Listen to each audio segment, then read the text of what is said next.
Okay, so we've started up our live stream, and let me just get the live stream link for YouTube. And one more time. Okay, here it is. So if you wanted to check it out on YouTube, you can do so at the following link. And once again, we're going to be making pretty extensive use of the Online Python website, so you can access it from this link over here. Okay, so this is HackerFrogs After School Python Programming Basics Part 5. This workshop is the fifth intro to Python programming, and during our last workshop, we learned about a few programming concepts through Python, including the following. Conditions. So conditions are used in programs to determine a program's course of action. They rely on the evaluation of Boolean statements to determine if certain instructions are performed or not. So you can see here that we've got our if statement, we've got our else statement. So if this is true, this statement here, password is equal to my secret password, then it's going to do this instruction, or else it's going to do the other instruction. So in this workshop, we're going to be covering the following topics. We're going to be talking about loops, programming loops in general. More specifically, we're going to be talking about the two types of loops that we'll encounter inside of Python. We're going to talk about the for loop and the while loop. As usual, if you're having any trouble with any of the materials or if you're having technical difficulties, please let us know in the chat and we'll try to help you out as soon as we can. So we're talking about programming loops, and programming loops are tools that programmers use to run the same instructions multiple times. Nico from YouTube chat says hello. Hello to you, Nico. We're just doing a class that is a few classes behind the adult class, and we're going over programming loops today. I think we did this one with you already, but you're free to sit in if you'd like. So programming loops, tools that programmers use to run the same instructions multiple times. So here we've got a loop, and it's going to run a number of times equal to this range. The range is equal to 4 numbers starting from 0. So 0, 1, 2, 3, 4. And then it's going to iterate. So this item over here, it's going to print the item. So it first prints 0, and then it goes 1, and then 2, and then 3. And that's 4 numbers because we start counting from 0. So here the code repeats the instructions 4 times for each time the value of I is printed. The first time I is 0, then 1, 2, and 3. It stops before the number 4 because it started counting from 0. There are 2 major categories of loops in Python. There are for loops and while loops, and we're going to cover for loops first. So for loops are instructions that repeat for each item in a set. The loop stops after the instructions have been performed on all items in the set. So basically, for loops have a natural conclusion. For loops always run a number of times equal to the number of items in the set. So if you got a list with 4 items, then it's going to run 4 times. If you're going to iterate over a line in a file, for instance, it's going to run as many times as there are lines in that file. So any object that can be referenced by index can be used in a for loop, including strings. So over here we've got our, let's do a little bit of writing our own for loops. So over in the online Python over here, and once again, if you don't have the link, then I will provide the link in the chat.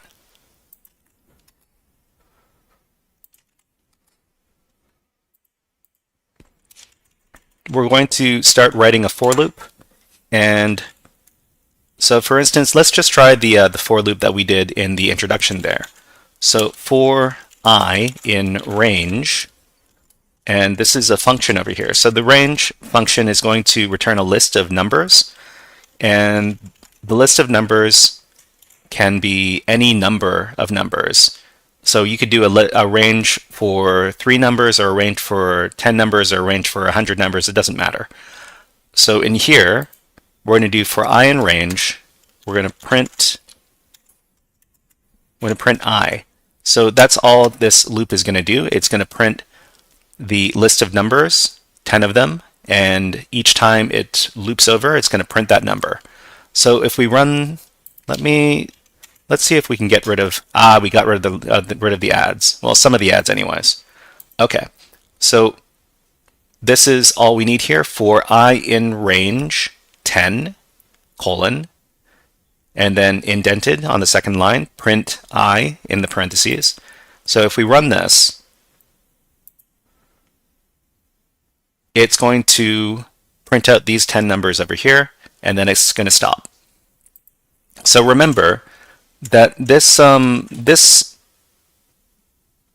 variable over here, I, this is something that this is a variable that's only used inside of this loop, and the variable stands for each item in the loop. So I could stand for item, but you could rename I if you like. So you could call this number, and then in here you would also call this number, and it's going to do the same thing. But in most of the cases, we just call the item that's being iterated over in the loop, we call it I. But you could call it something else. You could call it number, and it does the same thing. You could also call this hamburger if you really wanted to. But you just need to make sure that the variable name is the same inside the loop. Okay? All right, so let's move on. So any object that can be referenced by index can be used in a loop, including strings. So we've got this this animal over here, and it's equal to frog. The string is frog. In this case, if we do for I in animal, it's going to print I, and in this case, I is equal to each letter. So on Twitch, Asadox says, "Hey, Asadox, we're doing our Python class right now.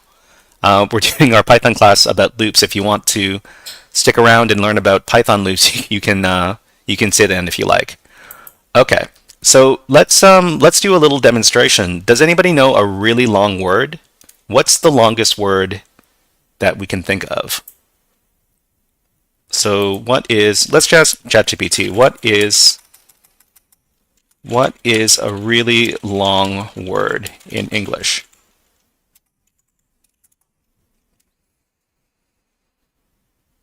Okay, one of the longest words in English is, what is this?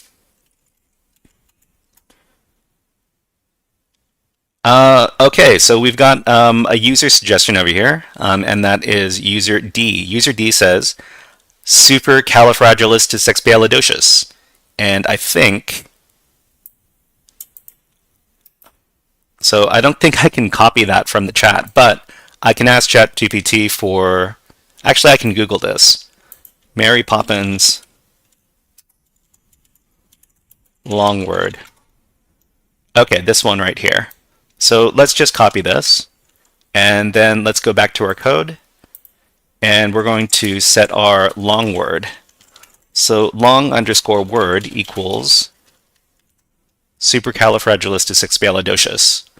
And I think it means something like something whimsy or something fun. And what we can do is we can do a for loop. So let's just call these letters. For letter in long word. User D says I need, user PK says you need the link.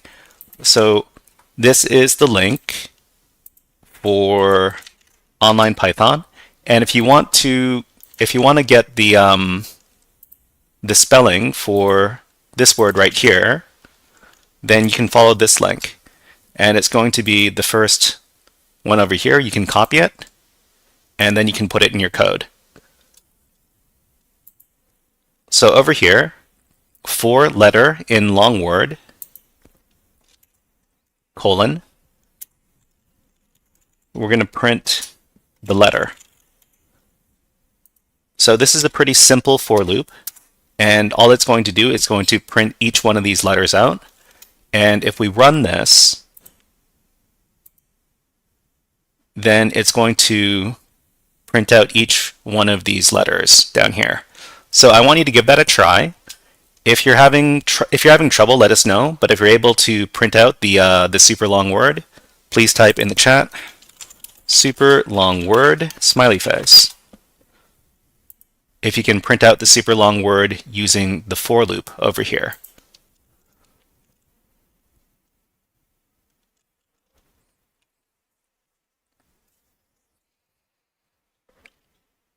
Once again, if you need to get the super long word supercalifragilisticexpialidocious, you can always follow the Google link and copy it from there. All right, user D has printed out the super long word. Great to see.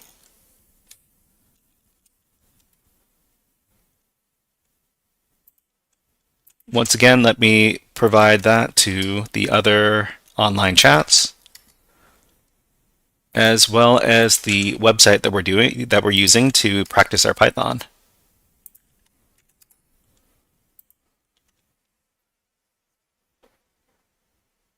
Okay, so long word is this. For letter in long word, colon, and then on the next line, indent, print, letter. So that's all we need to do to print out each letter in the long word over here. Okay, so let's move on.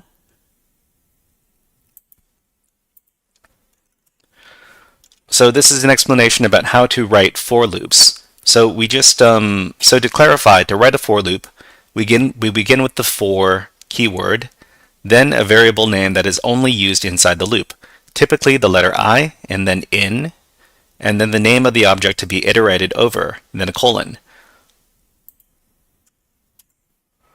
On the next line, we have to indent the line 4 spaces, and then input the instructions to be run. Since a loop is in a code block, all lines in the loop must be indented. So all for loops iterate over the contents of an object, typically a list. In fact, the range function creates a list with a series of numbers depending on the arguments given to it. So that was for loops, but we're going to, I guess we can consider while loops to be the more complicated version of the loop in Python, and the other type of loop is the while loop, and which, unlike the for loop, does not have an assumed end condition. So while loops are going to run, they actually don't, they're not going to automatically run. They need a trigger condition to run. And so let's explain. So we've got this count variable, it's equal to 0, and while the count is less than 3, then it's going to print the count, and then count is going to go up by 1. So what this is going to do is it's going to print 3 numbers. So first the count is 0, and it's going to print out 1, then it's going to print out 2, and then it's going to print out 3. Each time the loop comes back around, it's going to check this condition right here. So the condition here is count is less than 3. So it checks the first time, count is 0, so it runs. And then the next time it's 1, so it runs. And then it's 2, then it runs. But when count becomes 3, it's going to check if count is less than 3, and it's going to come back false. So because it comes back false, then the loop is going to terminate. So the loop keeps running until the count variable is no longer less than 3, and each iteration of the loop prints the value of the count, and then increases the value of count by 1. So this last line over here is going to move the loop towards a condition where the loop is going to end. So this plus equals means that it's going to increase the value of the current value of the count by 1. So we can see that while loops and if conditionals are very closely related because each time a while loop iterates, it checks if its running condition is still true and ends if the statement is false. So in the example, the loop runs over and over again while the statement is applied to it remains true. Once the count variable is incremented to 3, then count is less than 3 returns false and the loop ends. So let's try running this simple while loop. So in our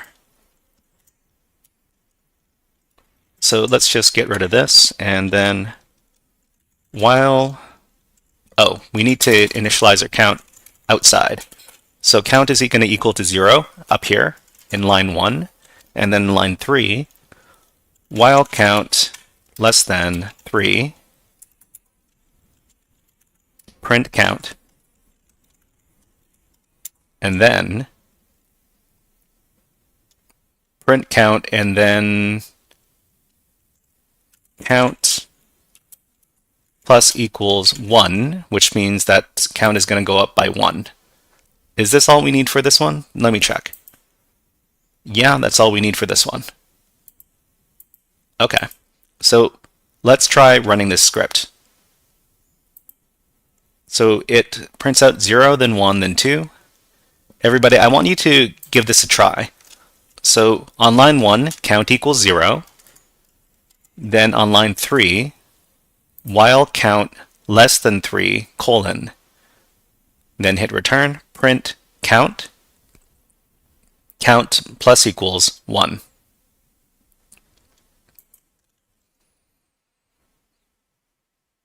So if you're able to loop out those 3 numbers using the while loop, please type in the chat, while loop, smiley face. Some flavor in YouTube chat. Hello. Hello to you, Some Flavor. We're just doing a Python lesson right now. We're learning about doing loops in Python. So if you're interested in that, you can go ahead and stick around. All right, so user D has done the while loop, and user LL also did the while loop. Great to see, great to see. All right, so what we can actually, so this prints out 0 and then 1 and then 2. So why doesn't it print out 3? So can you tell me why it doesn't print out 3? So 3 is not printed out. Okay, so user PK has finished the super long word exercise. Thank you very much. And users D and LL says because it starts at 0. So if we counted from 1, it's still not going to count to 3. So the question is, why doesn't it print out the number 3?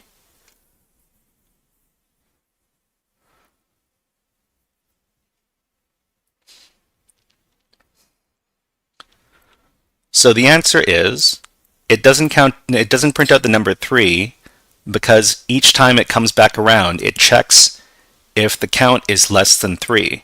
When it becomes 3, then count less than 3 is false, and it doesn't, then it's going to shut down the loop. It's going to break out of the loop, rather. So that's why 3 is never printed out in this case. Okay, so let's move on.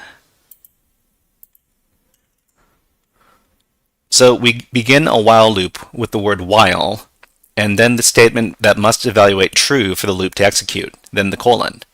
So while count less than 3, colon. Then on the next line we have to indent 4 spaces, then input the loop instructions.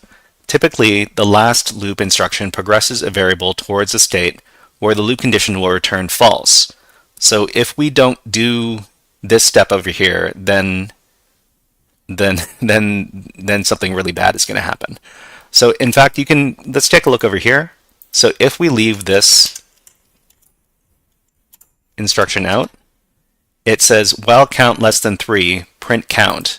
So if we run this loop, what's going to happen? Can anybody predict what's going to happen if we run this code? So count equals 1, while count less than 3, print count. What's going to happen if we run this code?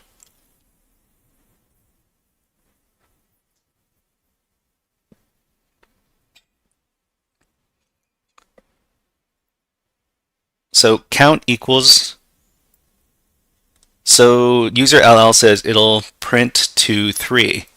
It's not going to print until 3 because count never changes. So there's nothing in the code that indicates that the value of count is going to change. So count is always 1. And while count is less than 3, it's going to print 1. It's going to print 1, and then the next time it's going to print 1, and the next time it's going to print 1. Because there's no condition that's going to progress the loop towards the end of the loop. So if we click on this, and I need to be careful, it's just going to keep on printing 1 until the end of time, unless you stop it. Because there's nothing that that changes, there's nothing that progresses the loop towards an end state. So that's something we have to keep in mind too. We're going to talk about infinite loops in a second. So infinite loops. What happens if a while loop is coded in such a way where the Boolean statement will never return false? The loop will never naturally end and creates what is called an infinite loop. So you might have heard the term infinite loop somewhere, but infinite loops are bad news generally, because if you have an infinite loop in your program, that means that the program is going to get stuck. So here we've got count equals 1, while count is not 0, then it's going to print the count, and then count is going to go up by 1. So what can you predict is going to happen if we run this loop right here? Count is 1, while count is not 0, print the count, and then count. Some flavor in YouTube chat says yes, because 1 is less than 1 and count is 1. Less than 3. Count is less than 3. Yeah, that's true. That's true. So that's why that was an infinite loop in that case. So this is the infinite loop right here. Count is going to keep on going up because count goes up each time the loop runs. But because the end condition is flawed, so count will never be 0 because count starts at 1. So this is an infinite loop because it's just going to keep on going up. And in fact, let's just simulate this real fast. So count 1, while count is not 0, print count, and then count plus equals 1. So the count keeps on going up, but the loop will never stop. So let's try running this. Okay, so it just kept on going up and printing out the number, and it managed to get to 38,732 before we stopped it. But this is an infinite loop right here.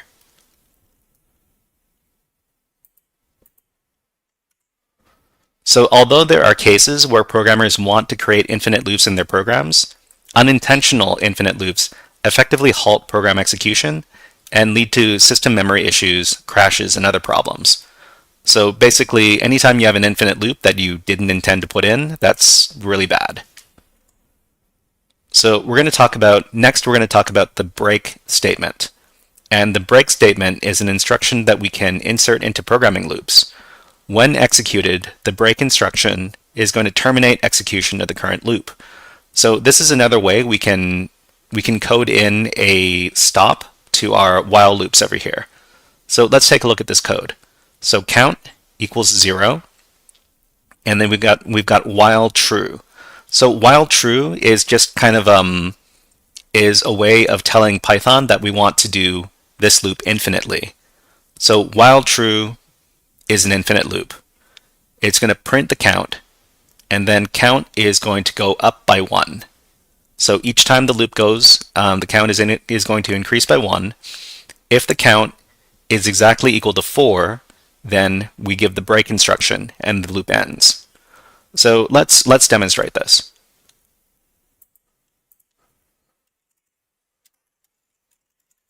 So here, instead of while something something, we'll just do while true.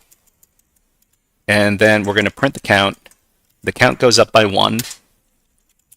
If count is exactly equal to 4, break. Okay, so try to copy this code over here. While true, print count. Count plus equals 1. If count is equal to 4, then break. If you're having trouble writing the code, then let us know what error shows up when you try to run it. But when you run this code, it's going to print out 4 times. 0, then 1, then 2, then 3. So try this out. And if you manage to run this successfully, type in the chat break.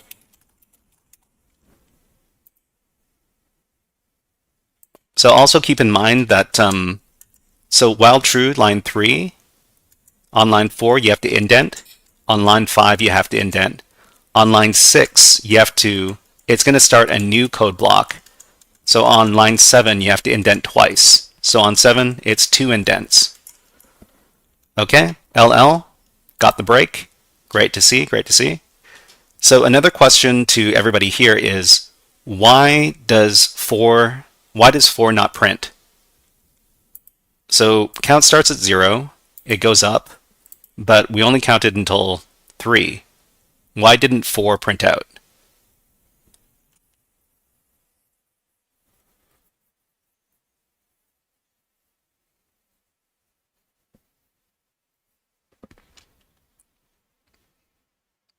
Okay, yeah, that's because of the break.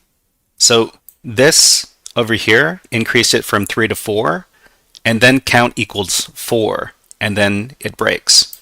But if we change this around, if we change this to count plus equals 1 at the bottom here, then we're going to print out 4.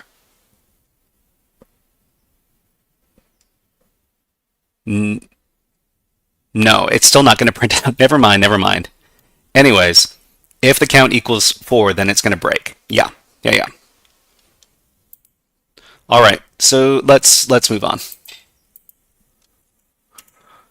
Okay, so this is an example of a while true style of loop, which is an infinite loop by default, and requires another means inserted within the loop to terminate the loop properly. For example, the break statement over here. So another keyword that we can use inside of loops is the continue statement. So the continue statement is an instruction that stops execution in the current loop and begins a new iteration of the loop. It differs from the break statement because it doesn't terminate the whole loop, just that one iteration of it. So each time the loop iterates, that's one cycle of the loop. The break statement is going to break the whole loop, but the continue statement is just going to break that one cycle of the loop, that one iteration. So we've got this code over here, for I in range 5. So it's going, these are numbers 0 to 4. And here, if I modulo 2 is equal to 1. So basically we're checking if the number is odd. We're checking if the number is odd. If it is odd, we're going to break out of this loop and go back to the beginning of the loop. But if it's an even number, then this is not going to trigger, and then it's going to print this number is an even number. So it's going to do 0 is an even number, 2 is an even number, 4 is an even number. So let's try this out.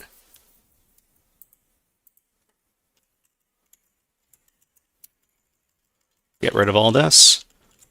For I in range 5. If I modulo 2 equals 1. So remember, when we're writing these statements and we're comparing, we have to use the double equal sign over here. And this continue keyword is basically going to make the loop go back up to the top. But if this does not happen, it's going to print with, we're going to use the F strings over here. And in the squiggly brackets, I is an even number. Okay? So let's try running this code. What this should do is every time I is an even number, it's going to skip, and then every time I is an odd number, every time it's an odd number, it's going to skip, and every time it's an even number, it's going to continue to this print instruction and print that this number is an even number. So let's try running this. Oh. Sorry. Okay. So I did a syntax error over here. So for I in range, and remember this is a code block, and you have to use the colon over here for the code block. So, but the rest of this should be okay. So let's run this. So it says 0 is an even number, 2 is an even number, 4 is an even number. Okay. So everybody try this out. If you're able to get this to work, please type continue in the chat.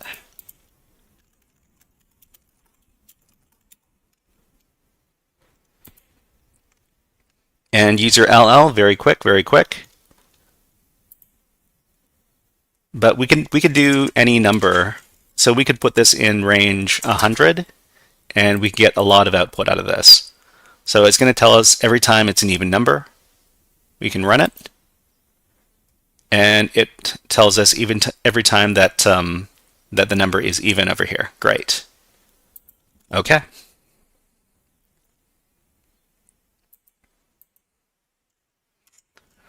So the else clause. We talked about the else clause in the previous class, and just as we can use if conditionals within loops, we can use the else clause to execute instructions in case that if condition returns false. So this is very similar to the code we used previously. So if I modulo 2 is equal to 0, we're going to print it's an even number, or else we're going to print it's an odd number. So we can actually change this. We can change our own code in this editor over here.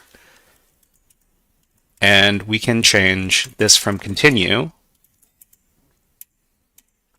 to print this is an odd number. And then we can do the else clause here, print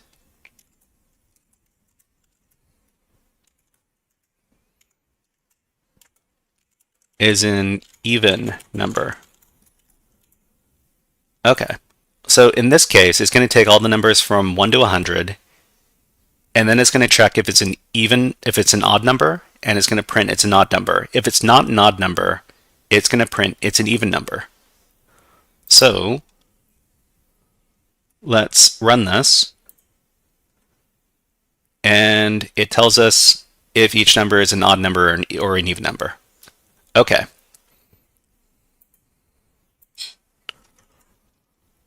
So let's do our So the programming loops exercise in learnpython.org, I don't like it very much. So what we're going to do is we're going to do a couple more examples from that I designed on my own over here. So let's do our end of session exercise code at the bottom over here. Everybody take a look at the GitHub page, and I'm providing the GitHub page in the chat.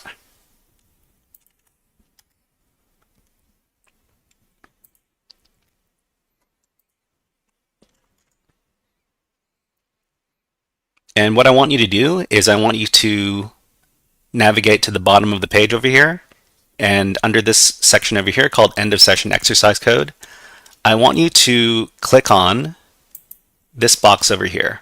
So there's going to be some code, and there's a box over here on the right hand side of the screen. Just click on it. It's going to copy all the code. After you've done that, go over to your online Python editor here, and then highlight all the code you already have there, delete it, then paste in the code that you just copied. So let's go over this code. So first of all, the program it's gonna print this message. So this program will take a series of integers, then tell us if each integer is an even number or an odd number. And then we're going to define a numbers string variable. It's going to equal input. So the input is basically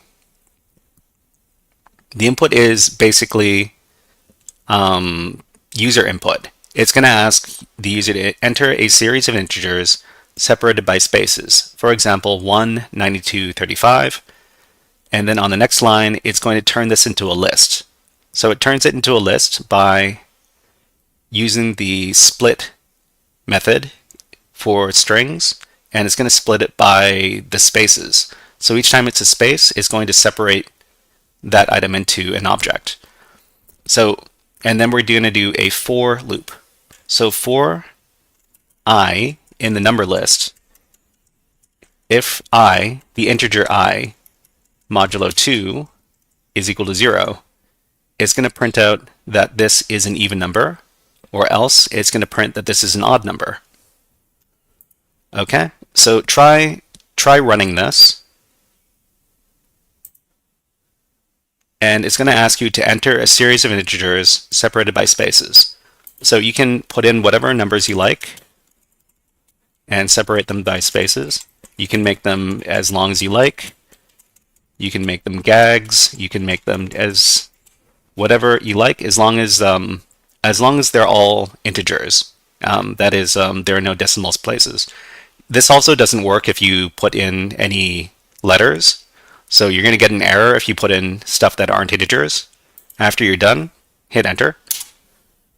And then it's going to tell you if each one of these numbers is an even number or an odd number. Okay? So if you manage to successfully run the program,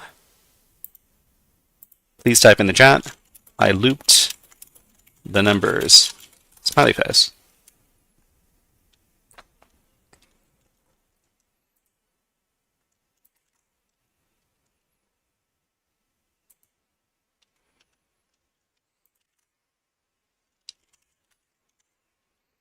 Okay, users D and LL, they looped the numbers, great to see.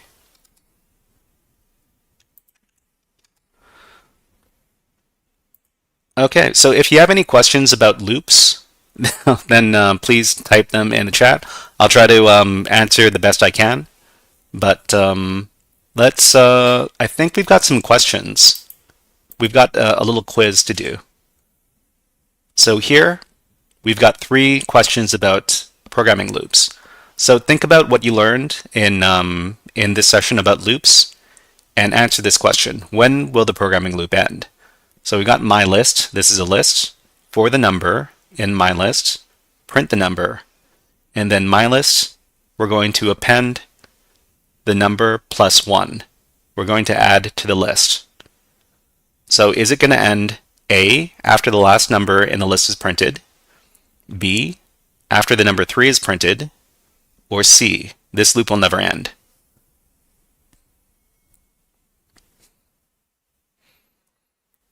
So the first thing it does is print the number, and then it's going to add a number to the list.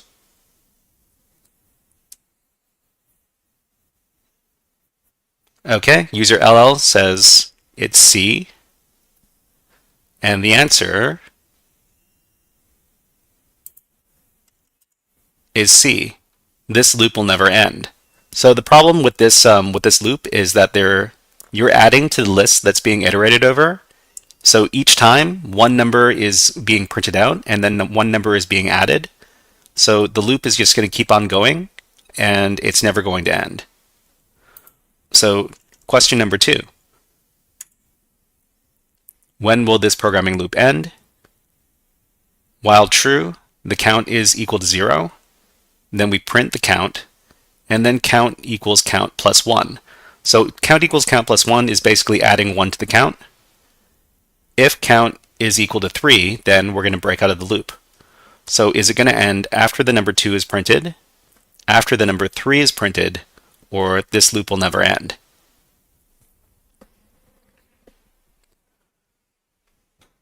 Okay, so I think, so you all answered that the answer is A. So the actual answer is this loop will never end. So the problem is this. So first thing that's done is the count is set to 0. Then we print the count. Then count is added, so count is going to increase by 1. If the count is 3, it's going to break. Then it goes back up to the top. It sets the count to 0. So because the count exists inside of the loop, this loop will never end because each time we go up to the top, the count goes to 0. So basically what this does is that it prints the number 0 over and over again, and each time the loop starts up, it's going to set the count to 0. So the count will never become 3. So that's why this loop will never end. Okay, so the last question, when will this programming loop end? Count is equal to 0. While count is less than 5, it's going to print the count, and then count equals count plus 1. So in this case, the count exists outside of the loop. While count is less than 5, print the count. Count equals count plus 1. Does this end A, after the number 4 is printed, B, after the number 5 is printed, or C, this loop will never end?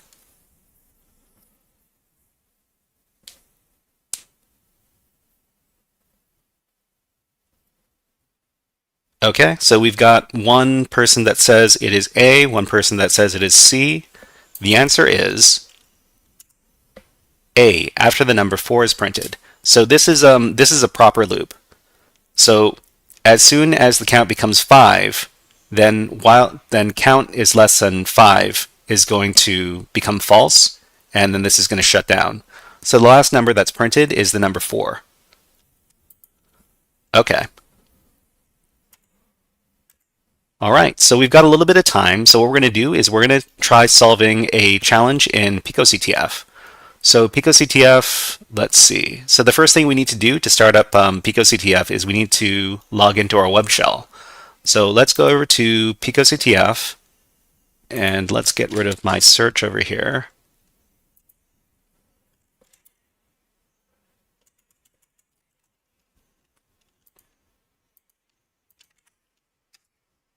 So picoctf is over here. Please log into your picoctf account and then open up your web shell. So to open up the web shell, you just go over to this button over here, web shell, click on it. And then that's going to start up your web shell session. If for some reason, after maybe 10 seconds, the web shell session doesn't start, you're going to need to try again. So you're going to need to close out the window and then click on the web shell button again.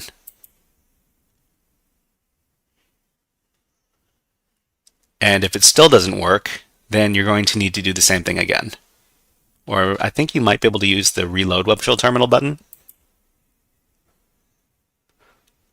But eventually it's going to work, and then you're going to get into your web shell. But this is the small web shell. We want the big one.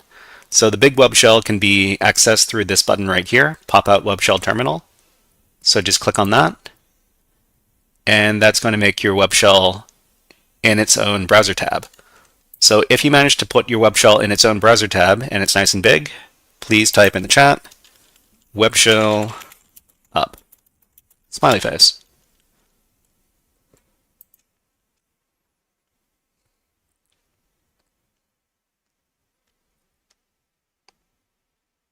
If you need a little bit of time to log into your picoctf, then please let us know in the chat and we'll wait up for you a little bit.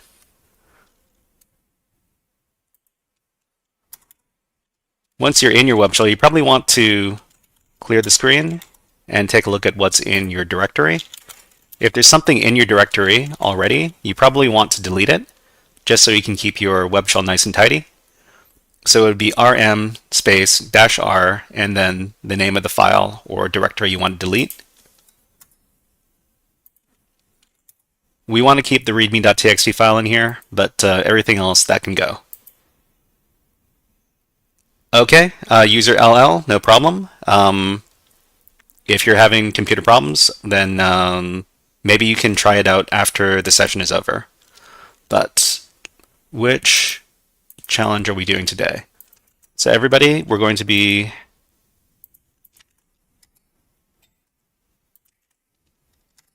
go ahead and take a look at the GitHub over here. We're going to be doing the Serpentine challenge. So you can go ahead and copy the link.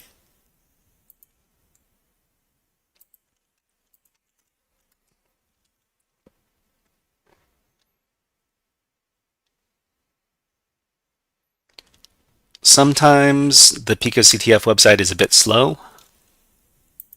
Let's see if I can search this. Serpentine.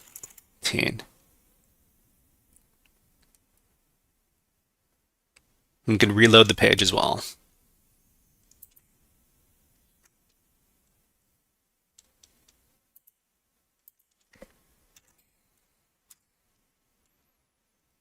Okay, here we go. So this is the Serpentine challenge. It says find the flag in the Python script. So we've got a Python script over here, this link. So all we need to do is highlight the link and then right click on it, select copy link.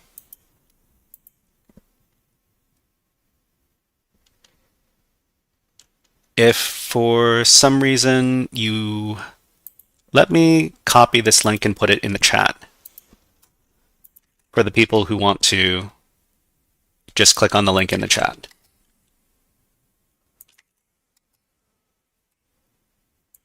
Okay. So, like I said, you have to highlight the download link and select copy link, then go over to the web shell. In the web shell, if this web shell session ended, you can press the enter button to reconnect.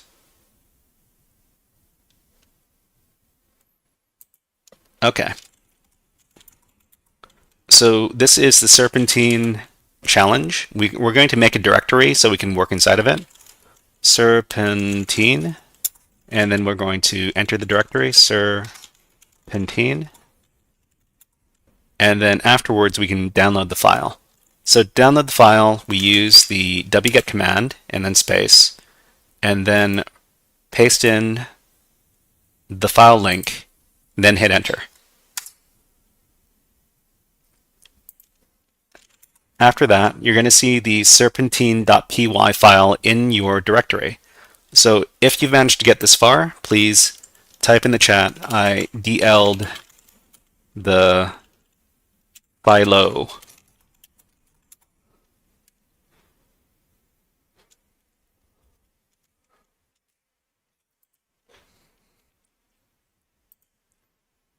So does anybody know what program we can use to read this serpentine.py file? So we could use one of two different programs to read this file. Okay, so we could use user LL Python. We can use the Python file to run the program, to run the script, but to read the script we would use the nano program. But in fact, we should probably try running this program first. So let's try using Python. So it's going to be Python, then space, then the name of the file. So ser, and then hit tab to autocomplete, and that's going to autocomplete the file name for you. So over here, the program runs. It says, welcome to the Serpentine Encourager. Print encouragement is A, B is print flag, and C is quit. So if we do A, it says keep it up. If we do A again, it says look how far you've come. And if we do B to print the flag, it says oops, I must have misplaced the print flag function. Check my source code. So we can check the source code, but first we have to quit. So hit C and then enter. That's going to quit out of the program. So to edit so what program do we use to edit the file?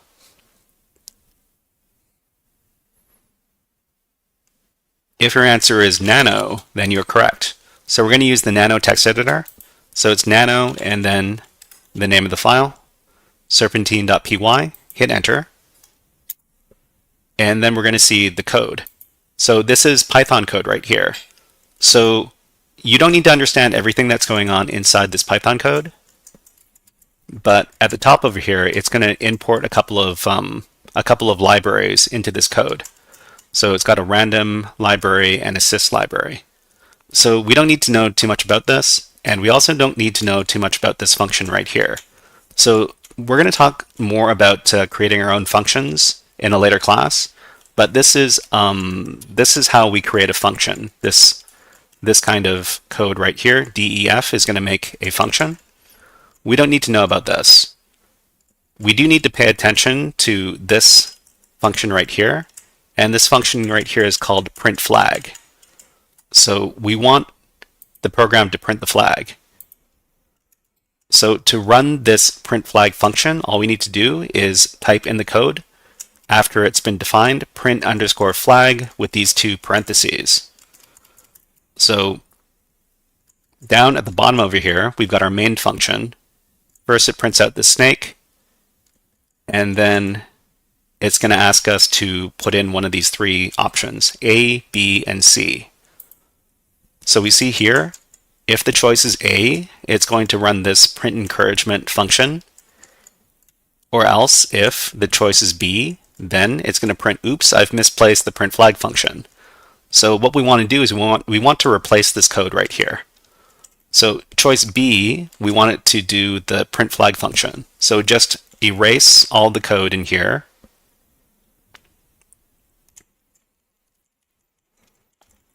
And then we want to do the print flag function, print underscore flag, and then these two parentheses. So this is going to run the print flag function if we choose the letter B. Okay, UF, user UF, thank you very much. And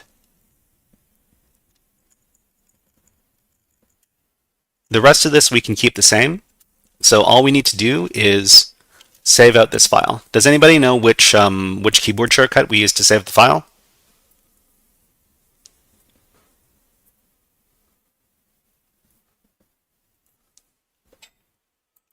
So to save the file in Nano, we need to use the Control X keyboard shortcut. So hit Control, hold down Control on your keyboard, and then hit the X button. It's going to ask us if you want to save the modified buffer, that is to save the file. Press Y for yes, and then hit Enter to confirm. Okay, so after that, you can just run Python serpentine.py again. So we've modified this. We've modified the script. Now, when we do the print flag option over here, type B, enter, and then it prints out the flag over here because we put in for option B the print flag function. So to finish the exercise, all we need to do is copy the flag over here, copy the whole flag over here, right click, copy, then go back to the challenge description page. On the challenge description page here at the bottom, paste in your flag, and then click on Submit Flag. And then you're done. Okay, so if you managed to complete the challenge, please type in the chat, I modded the code. Smiley face.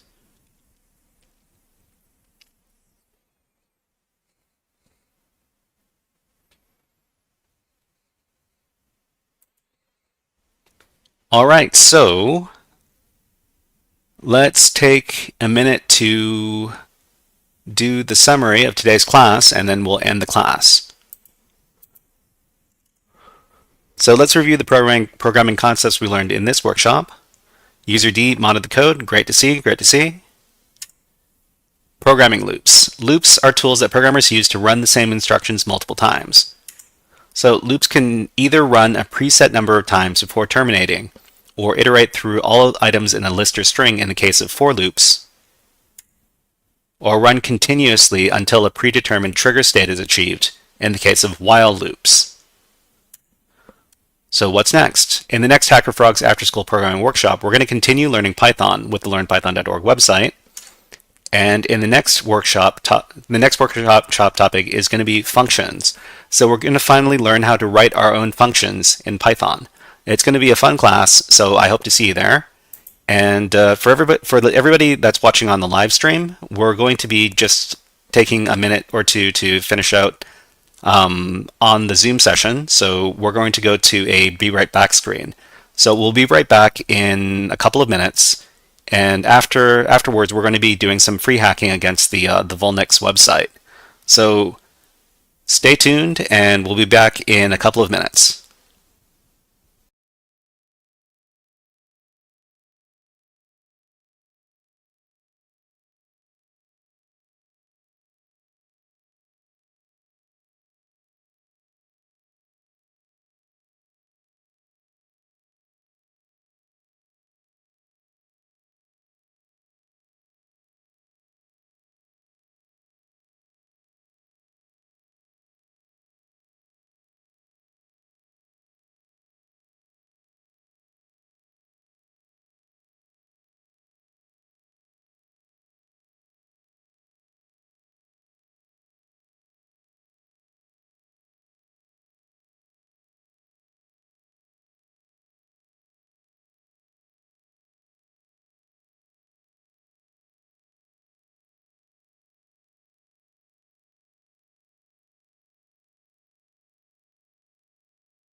Okay, everybody, we're back. So for the next 55 minutes or so, we're going to be doing some free hacking. We've got the VulNyx.com website over here, VulNyx.com, and we're going to be doing some hacking exercises against the virtual machines we can find on this website right here. So in the meantime, I'm going to start up some music. And recently, I've really liked listening to the FTL soundtrack. FTL is a great little game from about 10 years ago. FTL.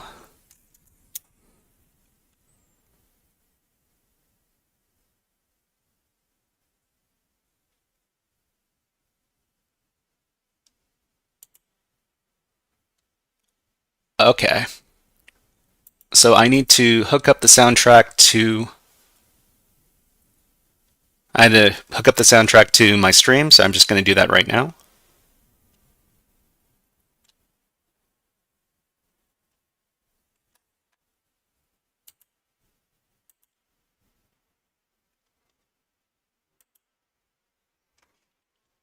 So let me do that right now.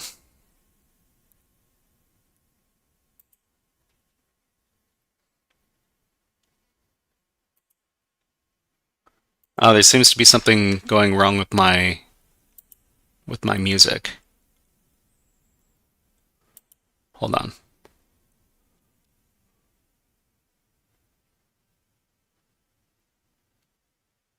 Okay, it seems to be fixed now. Okay, let me hook up the music now. Oh, it seems to be going weird again.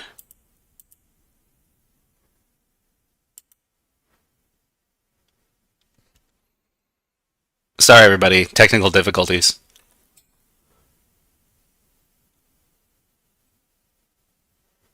Okay, now it seems to be going okay. Don't know what was going wrong, but let's hook up. Okay, so you should be able to hear the music now. No, wait, it didn't go through. Let's try this again.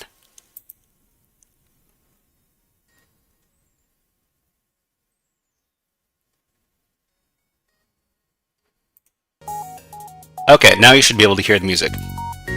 Sorry about that. I should really get better at my job. But yeah, so let's do a little bit of free hacking. So we can either do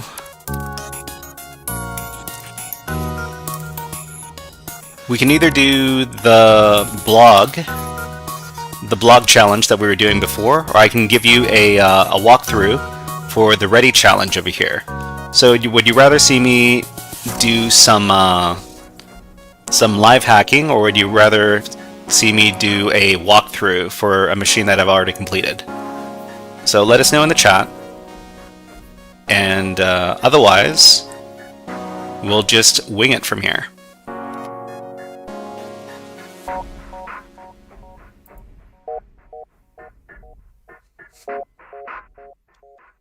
And you know what we haven't done in a while? We haven't done a Hack the Planet, so let's redeem a little Hack the Planet to kick off our free hacking session over here. Hack the planet! Hack the planet! Shut up and get Okay, so let's continue with our journey over on blog over here, and that means that I'm going to have to start up my virtual machine.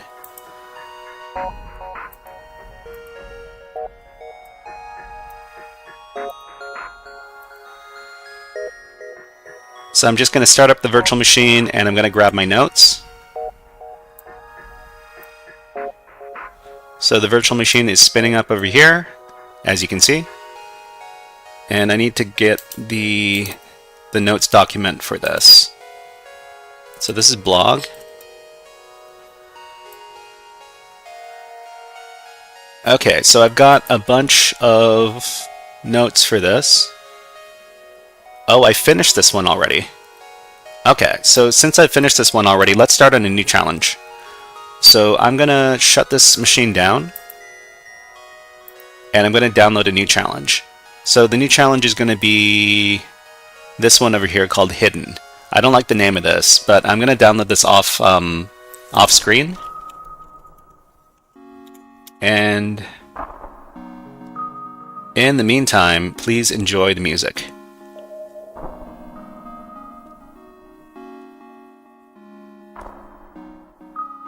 So just gonna download that file. It might take a couple of minutes to download and deploy the machine on my virtual machine network. Apologies in advance for the wait. In the meantime, if you have any questions about anything we've been doing or anything about cybersecurity in general, then let us know in the chat. I love answering questions, and I love helping people get into cybersecurity.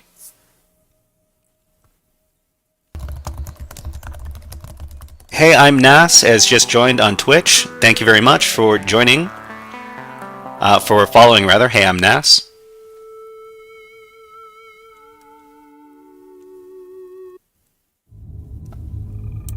Oh, the music's starting to go weird. I wonder why that is. I'm gonna try playing some different music. So I'm gonna play some music from the game Baba Is You, and let me stop this. It seems to be YouTube's going weird. First of all, let me search this up. It'll be called Baba Is You OST, and let's play some music from there. Okay. Oh, man, it looks like...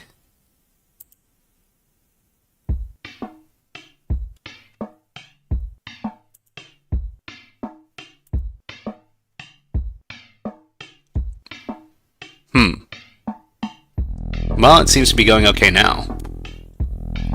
Okay, so I finished downloading the file, so all I need to do is unzip the file and deploy it to my network.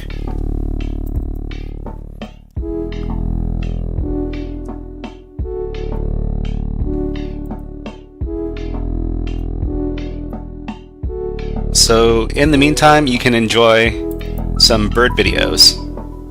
So get a load of that.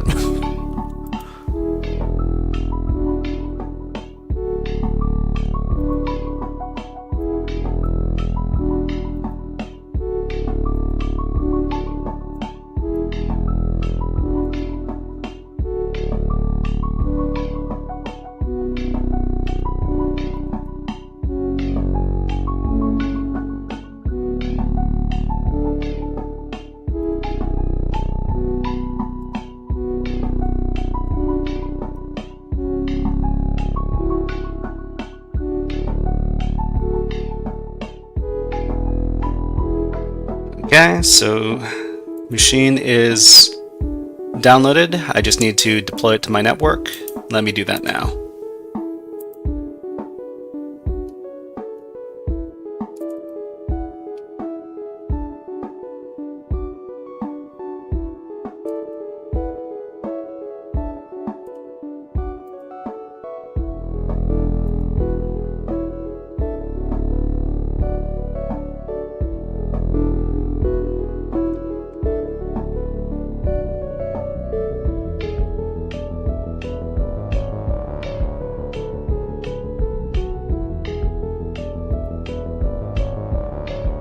Just a couple more adjustments to put this on my network.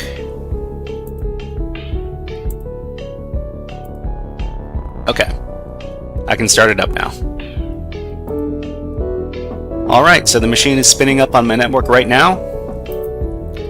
Hopefully it tells us which IP address to start hacking against, so we don't have to go chasing after it in the network.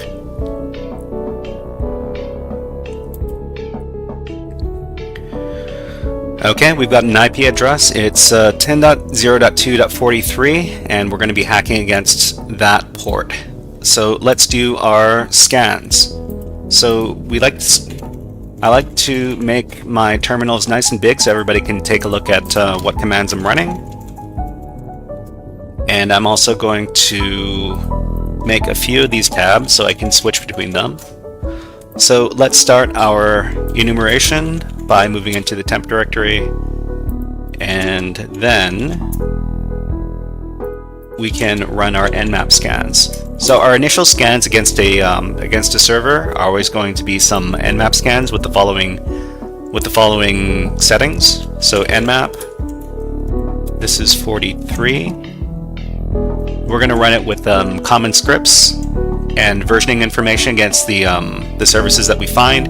We're going to scan all the ports with -p- and very verbose output with -vv, running at 4 threads with -t4, which means that the output is going to be fast.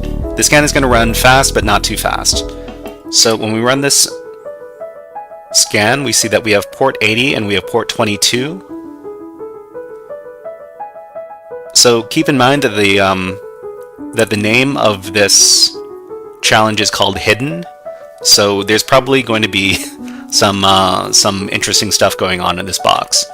So just to cover my bases, I'm going to run a UDP scan on this box as well, which means that we're going to be scanning with sudo. So sudo nmap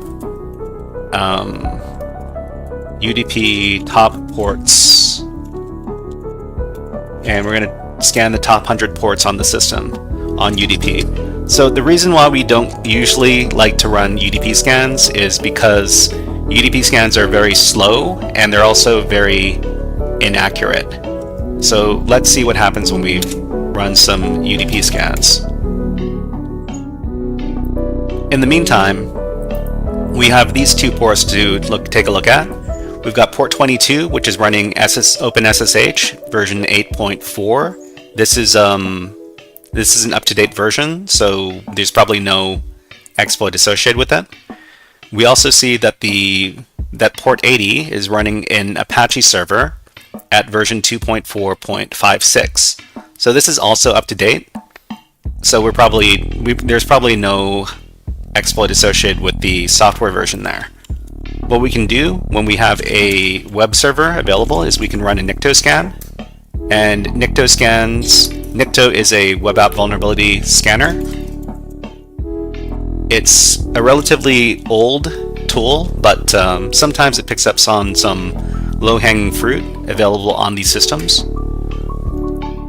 So it's going to tell us the server software and the version. It doesn't look like it's going to tell us too much else, but who knows. Another thing we can do is we can start running a simple directory busting command. So the simplest tool for doing directory busting is dirb, and dirb is not very commonly used anymore because it's a very old piece of software as well. But sometimes it picks up. Sometimes the word list that dirb uses can pick up some interesting low-hanging fruit. So we'll start our directory busting with dirb. So we only pick up on the index.html page. The Nikto scan didn't seem to find too much either, but let's see, this UDP scan is still going. TFTP might be running on this box. I'm going to run this one more time just to make sure. Okay, and we're going to go over to the index.html page soon, but before that we're going to run a GoBuster scan. So GoBuster is a preferred directory busting tool. So we're not going to run it. Hold on. I just need to get rid of this. GoBuster in directory busting mode. So when we do GoBuster in directory busting mode, we have to supply some arguments. Of course, we need to supply the IP address of the server we're testing against. But as well, we usually like to supply a lot of extensions that we're going to scan for. So we do so with the X argument over here. And what we're going to do is we're going to include some XML, some TXT, some HTML, some PHP. What are some others? Some zip. Keep in mind that each one of these extensions that you add on to the search is going to increase the scan time by 100%, because it's going to scan all of the endpoints in the directory busting list once for each one of these extensions, and once by itself for looking for directories. So XML, TXT, HTML, PHP, zip.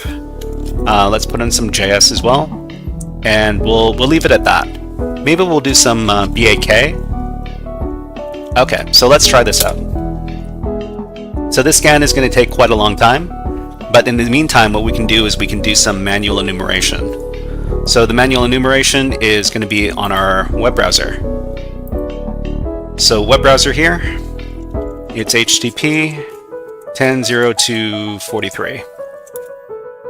Okay, this is a default Debian page, and this basically doesn't give us any information.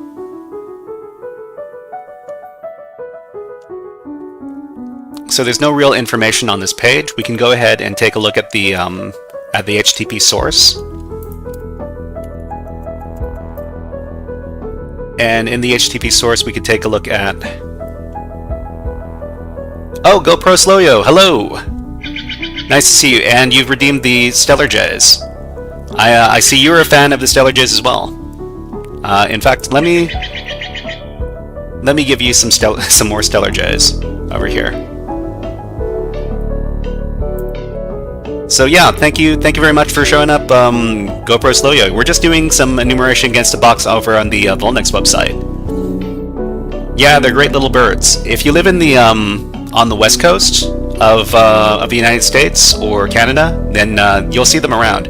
If you live on the east coast, you're going to see their cousins, the blue jays. But we're just doing this box over here on VulNyx. It's called Hidden. It's machine number 15 on the website. And if you've never tried VulNyx.com, I recommend it. The machines are pretty fun, and I've learned a lot by doing hacking against these boxes. But anyways, so we don't get very much from these scans. GoPro Slowyo says, "Neat, haven't seen it. I'll share that." Yeah, please do, please do. This site needs to get some more eyes on it. It's pretty cool. What is this? Okay, well, we're gonna stop playing some. We're gonna stop playing our music. Maybe I can play some other music from Streamlabs. Let's try that. So hold on, I just need to access my apps over here and start up my music on there. Streamlabs music.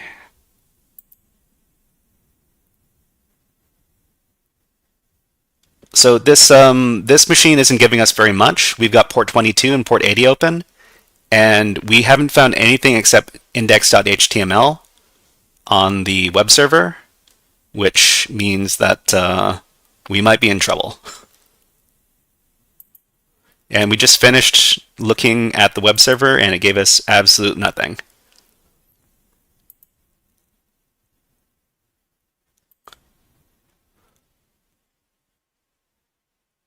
So hold on, I'm just trying to play some music. I just want to play some music, everybody. Okay. I don't know if you can hear that or not. Let me check. Yeah, you should be able to hear that. Okay, cool. Okay, so we also did our UDP scan. And on our UDP scan, we found that TFTP might be open over here. So I've done some testing against TFTP before, and there's a tool that I like to use to enumerate TFTP files. So TFTP, being a UDP service, isn't going to give you any good feedback. So you basically have to brute force to look for files on the TFTP service. So let's spin up our. Actually, wait. Let's do TFTP at 10.02.43. And then let's do our status. So we're connected. So it says we're connected, so that probably means that TFTP is actually on the box. Of course, this being a UDP service, we can never know for sure, unless we were to actually connect. So now that we think that there might be TFTP on the system, we're going to get out of here. We're going to quit, and then we're going to fire up our Metasploit framework console. So Metasploit framework, if you don't know, is a framework for running Metasploit, which is a software framework for doing a lot of different exploits and security scanning tools and all that. It is run by Rapid7, which is a very well-known cybersecurity company. And I'm going to search for TFTP brute, which is the name of the tool I want to use. So this is use 0. So this TFTP brute scanner is going to scan for a bunch of common endpoints for TFTP, and then it's going to tell us if these files exist or not on the server. So first of all, I need to show the options we need to input for the scanner here.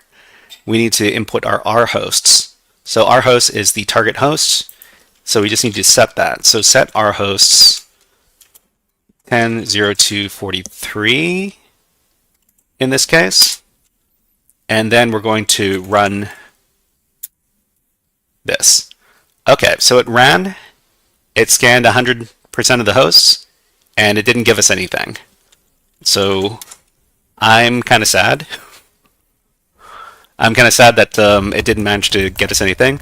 Lil Dede123 is now a HackerFrog. Thank you very much for following, Lil Dede. Let's give you a fun redeem, and this one is going to be all the things. This is from the famous Nerdcore hacker rap. Drink all the things. Wait. Drink all the booze and hack all the things.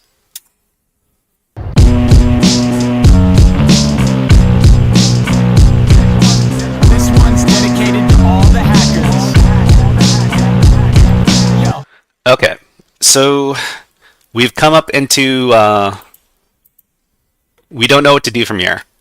So we've scanned port 22. We've scanned port 80.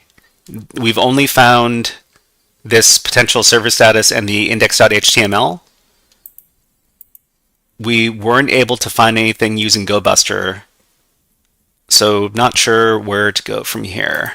So first of all, let's get out of here. And let's scan some more UDP. I'm going to scan top 200 ports instead of the top 100 ports. Let's run that. Like I said, we ran our GoBuster and with all these different file extensions, and we weren't able to find much. So we got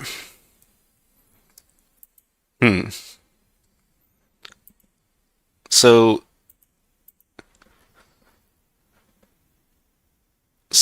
I'm looking at the default Apache page over here. It doesn't give us very much,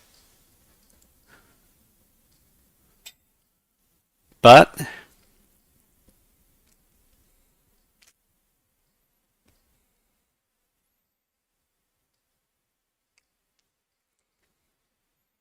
there's an icons folder, so we could try looking inside the icons folder.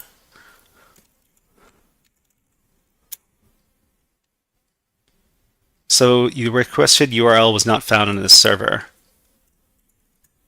icon.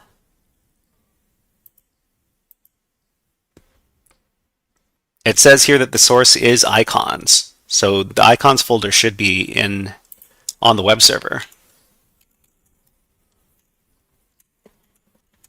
Strange that it says it isn't. You don't have permission to access the resource. Okay, that makes more sense.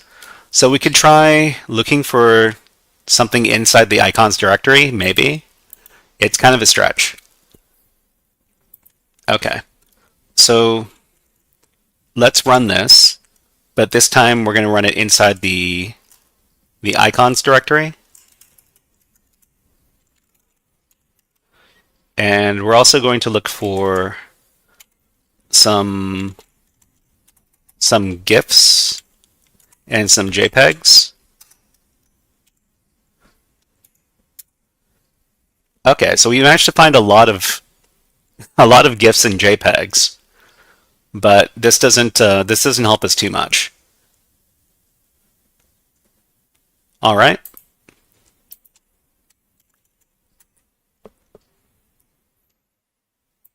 If anybody has any suggestions as to what to scan next, please let us know in the chat, because I don't know, I'm not too sure where to go. Let's see. So we've got index, we've got server status.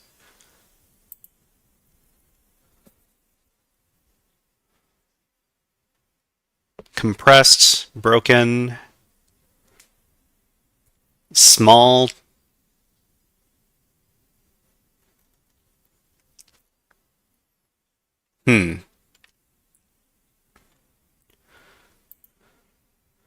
Okay, we're still running our UDP scans over here.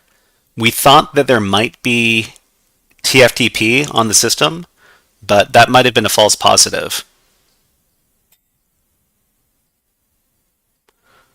We've got our word list. We did see here that we've got DHCP over here, port 68, but that's pretty common. And I've actually never encountered a way of compromising a server through its DHCP service. So we've got port 69, which is the TFTP one over here. So we could try accessing it.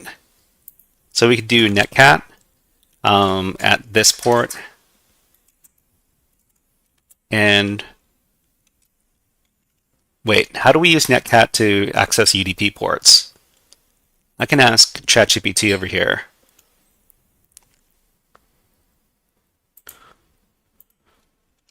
How do we access UDP ports with netcat?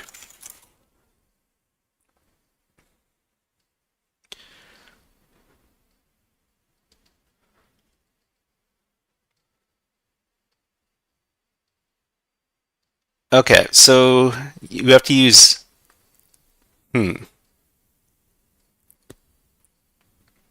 So U and L. So you have to put it in listen mode, and you have to. So UL, netcat with the UL. Let's try that. So netcat UL, and it's this IP address on this UDP port. Whoops, we need a P argument.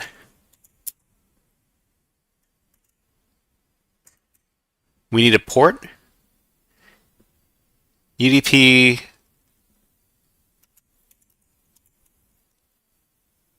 listen requires a P arg.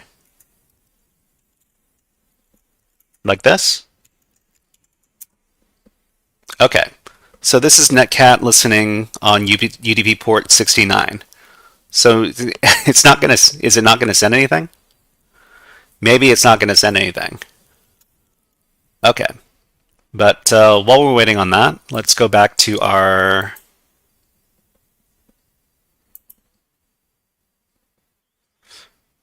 Okay. So this UDP. Once again, we only received port 69 and port 68. So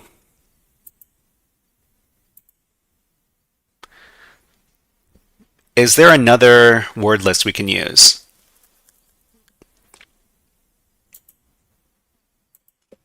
So sec lists. Let's look for a new word list inside of sec lists.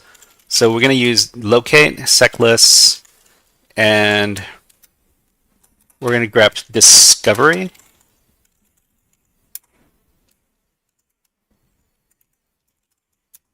Okay. So let's see. So we're gonna use the a bigger word list. So in this case, CMS, we've got directory word list 2.3 medium. So we got 2.3 big. So let's try this one. Okay, so we've got a bigger word list. So we're going to send the bigger word list to with GoBuster. So just go back to the bottom here, clear off the screen. We're going to go GoBuster, directory mode, and we're going to change our word list. So the word list is going to be the big one.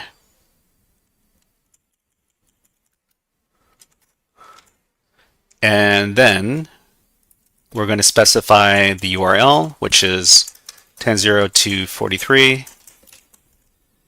We're going to give it a bunch of extensions. So txt, php, HTML, JS, XML. Maybe we'll just start with this and see how long it takes. It might take a really long time. It might take a really long time. Okay. So nothing has come back over here.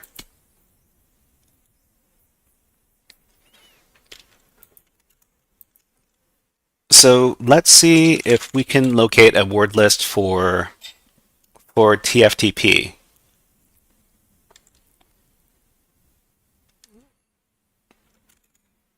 So we're going to look inside sec lists, and then we're going to grep for TFTP. TFTP fuzz.txt. So this might be a good word list to use. First of all, let's copy it to our current directory. So I'm going to copy that to our current directory, and let's take a look.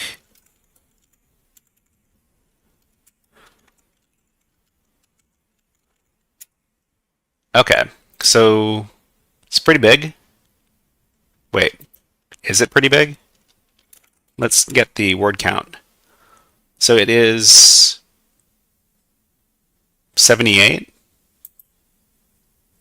lines. So that's actually not as big as I thought it'd be. Files commonly transmitted via TFTP. Okay. Well, we could try this.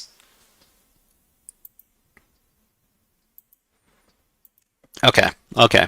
So now that we have this list here, we can try the Metasploit Framework console again.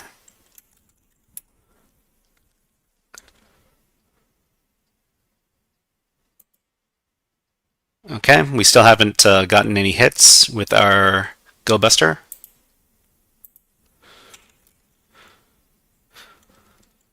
Let's search for that TFTP brute again.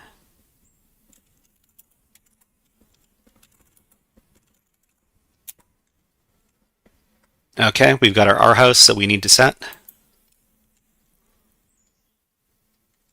Set R-hosts 10.0.2.43.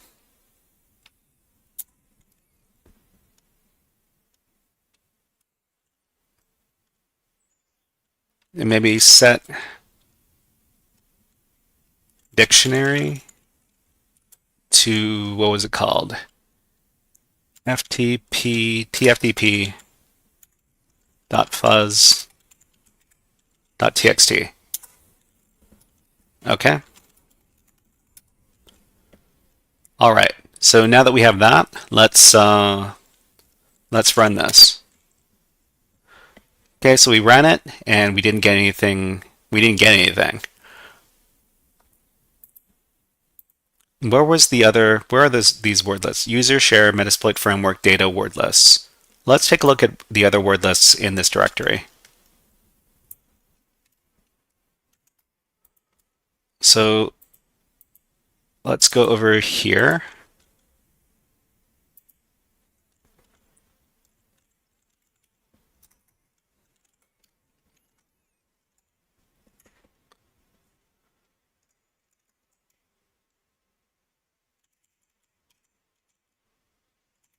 Okay. So what do we have here? We've got our password lists, we've got our name lists, common roots, PostgreSQL, Flask, tftp.txt, telnet,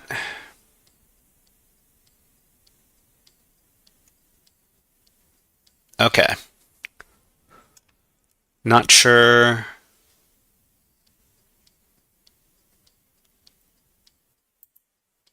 So let me look for a file name fuzzing. File name fuzzing word lists. Word lists for fuzzing. Word lists. Fuzz hidden directories and files. Fuzzing word lists. Directory fuzzing. Sensitive files. Let's try looking for TFTP. TFTP.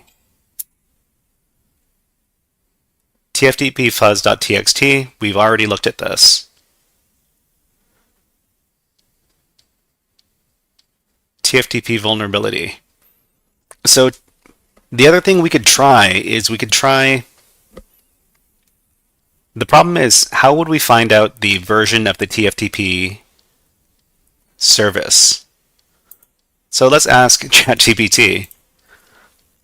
We suspect that TFTP is running on the web server that we're doing a security exercise.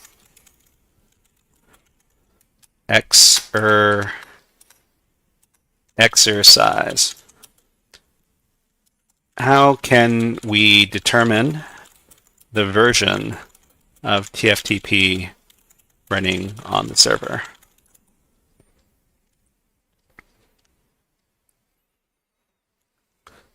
Nmap. If you have access to Nmap, you can identify TFTP versions. If there's a banner available, if the version detection scripts work for the server, run this. Okay, so we can try this script, TFTP enum. Sure, let's give this a go.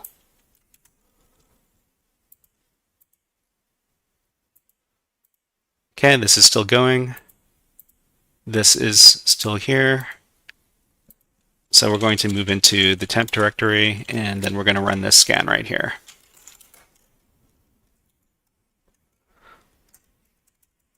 On 10/2/43.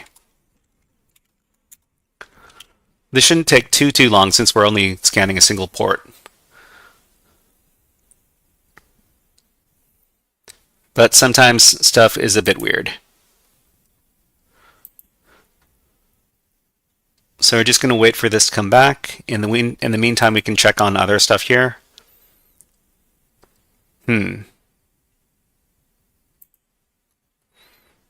So we've tried both of these lists, and both of these lists came back without anything. But maybe Metasploit framework has more TFTP stuff. So let's just search for TFTP in Metasploit.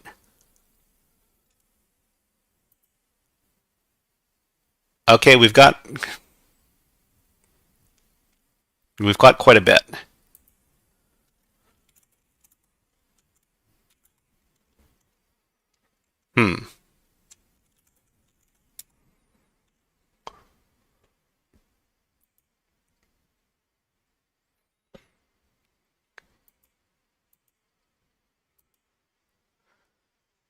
Okay, still running this. Still running our GoBuster scan.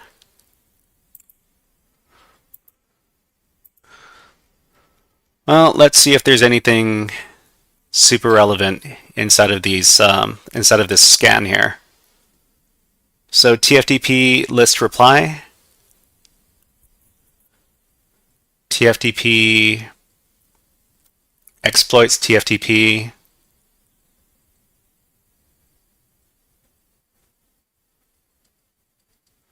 file upload, exploits, directory traversal.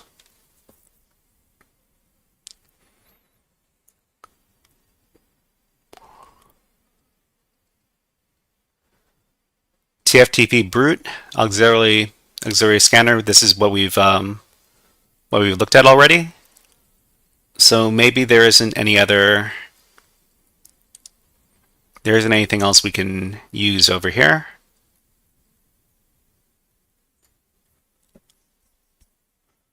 Unless we can find a better word list.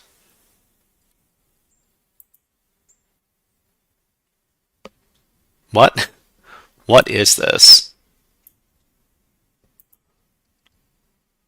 What is this? Logitech QuickCam. This might be a false positive, but if it's not a false positive, then this might be our way in. Let's check this out. Okay, so we're going to go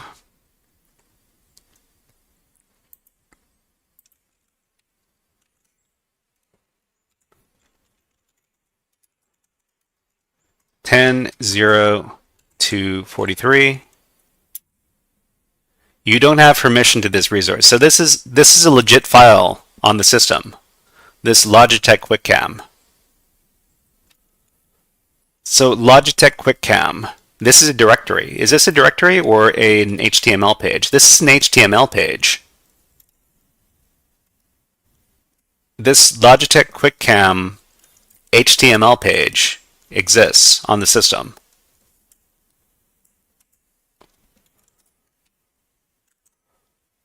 So let's search this up.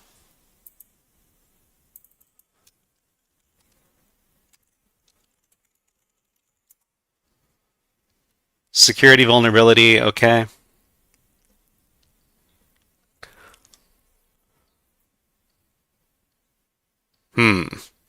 Not very much we can use here.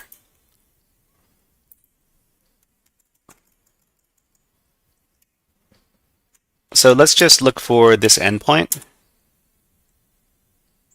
Logitech capture, video recording, and streaming.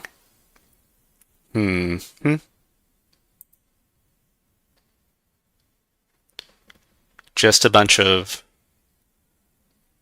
You know what? Let me look up and see if there's anything associated with this Logitech QuickCam. So we're going to search using... We're going to use search exploit, and we're going to look for Logitech QuickCam. Is that how you spell it?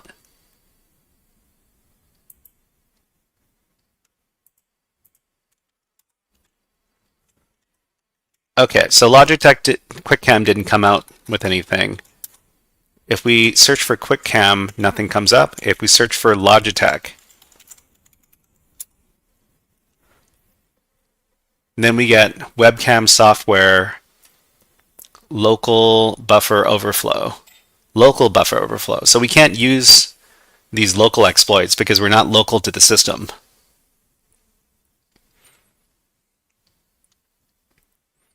Let's search for Logitech QuickCam exploit. Security vulnerability. So we only have this local buffer overflow stuff.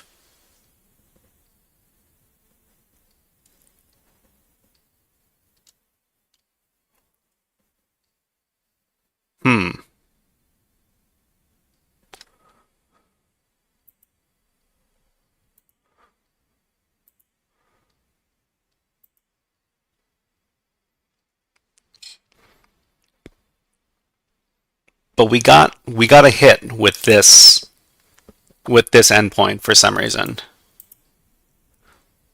It exists, but we can't access it. Okay, so let's try using curl. So we're going to curl very verbose output, and we're going to try to access that endpoint. It's going to be HTTP this 43, and we're going to copy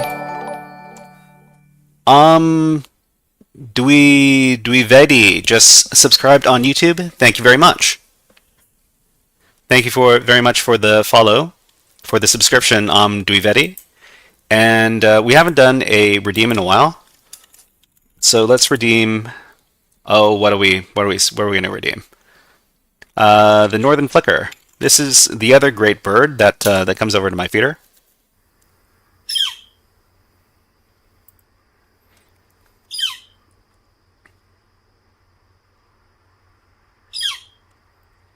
Okay, so let's grab this endpoint, and then let's go over and paste this in. Let's see what actually happens. So it's a forbidden, 403 forbidden. You don't have permission to access this resource. We see here that we use curl to access it.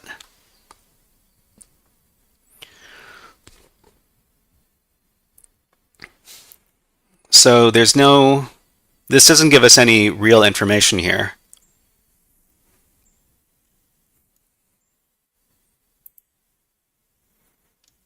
This might be a giant red herring right here, but maybe we could maybe we should ask ChatGPT and see if it can offer us any insight. So I'm going to copy the link.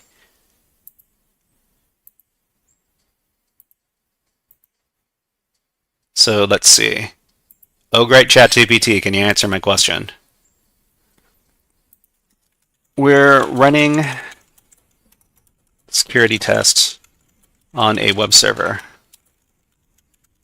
and found this endpoint. How should we proceed?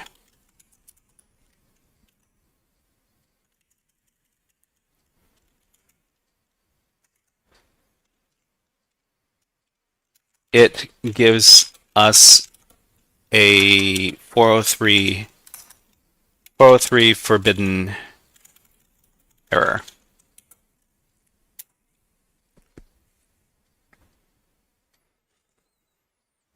The server has intentionally restricted access to the endpoint. However, some strategies. Okay, check for directory or file indexing. Try accessing the parent directory to see if you can access any files or folders, for example, Logitech QuickCam. Sometimes directory indexing or access to subdirectories may be allowed even if the main page returns a 403 error. Try different HTTP methods. Sometimes a 403 response only restricts certain HTTP methods such as GET. You can try using other methods such as head, post, or options and see if they behave differently. That's a good idea. We could try using head. We could try using head or post or options. So let's try using the head method. It's still forbidden, okay. And let's try using the post method. Still forbidden. And let's try using the options method.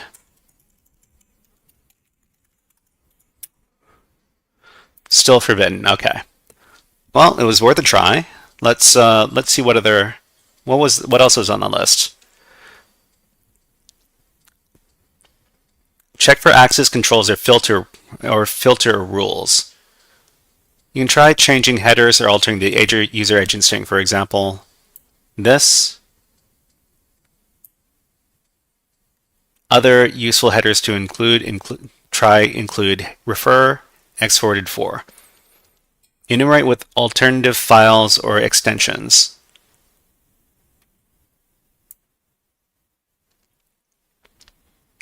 Okay. Analyze cookies and authentication.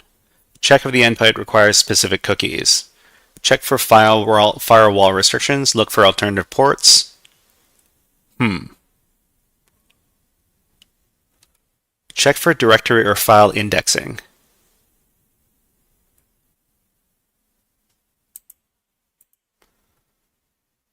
So we've got Logitech QuickCam over here.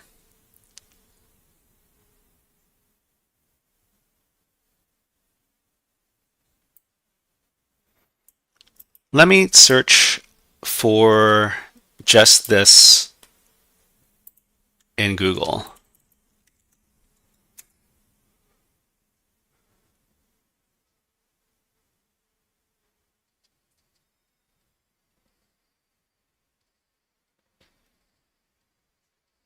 Okay, so this doesn't seem to give us anything good. Let's just look for Logitech QuickCam.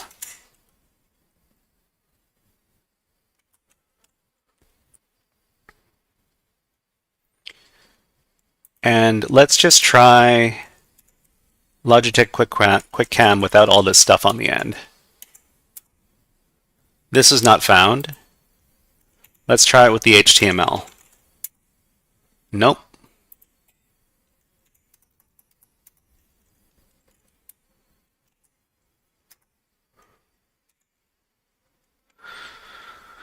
Okay. Oh, wow. An hour has gone by really quick. Okay, so we need to start prepping for our Python class. So if you're here for the Python class, please type in the chat, here to learn Python, PogJamp.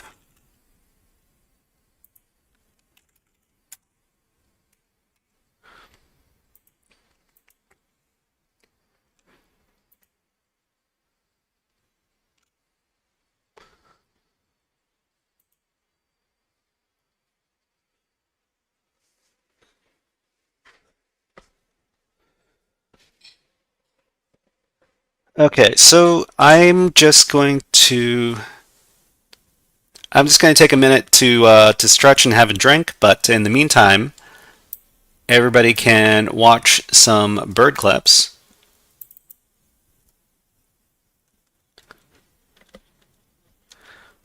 I'll be right back. Just need to have a drink. I'll probably be back in a minute or two. We'll start. We'll definitely start before the start of the hour. Whoops, that's not the one. This is the one. Okay, just a second.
Okay, we're back. All right, so I hope you enjoyed that drama between the birds. Let's just get that off the screen. Okay, so I'm going to set up for the class. I just need to get my presentation files.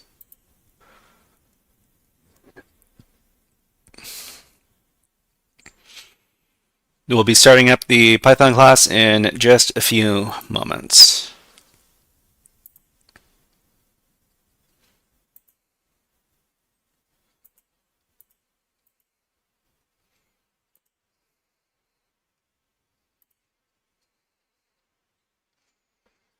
Okay. All right, so we have Dishan Days is here to learn Python. That's great. All right, so let's get started. So we're doing HackerFrogs After School Python Session 8. This is the last session for the Python portion of HackerFrogs After School. After today's session on Python, we're going to be moving on to the web app hacking portion of the course, and I hope everybody's looking forward to that. But let's finish up our Python programming basics strong today. So this is the 8th and final class for Intro to Python Programming. And during our last workshop, we learned about a few programming concepts through Python, including the following. Oh, let's turn off the music for the stream. Okay, we'll turn the music back on after the Python lesson is over. But we learned about dictionaries last class, and dictionaries in Python are similar to other container objects such as lists, except that the data stored in dictionaries are pairs of keys and values as opposed to individual items. So dictionaries are useful for recording different key value pairs that all pertain to one subject or one common value across a number of subjects. In this workshop, we're going to be covering modules and packages, and we're going to be using modules and packages to solve some challenges inside of Pico CTF. We're going to solve some CTF challenges using Python. So first, we're going to talk about modules. So a module is a piece of software which serves a specific purpose. Modules typically contain a number of functions, classes, variables, and/or methods which can be imported into a Python namespace to make use of extended functionalities. So basically, modules let you import other sets of Python code into your own code, which makes them very useful for extending the usefulness of your own scripts. But we just talked about namespaces. So what are namespaces inside of Python?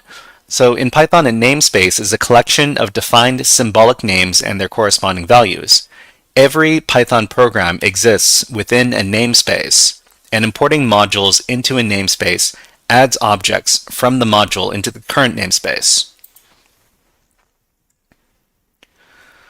So what are modules? How can modules enhance our Python programs? As an example, the Python random module contains a few different methods for generating random numbers or rearranging pre-existing data into random configurations. So because we can import this module into our code, we can start creating some random numbers or start shuffling around different items and lists inside of our code into random configurations. So after we've imported the random module, we can start accessing functions and methods from that module in our own code. So how do we import modules? So in order to use module functionality, the module must first be imported into the namespace.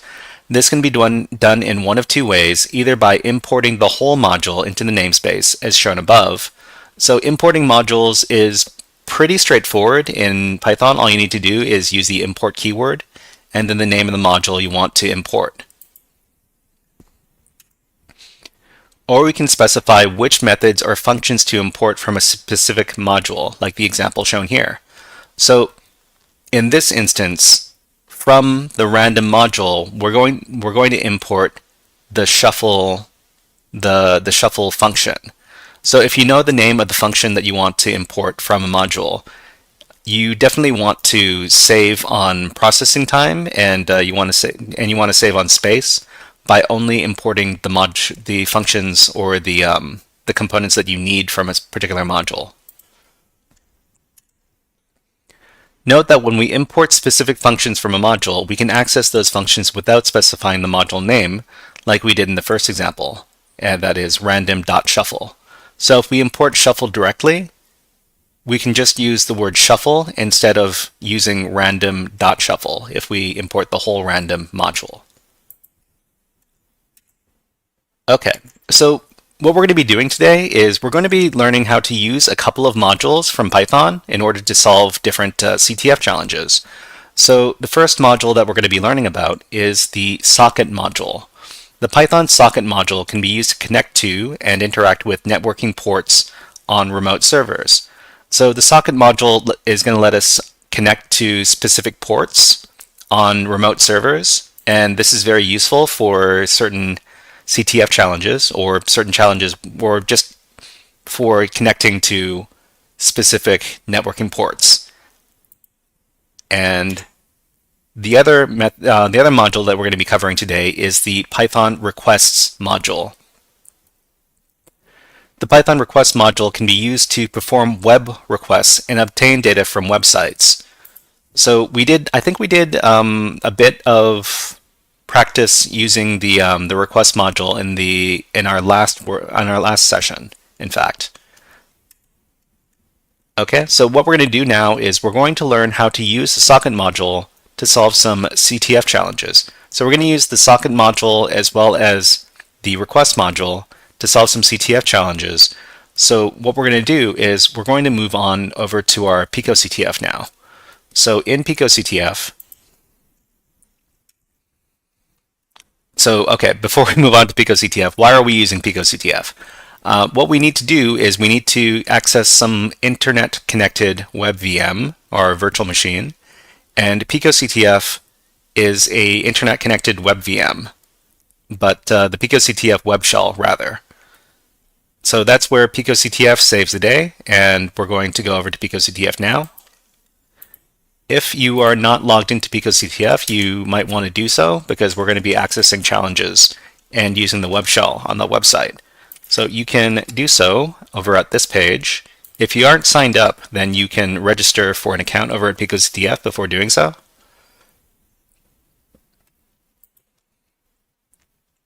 But after you're logged into your PicoCTF account, you want to go to the practice section over here. So there's going to be a menu at the top. One of those buttons is the practice one. Click on it.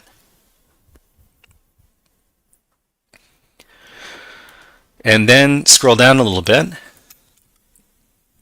And then you're going to see this web shell button appear over here. So I'm just going to get rid of that. So you want to click on the web shell button. It is on the right-hand side of the screen. It's a gray button. Just click on that. And then it's going to start up your web shell session. So the web shell is a web-accessible virtual machine that lets you access a Linux command line interface. So the problem with accessing the web shell in its default form is that it is quite small, and we want a bit of space to work with. So what we need to do is we need to make the web shell bigger, and we can do so by clicking on this button right here, Pop Out Web Shell Terminal. If you're having troubles with the web shell and it's not loading up for you, you can click on this button right here that's labeled Reload Web Shell Terminal, and after a couple of tries you should be able to access the web shell. But after you've accessed the web shell, click on this button that is labeled Pop Out Web Shell Terminal, and that's going to make the web shell nice and big. And if you're able to access the web shell and make it big, put it in its own web browser tab, please let us know in the chat by typing in web shell up smiley face.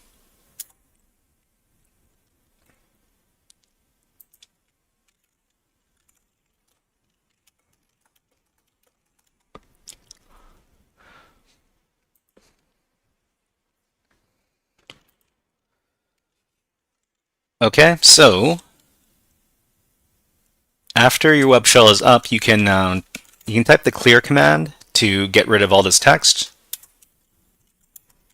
And if there's anything inside your directory already, you might want to delete it. So the readme.txt file we're going to leave alone, but if there's anything else in here, you might want to delete the file or the directory by using the rm space -r command to delete.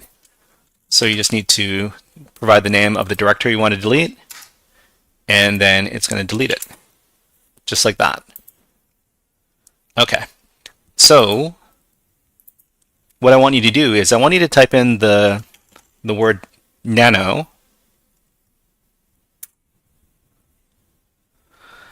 Deshande says, I'm on my phone right tonight, but we'll redo the challenge later. Okay. Yeah, we're going to be doing quite a bit. We're going to be doing quite a few of these challenges tonight because we're going to be using our Python scripting skills to solve the challenges.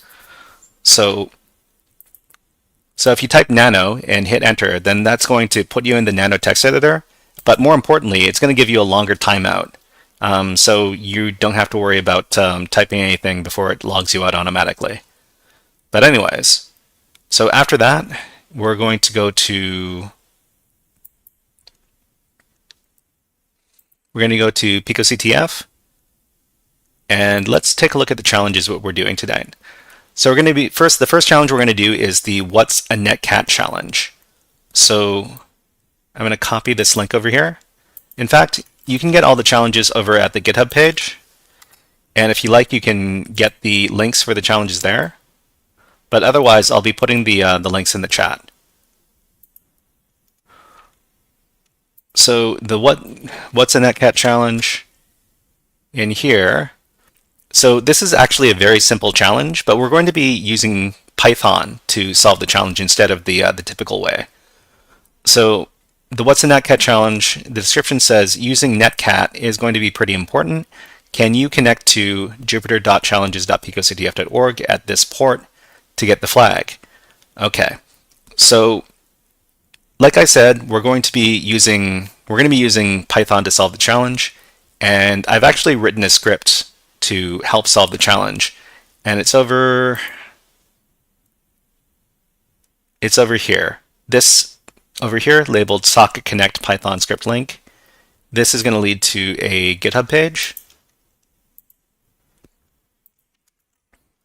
and I'll provide the link to the GitHub page over here. So this is a script. Let's make the script nice and big so that we can start understanding what's going on in the script. So what is going on? So it says this script connects to a specific server on a specific port and records its response in a file written to our host system. So the first thing that happens inside the script is that we're going to import the socket module. So we use the import keyword to import the socket module, and then we're going to set a couple of different variables. So I think I can make the text bigger. Okay. So hopefully that's not too big. So on line 6, from line 6 to line 8, we're going to set some variables. So on line 6, server is going to be user input. And the user input we're going to set is enter the server domain. So we want the user to put in the server domain, and it's going to save the input to this variable called server. And on line 7, we've got port, and we're going to set this as an integer of the input. Enter the network port number. So remember, the Pico CTF challenge asked us to connect to a specific domain on a specific port. This is where we ask the user for that information. And we're also going to set up a file that's going to be written, and it's going to be this variable right here. That's the output file. So this one is already filled in. So it's always going to save a file called socket response.txt. So next we're going to define so I think most of the rest of the script here is going to be creating this this function right here. So the function is called connect server, and it needs a server, port, and output file in its arguments. So first of all, we're going to access the socket object. We have to create a socket object, and we're just going to call this the client socket. So the variable is going to be called client socket, and we're going to set that as the socket object from the socket module. So we need to set this as socket.af socket sockstream. These are default values. You don't need to worry too much about this. But in the next little block here, we're going to do something that I didn't quite cover. I found it kind of hard to cover everything in 8 sessions, but this is what is called a try except block, and it's going to ask the Python program is going to try to do something, but if for some reason we get some errors, it's going to be able to have those errors occur in a more graceful manner than just crashing the program. So we're going to try this. We're going to connect to the server using this the client socket variable, and we're going to use the connect method from the socket module on the server on the port, and then we're going to print connected to the server on this port. Next, what we're going to do is we're going to create a file, and we're going to open the file that we specified in write and B. I think B is for binary, but we're going to be able to write to this file. And then we're going to receive some data. So while true, this is a loop, and the loop over here is going to receive the data from the networking port. So while true, receive data from the server. The data variable is the client socket receive. So this is going to receive data and this many bytes over here. So break the loop if no more data is received. If there's no data, if the data is empty, then we're going to break out of this loop. But otherwise, we're going to write the received data to the file. So we're going to, the file that we opened, we're going to write the data to it. And then we're going to the console, we're going to print some data. Print receive data to the console over here. So data decode in UTF-8 encoding. And then we're going to print, at the very end of the loop, we're going to print data successfully recorded in output file. So it's going to tell us where the what the file is that we want to look for afterwards. The last thing it's going to do is, if an exception occurs, if there's some sort of error, it's going to tell us what the error is by printing out this message. And the last thing it does is it's going to close the socket. So the networking port socket, it's going to close it. That's the last part of this try except block. So it's going to try to do this, all this stuff. If there's an exception, this is going to happen. It's going to print that an error occurred. And then the last thing that's going to happen is that the socket is going to close. And the last thing in the code that is done is it's going to run this function, connect to server. So if you see, most of the code in this script is dedicated to defining this function right here. If there's anything you don't understand about what's going on in the script, I know it seems a little bit complicated, but if there's anything you don't understand, please, and if you want to ask about what's going on a specific line of code, please refer to the line of code, and I'll try to explain what's going on those lines of code. But otherwise, what we're going to do is we're going to copy this script. And you can copy the script by going up to the top, and this button right here, it says copy raw file. So beside the raw button, there's this one right here. So just click on that. So just click on that and then go over to your web shell. And your web shell is right here. Web shell is ended. Okay, press enter to reconnect. Okay, so we've copied the code. All we need to do is we need to write it to a file. So we're going to use nano. So we're going to nano socket connect.py.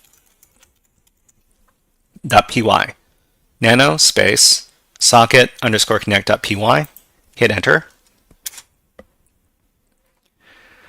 So now that we're in the text editor, we can just paste in all the code that we just copied. So right click and then paste. And this is the script we're using. So this is, like I said, this is a little bit more complicated than the other stuff that we've been writing during this course.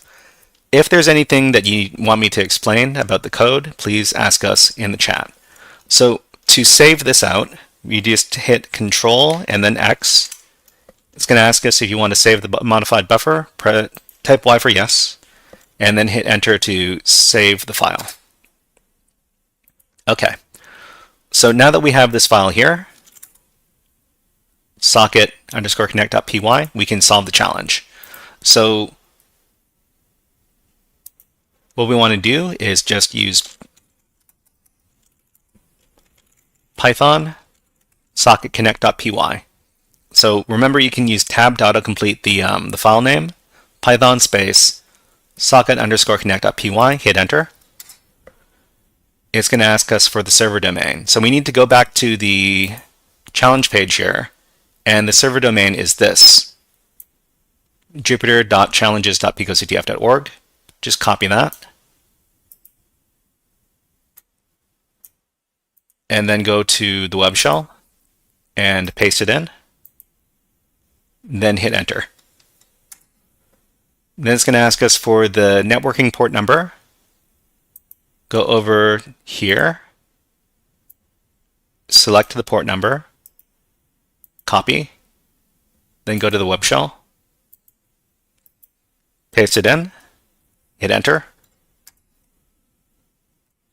Okay, so it says connected to jupyter.challenges.picoctf on this port right here. You're on your way to becoming the Netcat master. It gives us our flag, and then the script says data successfully recorded in socketresponse.txt. So we have the flag that we need to submit right here, but we also have our socketresponse.txt file. So if we read that, socket underscore response, then this is exactly what we got from the server on that socket. So to finish the challenge, we just need to copy the flag, then go over to the challenge description, paste in the flag, and then click on Submit Flag. And then we're finished. Okay, so what did we do? So we used, whoops.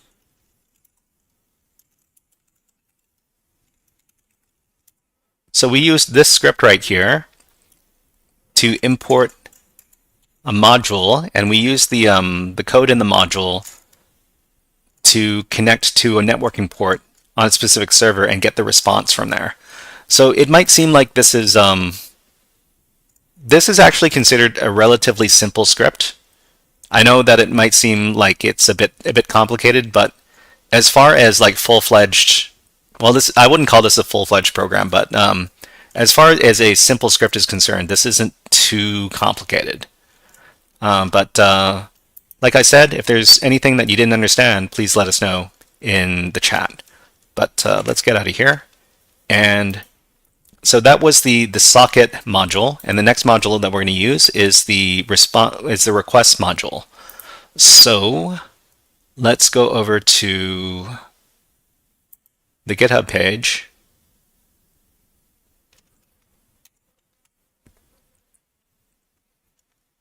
And let's try this inspect HTML challenge. So I'm just going to copy this link and provide it to everybody in the chat.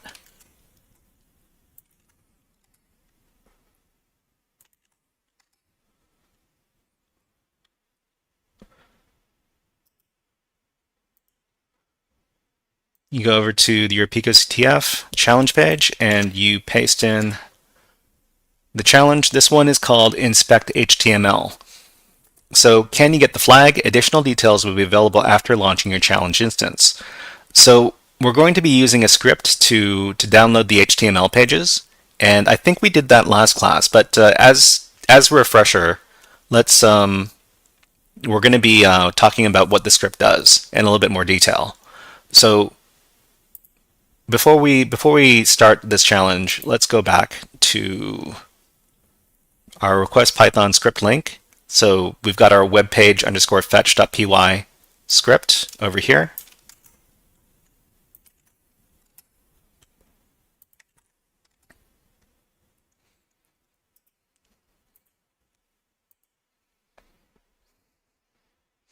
Okay, and let's take a look at what this script does.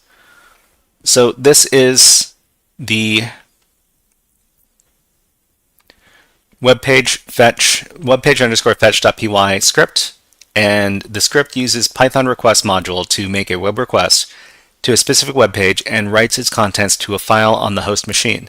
So this is another script that is going to get something from the resource.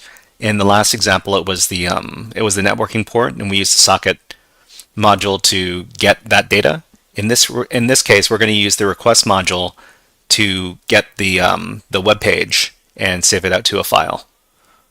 So the first thing we do in this script is we import the request module, and then we set a couple of variables. So the URL is input the desired URL, and then the output file is also input. What name do you want to give the input file? So we get to type in both of those, and those are saved. And then this is a little bit more straightforward than the other script we were just working with. So this is the fetch web page function. It takes in two arguments, the URL and the output file. And we try and accept. We have this this try except block as well. The first thing we do is we set a response variable, and it's equal to the requests.get method with the URL. So we use this code from the request module.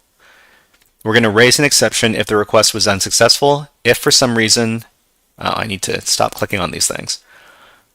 If for some reason we're not able to successfully download the page, then it's going to give us an exception with this method right here, raise for status. The next thing it's going to do is going to write the content of the response to the output file. So with open output file in write mode with the encoding UTF-8, it's going to write the response in text form. And it's going to print web page successfully recorded in output file, the name of that output file, except if there's some sort of exception, it's going to print out an error occurred, and then it's going to print out the nature of the error over here. The last thing that happens in the script is that it actually calls the fetch web page function with the URL and the output file as the arguments. Okay, so this one, I think this script is a bit easier to understand, at least the code is. Once again, we're importing a module in order to get the job done. And let's copy the script. So the script, you can go over to this button beside the raw text over here to copy the code. Next, we're going to go over to our web shell, and if it closed for you, go ahead and hit enter to reconnect. We're going to nano, and this is going to be called webpage underscore fetch.py.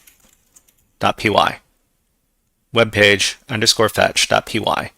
So you use nano to open that up, and we're going to create the script inside of our nano text editor. So just right click and select paste, and here's our script, and then here's our code. Okay, so like last time, we're going to do the Control X keyboard shortcut, say modified buffer yes, Y for yes, and then hit enter to confirm. Okay. So we've got webpage fetch.py in here. we're going to go over to the Pico CTF challenge. Can you get the flag? To start the challenge, we need to click on Launched Instance over here. So it's a blue button, just click on it. And that's going to start up the virtual machine associated with the website that we need to access. If for some reason the page is unresponsive, please wait for a few seconds, and then it's going to show you an error message, and then you're going to get to try again. But eventually, you're going to see this red button appear here that says Restart Instance. That means that you successfully started the machine. So the text changes here. Go to this website. So we can just right-click and select Copy Link. Then go over to our web shell and run Python space webpage fetch.py. It's going to ask us input the desired URL. Right-click paste. Hit enter. What name do you want to give the output file? So this file is probably named index.html because that's the landing page for most web pages. So that's the page that we're in. That's the name we're going to choose. Index.html. Okay, it simply says web page content successfully recorded in index.html. So we have the index.html file in here now. So we're just going to use cat to read the file. So we've got this long, this is the content of the index.html file. But inside of here, we also see inside of this HTTP comment, we see the flag. So we can solve the challenge by just going over here, copying the flag, then going over to the Pico CTF challenge page. You can paste in the flag and click on Submit Flag. And then you're done. Okay, so we're going to do one more challenge that uses where we're going to use the Python script to help us complete it. And the next challenge we're going to do is the scavenger hunt challenge. So the scavenger hunt challenge is here.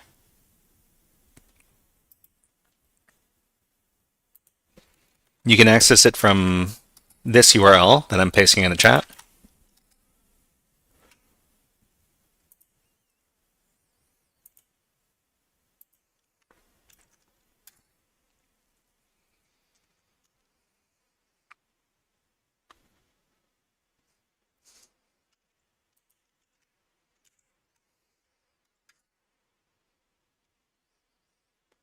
Okay, and the scavenger hunt challenge says, there's some interesting information hidden around this site. Can you find it? Okay, so the first thing we need to do is we need to copy this site using our script. So we can just copy the URL over here, copy link, and then we can go over to our web shell. So now that we're done with this index.html file, we can get rid of it. So rm index.html. And then we can run the Python script again. Python web page fetch.py. It says input the desired URL. I'm going to paste in this this URL that we got from the challenge page. What do you want to name the output file? The output file, we're going to call this index.html as well, because the landing page for most websites is called index.html. So just hit enter, and it says web page content successfully recorded in index.html.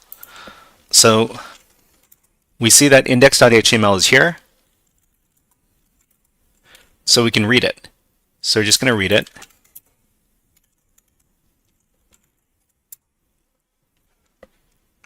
Okay.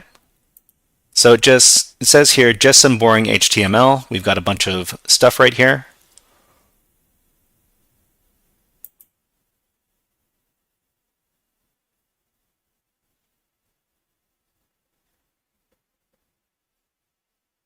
Okay, so we actually have some links located on this page as well. There's a reference to mycss.cs and myjs.js. So we could manually go over to those endpoints and access those pages as well. But we're going to use our Python script to do that. So we're going to do that later. At the bottom over here, it says, here's the first part of your flag, and it says Pico CTF. So what we can do is we can just copy the first part of this flag. Then we can go over to the challenge page, and we can paste it into the flag submission field for safekeeping. So just this first part, we're going to paste it in. And we can actually get some another script to help us download the links. Actually, if for some reason you weren't able to find the links, the next script that we're going to use would be able to help us find the links. So over at let me get web hacking extract links.py. So this is another script that is going to help us get the links inside of a web page. So I'm just going to click on that. This is probably the most complicated script we're going to be using tonight. So let me get the link and provide it to everybody.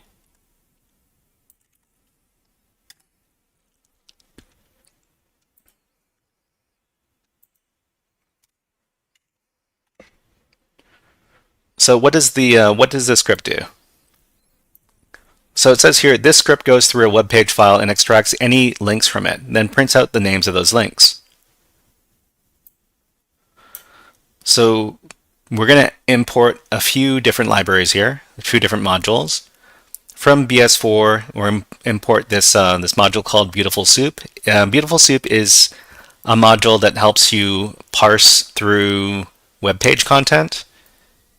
And there's another module that we're using that helps us with URL libraries, and another one that has system commands. So we've got our base URL variable here. It's going to be input. Please input the base URL of the website. So the base URL is basically the domain, and so we know the domain. We're going to be able to get that and supply that to the script. And the rest of the script is this function here called extract links with the file path. So we're going to try opening a file in read mode, which is the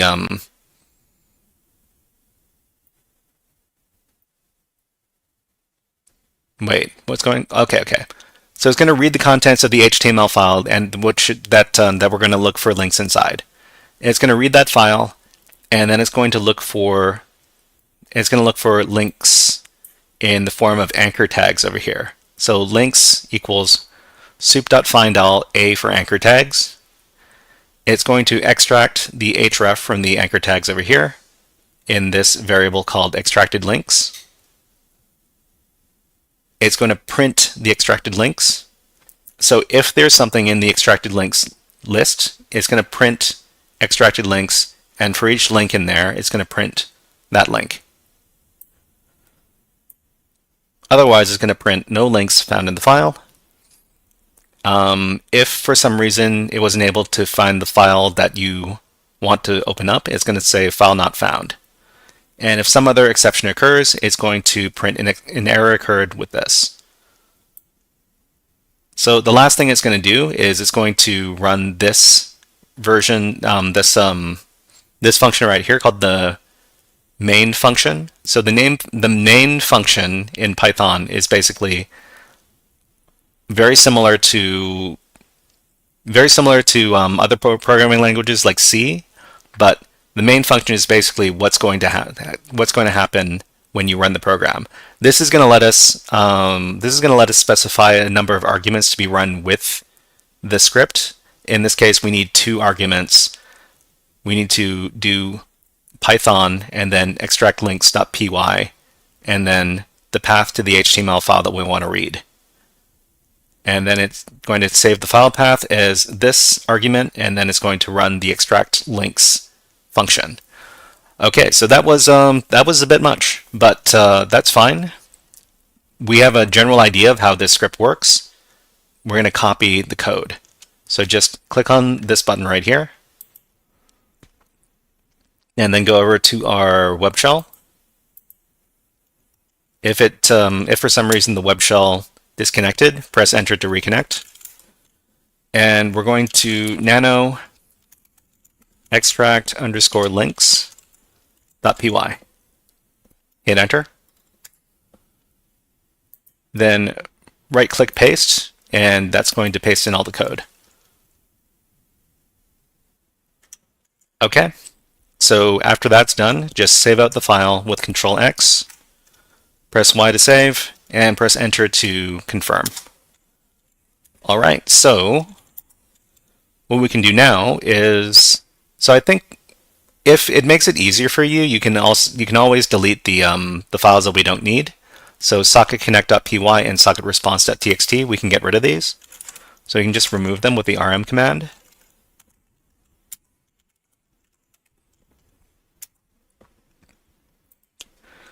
Okay, and now we can run extract links.py. So Python space extract links.py space, and then the name of the file we want to read. So the file we want to read is index.html.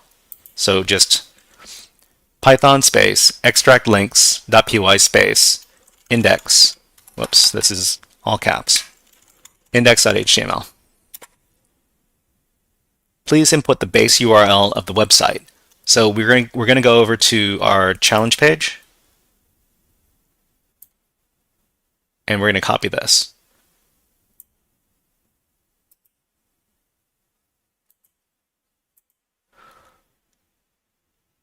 Then go back to our web shell, paste in the base URL of the website, and then hit enter. So it says no links found in the file. No links found in the file. Okay. So we're going to do this manually without the extract links.py. So what we can do, we're going to cat index.html, and we're going to note 2 things. So that there's this file right here called mycss.css, and there's another file called myjs.js. These are the 2 other files on the website. So what we can do is we can run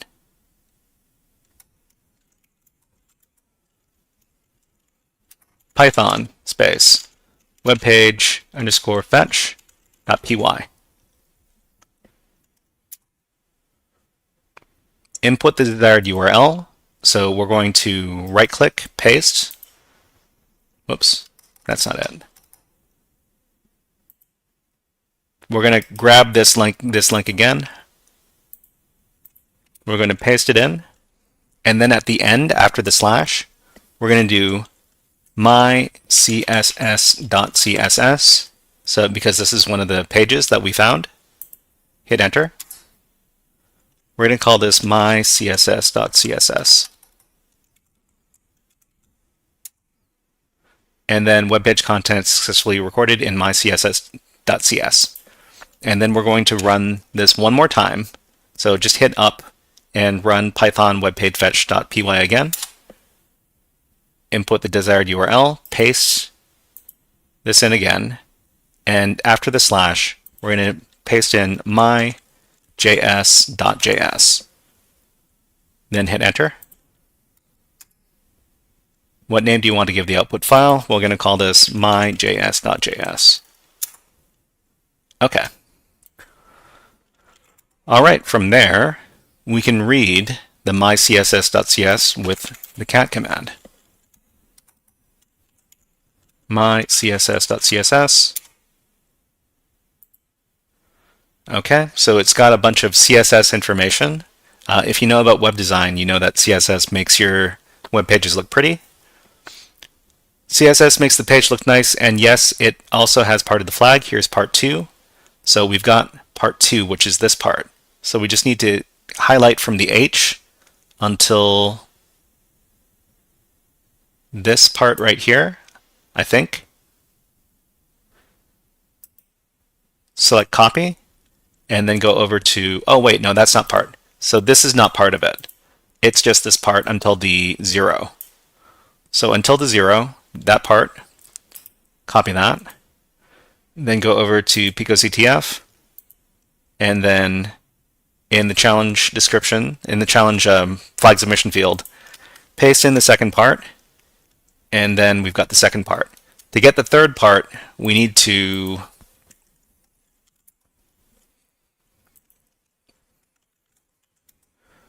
use cat with the myjs.js. So cat myjs.js, and this has a bunch of JavaScript code. But at the bottom here, it says, how can I keep Google from indexing my website? How can I keep Google from indexing my website? Okay, well, I actually didn't expect this, but I think we can play this game. So this is a reference to the robots.txt file, and this is a file that stops search engines from indexing websites. So we can run Python space webfetch.py again, and this time we need to go back and get the base URL. So just go back to the description page, copy this, then go back to the web shell, paste this in. After the slash, we need to type in robots.txt and hit enter. We want to give the output file the name robots.txt. Web page content successfully recorded in robots.txt. All right. Which means we can cat out robots.txt,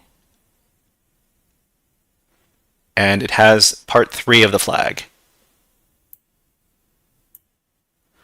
This is, oh, I remember this challenge. This challenge is actually tougher than I thought it was.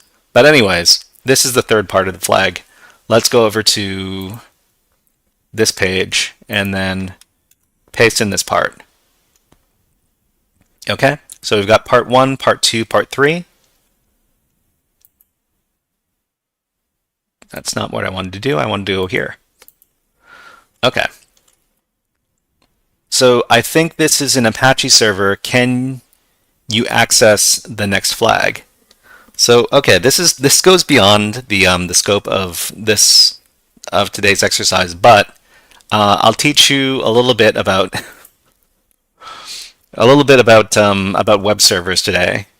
So what we're going to do is we're going to run Python web page fetch.py again, and we're going to access the hidden htaccess file. So web page fetch, it's going to ask us for the URL. We're going to copy this link again and go over here, paste it in. And at the end, after the slash this time, we're going to type in .htaccess. And this is a configuration file on Apache web servers, which has server configuration stuff. Just hit enter. What name do you want to give the output file? It's .htaccess. And thank you very much for GoPucksN for following on Twitch. Thank you very much. Hi, hello, Hello.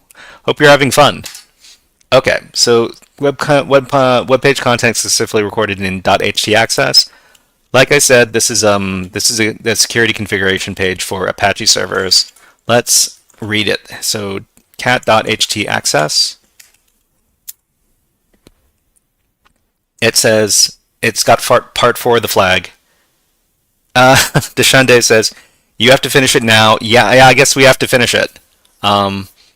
So part 4, it says, I love making websites on my Mac. I can store a lot of information here. So there's actually an extra file that has to do with Mac web servers. So this is the 4th part of the flag. We're going to copy this, and then we're going to go over to here and paste in the 4th part, 1, 2, 3, 4. So the last thing we need to look for is this Mac-related file over here. I think the file is called .dsstore, and I'm going to confirm that with ChatGPT. TM says, what challenge is this? I'm curious about the N2. What challenge is this? This is the scavenger hunt challenge. So if you want to access it yourself, you can access it on the Pico CTF website. It's over here. And I need to make sure that the name of the file is .ds store. Yeah. So it's .ds_store. So the last file we're going to do is we're going to copy this link again. Then we're going to run Python web page fetch. We're going to input our desired URL, paste it in. At the end, after the slash, it's .ds_store. And hit enter. What name do you want to give the output file? It's .ds_store. A client error occurred, not found. .ds_store. Did I spell that correctly?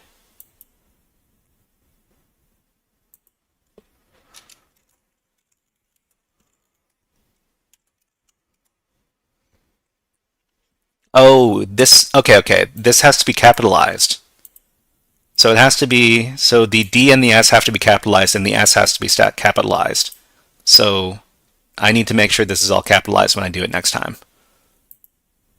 Okay. So I'm gonna copy this. So hold on.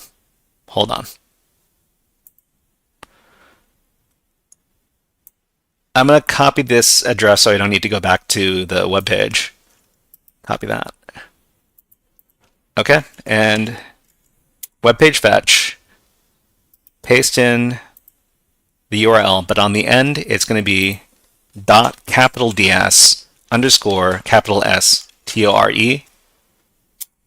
and the output file is going to be .S_store. Okay, web page content successfully recorded. Oh man, let's end this challenge. cat.ds_store. It says, congrats, you completed the scavenger hunt. We've got part 5 of the flag, which is this. So you just need to copy this very last part of the flag. Then go over to the challenge page, and we're going to combine it with all these other parts of the flag that we collected over here. Paste it in, click on Submit Flag, and we should be finished. Hooray, you've solved this challenge. Okay. All right, so that's how we used Python scripts to help us solve some Pico CTF challenges. So we used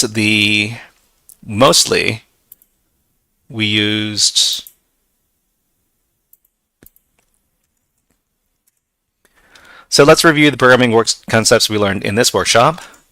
Modules and packages. Modules and packages are pre-written code that can be imported into Python files to add functionality.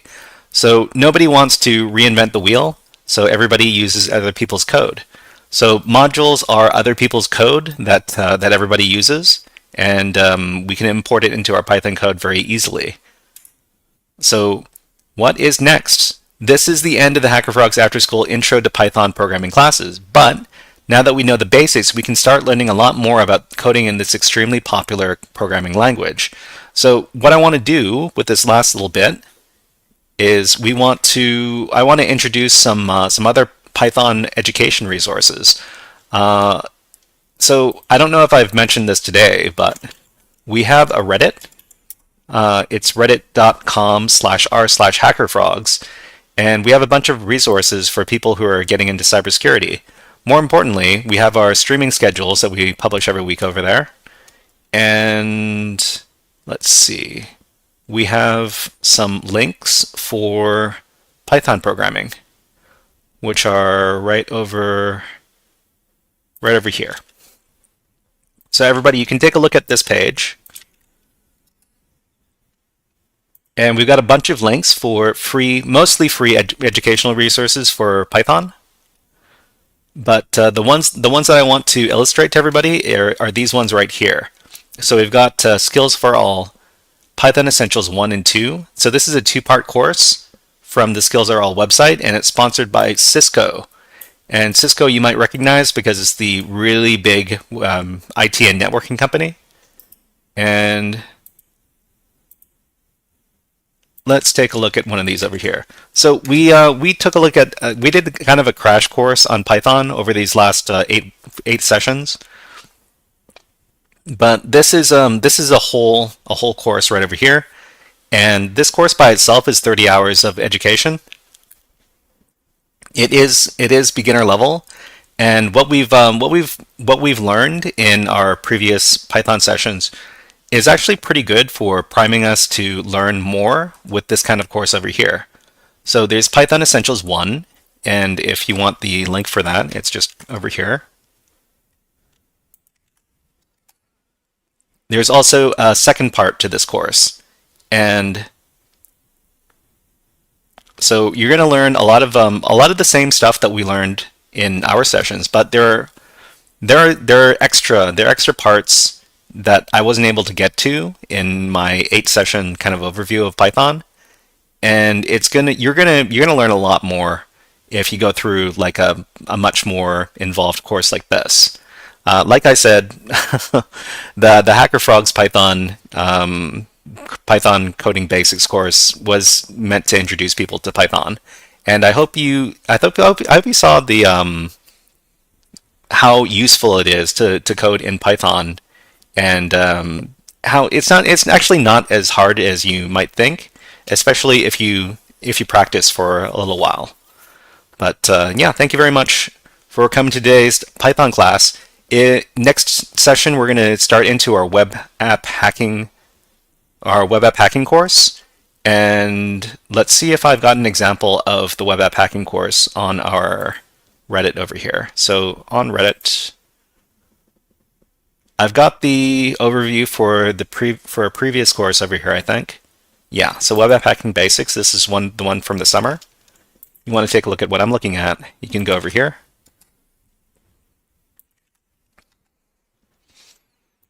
So what are we going to be learning in the Web App Hacking course? So the first session is going to be looking at the Natas CTF game.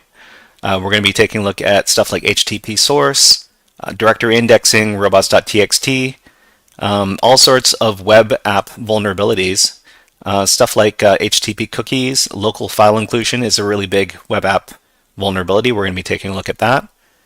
Over the course, we're going to look at quite a few different web app vulnerabilities, but we're going to stop with we're going to finish the course with a very infamous web app vulnerability called SQL injection. And let's see. Nico Lee says thank you. Oh, thank you very much, Nico Lee, for helping us, for showing up to class and for learning with us. I really appreciate having you in our classes, and I hope to see you in the next classes that we have for web app hacking. Go Pucks in. I'm not sure. How do you pronounce that name? If you could tell me how to pronounce the name, I'm gonna stop getting it wrong. But thank you very much. You also said that you started a 100 days course on Udemy, And you also asked us Pucks, just call you Pucks. Okay, no problem. And you asked if it does it count if you use GPT to help. If you don't use ChatGPT, it's kind of like not using Google. So ChatGPT is a tool, and ChatGPT is a tool, and it's a very powerful tool, especially when it comes to learning programming languages. In fact, I could ask ChatGPT, please write a Python script which connects to a website and downloads the contents. And it's going to write out a whole script for us.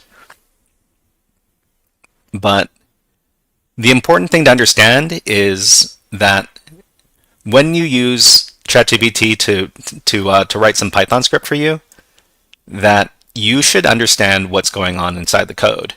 It's fine if you ask if you just want to write some really quick code, but you should understand everything that's going on inside the code. So we're creating a function over here. This is a try except block.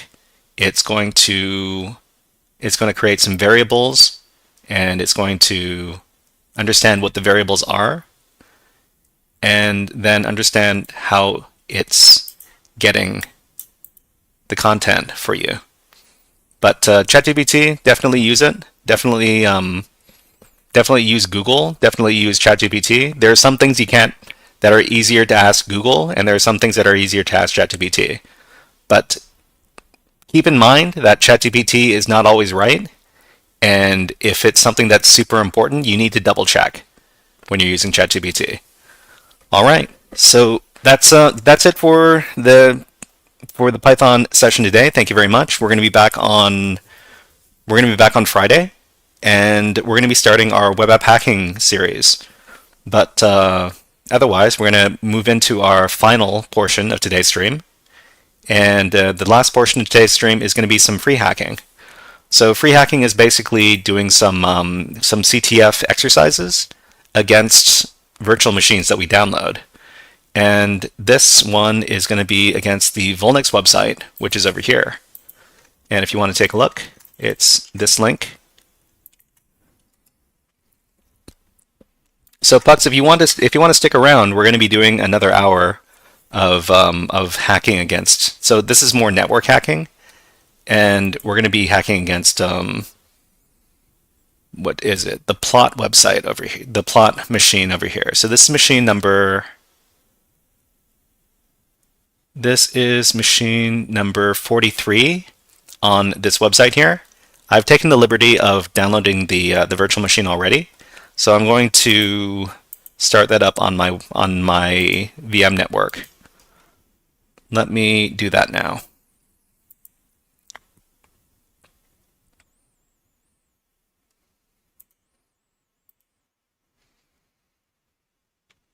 Oh, TM, thank you very much. I appreciate that you enjoyed the class. Dishan Days also, thank you very much. I appreciate all my students, and I like it when people learn. All right, so we've got our plot virtual machine over here. It's starting up. And what do I need to do? I need to start up my music again. Okay, if anybody finds the music too loud, please let us know. Don't want anybody to be bothered. Nico Lee asks, do you do any cloud hacking? I've done some cloud pen testing stuff, but I wouldn't say that I know very much about it. I've done a few things with the Amazon S3 buckets, and Amazon deployed like web servers and stuff. Actually, if you're interested in doing web app hacking, there's a great course from, let's see, I think it was AWS Top 10 Vulnerabilities.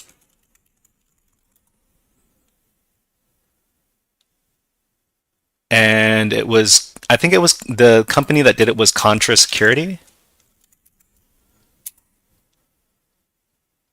Yeah, this link right here. This is a really good resource for learning about AWS hacking. Oh, that link looks really messy. But this is what you want right here, the second link. This is a much easier link to look at.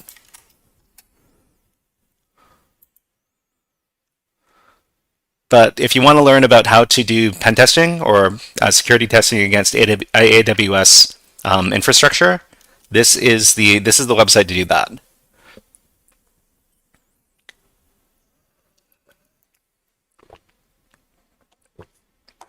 Okay. All right. So the machine is deployed on my network. So it's located at 10.0.2.42. So that's the IP address we're going to be hacking against. So let's do that.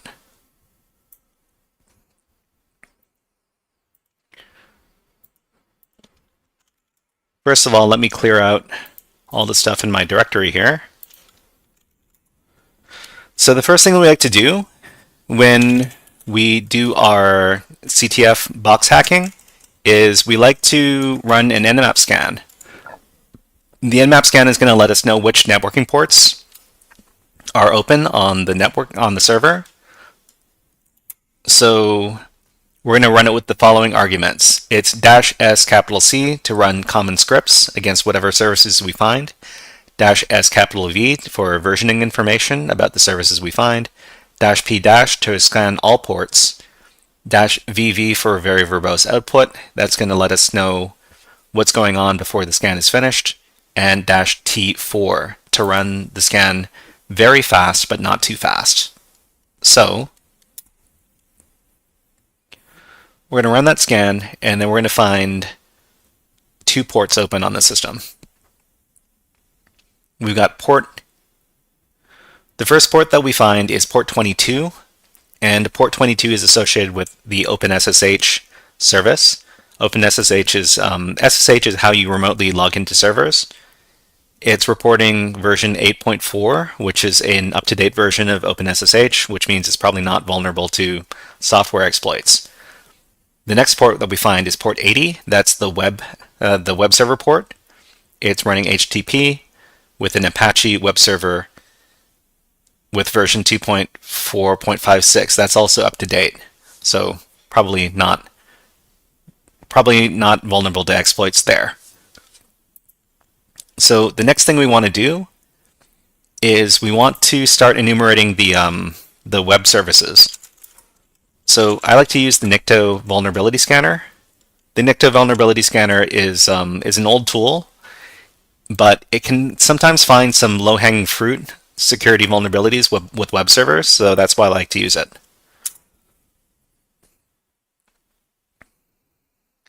So it also tells us the server software and version information. It tells us the HTTP methods allowed on the server. I don't think it's going to find anything else, which means we're going to have to move on to another tool. So the next tool we're going to run against the web server is the dirb tool. So dirb is a very simple directory busting tool. And so directory busting is basically finding out what directories exist inside the website. When we run this tool, it's going to show us a number of endpoints that are available on the system that it finds through brute forcing. So we found index.html, server status, JavaScript, jQuery. Okay, so these are the directories that it found. So this is a very simple tool. We're going to move on to a more advanced directory busting tool, which is called GoBuster.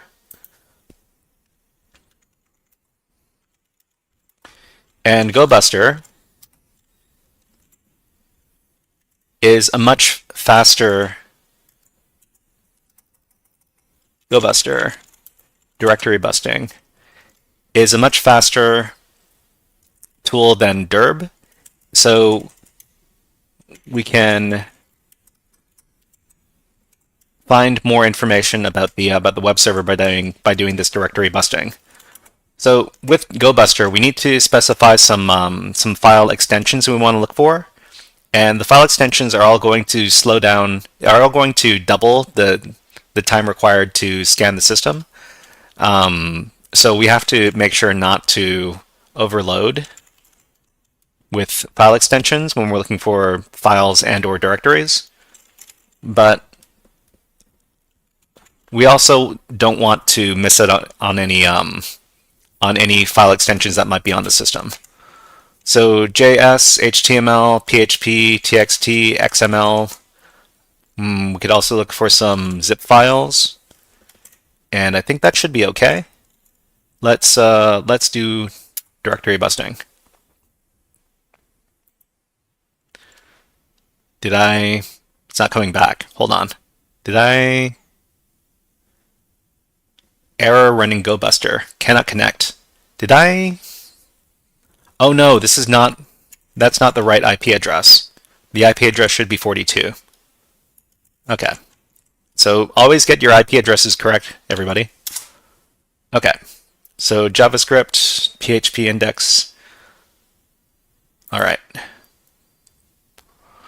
So from this point, we can go over and manually enumerate the website. So the website is going to be located at HTTP 10.0.2.42. And this is a Debian default page, which means it's not going to tell us very much.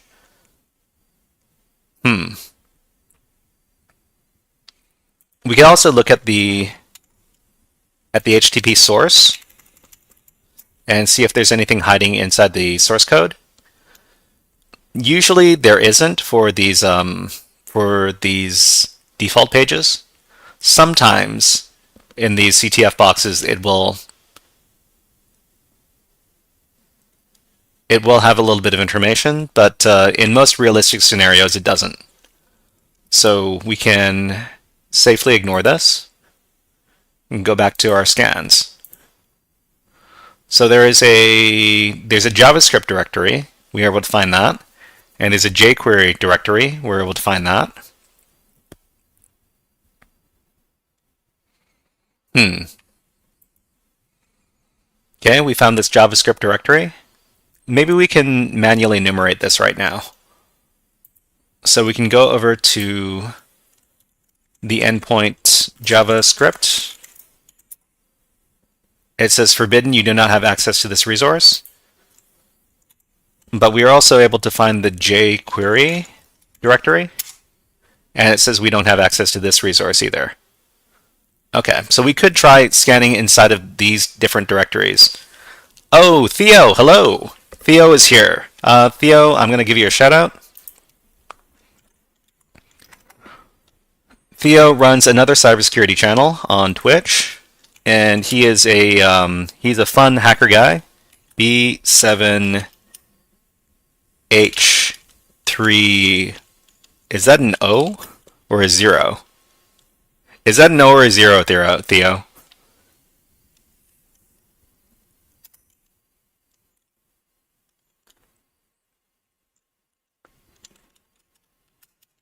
It's a 0. Okay. All right. So that's. Okay, so /shoutout, geez. Shoutout username, shoutout B7. Okay, there you go. There's the shoutout. So if you have some time and you see Theo online, please check out his channel. And okay, let's continue where we left off. So we don't, these VulNyx challenges are always so difficult for me. Anyways. So we were only able to find this JavaScript directory. So let's scan inside the JavaScript directory. So we're going to go over here in GoBuster, JavaScript, scan inside of there to see if we can find some. Oh, and Theo, let's give you a hack the planet. Hack the planet! Hack the planet! Shut up and get in. Okay, so we're just scanning inside this JavaScript directory to see if we can find anything. Maybe we won't be able to. The name of this challenge is called Plot, and I don't know what plot refers to. In the meantime, we could do some desperation moves, and by desperation moves I mean do some UDP scans. So scanning UDP ports using Nmap is a bit of a desperation move because you can get a lot of false positives, but sometimes you have to do it. So we're going to scan for UDP ports, and we're going to scan for top ports, the top 100 top ports. And let's see if we can get anything good from this. Okay, we need to provide our password because this is sudo command. We're going to wait for this scan to come back. Okay, so we found the jQuery directory just like Derb did. So if we don't find anything else, we'll try scanning inside of the jQuery directory here. Because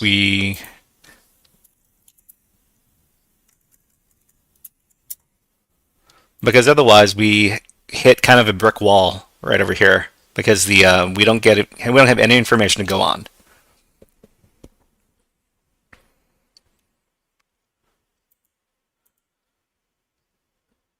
What else is going on? So we've got our UDP scan, Nmap UDP scan going on over here. We've got our jQuery over here. It was able to find jQuery. Okay, I didn't spot that. Let me try looking at that. So on this page, there's a JavaScript directory, and there's a jQuery directory, and there's another, and there's a jQuery endpoint in here. Okay. So this is the JavaScript jQuery library, and it's version 3.5.1. So there might be something with version 3.5.1 that we could look into. So we're going to use searchsploit to scan for jQuery version 3.5.1. We didn't find anything. So let's try jQuery 3.5. No. Maybe 3.5. Nope, nothing there. Okay, so maybe jQuery is not vulnerable. Is there anything in this jQuery file that we could potentially use? Just a lot of JavaScript. This is a lot of JavaScript. So let's look for password. Password true. Password. Password. Password. How many more? There's only 3. Password, password, password. But these don't tell us a password. So I guess,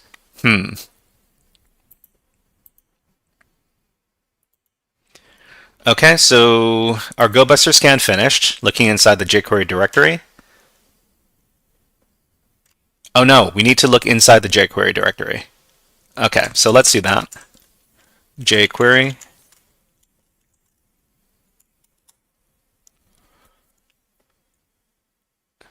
So we're looking for all sorts of file extensions. We're looking for XML, zip, JS, HTML, PHP, and TXT.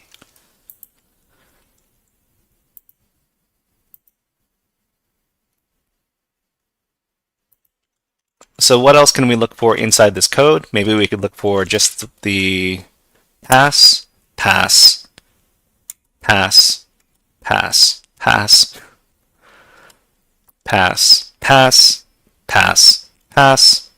Okay, more pass. Something tells me looking for pass inside of here isn't going to tell us anything. Yeah. Okay. Still looking, we found jQuery.js and we found jQuery. So these are probably the same endpoint, jQuery.js and jQuery. Let's see if we find anything else.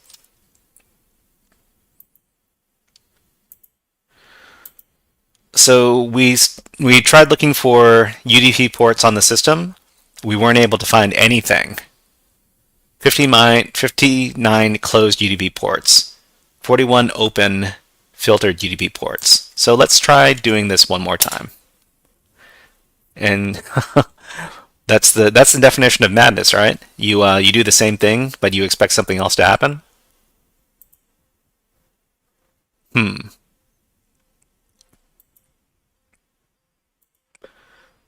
Okay, so this is still running.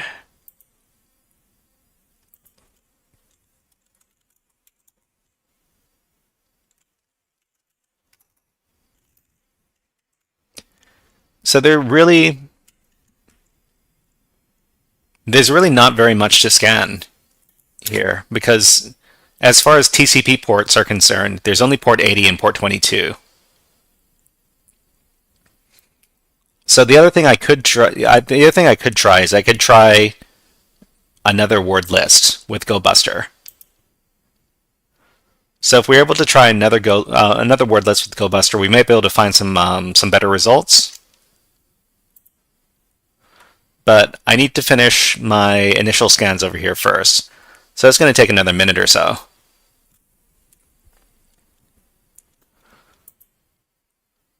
And let's see if we are able to find anything else with the UDP ports over here.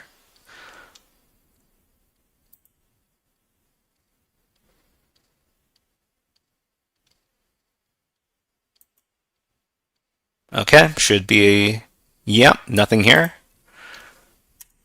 Okay, so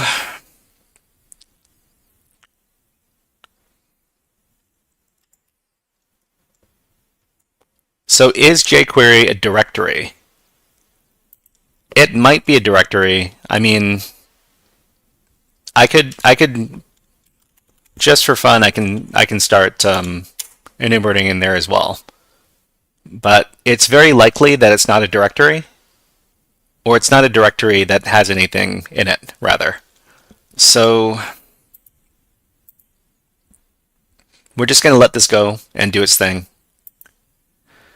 But in the meantime, worth a shot? Yeah. Let's start up another GoBuster scan. Okay, so we're going to try. First of all, we're going to locate the big directory list. So we're going to locate. There's something called sec lists, and we're going to look for directory. So there's directory list 2.3 medium, 2.3 small, and 2.3 big. So we're going to try the big one, and we're going to see if this gives us better results. So GoBuster, with all this stuff over here, well, maybe not all this stuff. I'm going to get rid of I'm going to get rid of some of this, and we're going to go back to the beginning. Okay, and then we're going to replace the medium word list with the big word list. And run that. I don't know if we're going to find anything different here, but it's worth a shot. This one is scanning inside of the jQuery directory. The JavaScript jQuery directory, rather.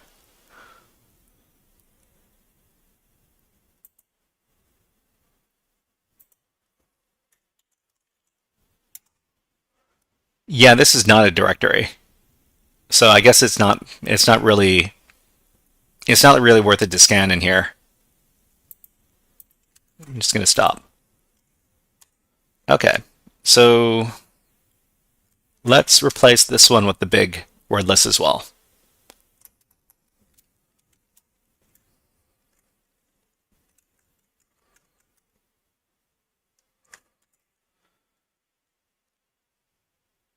Okay, so we'll look inside the JavaScript directory in this case.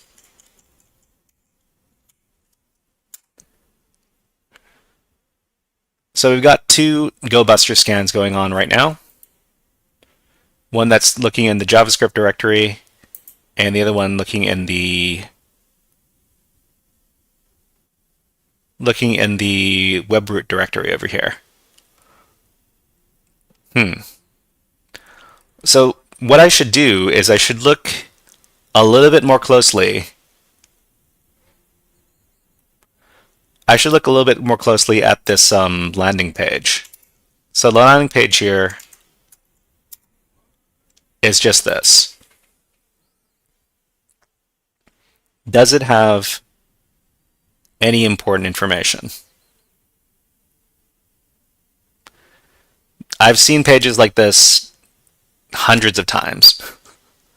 Most of the time, this page doesn't have anything interesting on it. But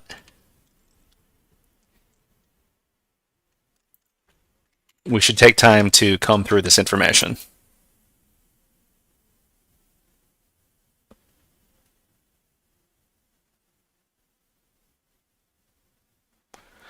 There's also an icons directory. So if we look inside that icons directory, we might be able to find, we'll be able to find icons for sure. But I don't think the icons in the icons directory is going to help us.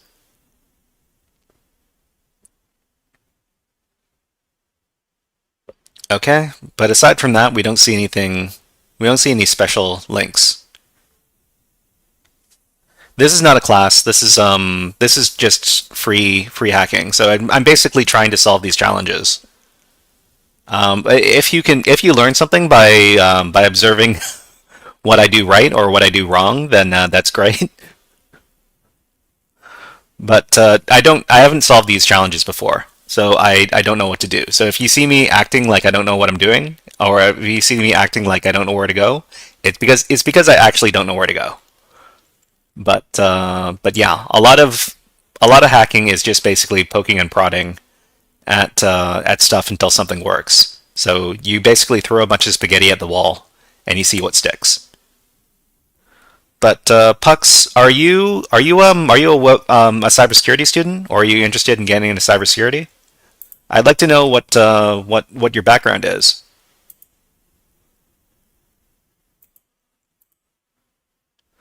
Oh, you're a freshman. You're a college student. Okay. Are you studying something tech related, or are you in? I guess well, freshmen don't declare, so you don't you so maybe you don't know what major you're going for yet.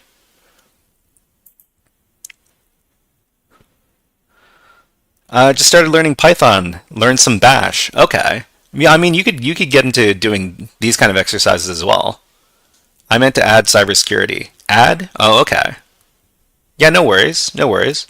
If you wanted to get into this, do you have access to a Kali Linux virtual machine? So if you're able to get access to a Kali Linux virtual machine, then you could probably do exercises just like this.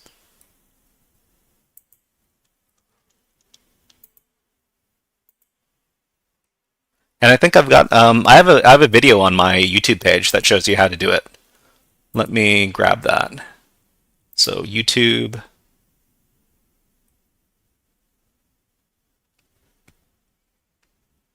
It's going a bit slow. Where is the search? There it is. Your last Kali Linux crashed. You need to make a new one.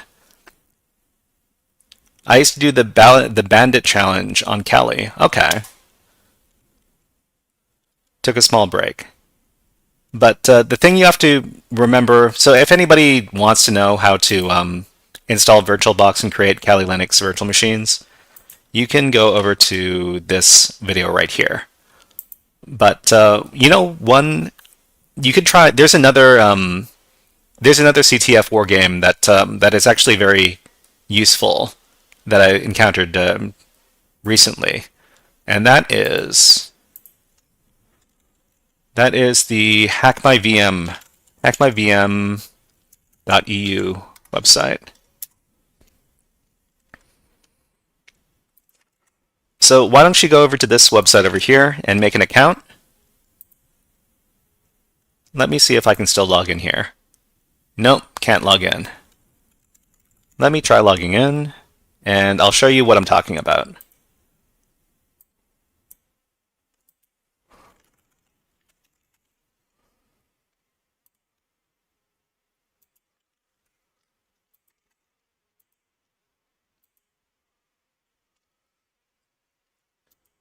So yeah, after you've logged into the website, there are some labs over here, and this beginner one over here is called HMV Venus. So after you sign up for the website, you can try this. You actually don't need to sign up for the website to access this. You just need to use SSH to access the server, just like you did on the Bandit challenge. So let me copy this information. If you have access to SSH, you can just log in by using these credentials over here with SSH. So we find jQuery.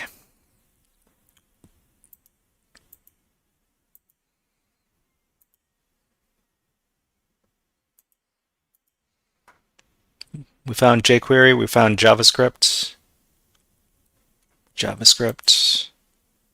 jQuery. You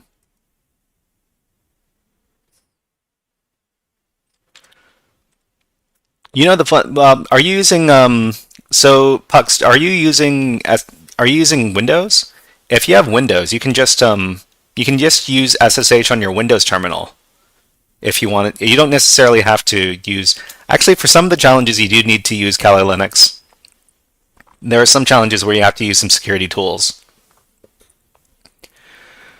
But yeah. It's I think it is a much better idea to use VirtualBox. And here's my tip. So when you install Kali Linux on with VirtualBox, after you do your updates, so update the system, upgrade all of the software, and then take a snapshot.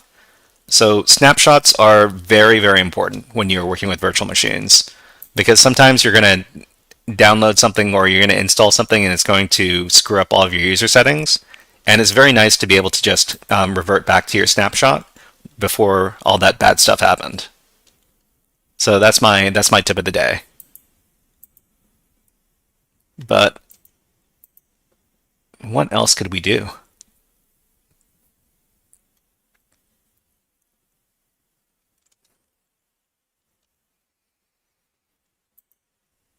Okay, so let's do Nikto again and see and pay attention to what's happening over here. So that's 10.02.42.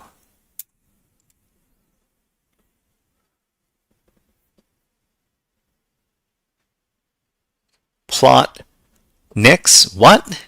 What is this? Uncommon X custom. Oh, I must. Okay.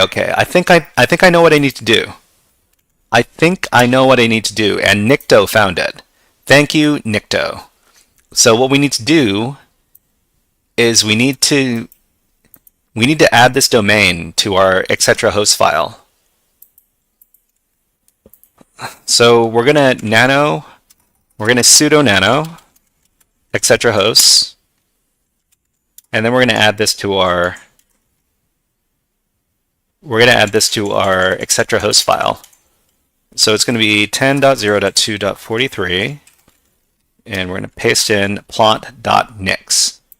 So this is going to, yeah, okay. This is going to add this domain so that we can render it using DNS. Okay. You thought it is dot 40. Whoa, did I do dot 43? I did. Thank you very much, Pux, for spotting that. I'm very bad about this. All these numbers are very, very similar to me, and I need to get it right. Thank you very much. Thank you very much for calling me out. Okay, so let's go over to. So now it's going to be HTTP, and it's going to be plot.nyx. Is this the same thing? What?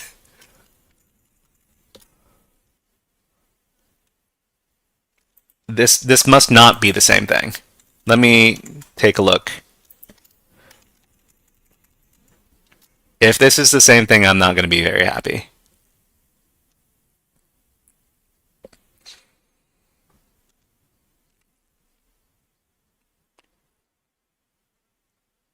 Okay, you know what? You know what this means? This means we can start doing our GoBuster scans again.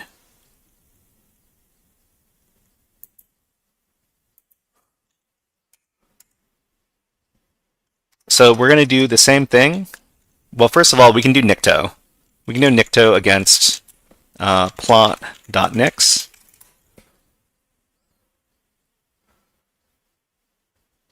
So this is going to be something, it should be something different.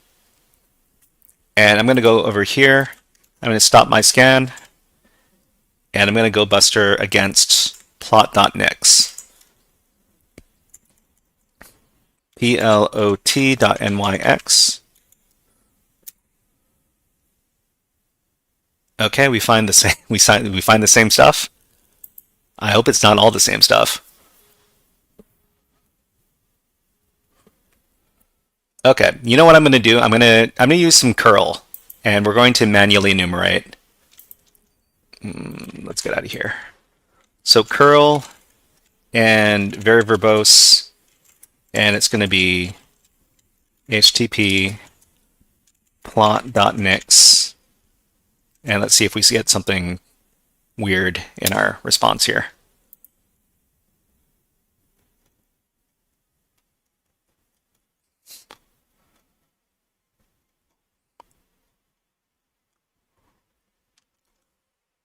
Okay, so x custom header plot.nix, right? This is what we're using right now. Connected to plot.nix port 80, sure.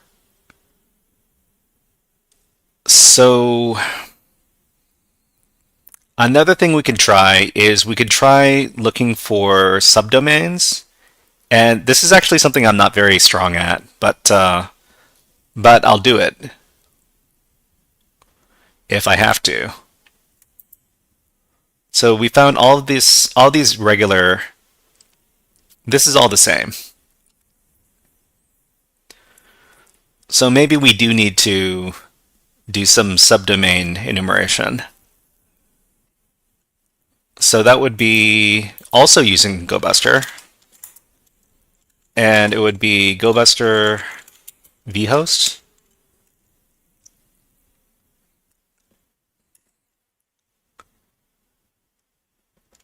It would be vhost, and it would be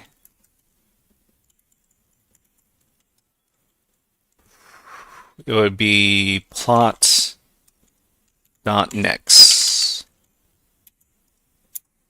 Okay. So, oh, we found a subdomain. .sar.plot.nix. Okay.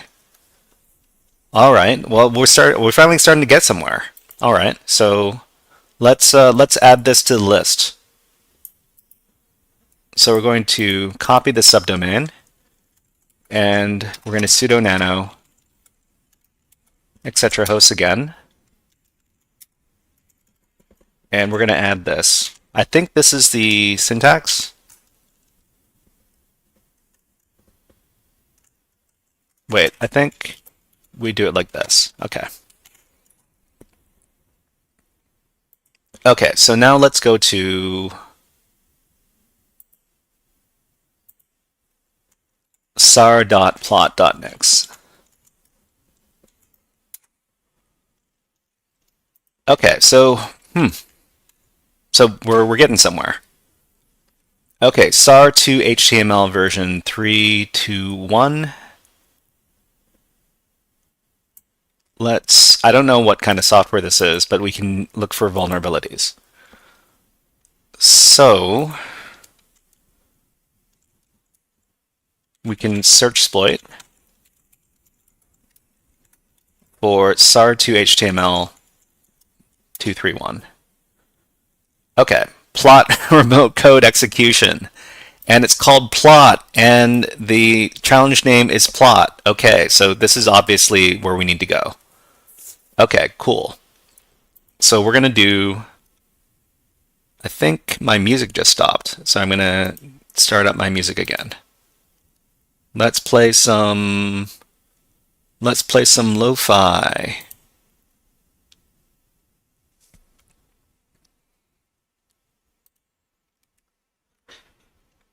Okay. How's that volume? It doesn't seem very... It doesn't seem very loud. Let me make it a little louder. Okay. All right, so now that we've found a vulnerability, you don't hear any music? Okay, you should be able to hear the music now.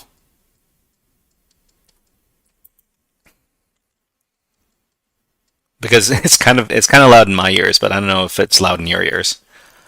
So now that we've found this this remote code execution script over here, we can use search exploit. It's not getting captured? Oh, is it not getting...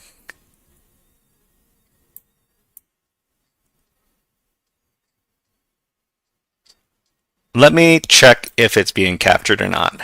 Let me...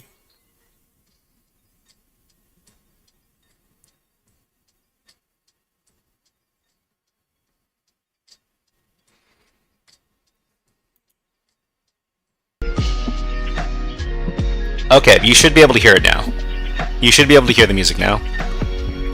Man, I'm so bad about this audio stuff. Really bad with the audio stuff. So you should be able to hear the music now. Okay. If it's too loud, let me know, because don't want y'all to be inconvenienced. Okay, so we can search exploit and we can copy the file over to our current directory with this search exploit m. Search exploit. Okay. All right, so here might want it a bit softer. Okay, let's turn it down a bit. Okay, there we go. So we've got this remote code execution exploit over here. We're going to rename it. We're going to rename it from this number to plot.py. And then we're going to cat out. Okay, so it's actually not a very long script. Let's copy this all. So before you run anything on your system, actually we should be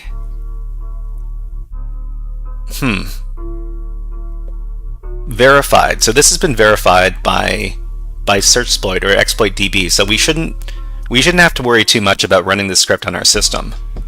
So we can just take a look at what's going on. It's importing requests and let's see, regular expressions and commands. So we just need to put in a URL. It's going to take our command and it's going to try to run our command if this is to be believed. Okay, so let's try this out. So it's Python and then plot.py. Enter the URL. The URL is this one right here. Oh, this is a bit loud. I'm gonna turn it down a bit. Okay, so we're gonna run this. And we're gonna put in a command. Maybe the command will be ID. So we managed to get some output from this. So we have remote code execution on the web server through this exploit. So we're the data user. We probably want to get a full-fledged shell on the system, so we want to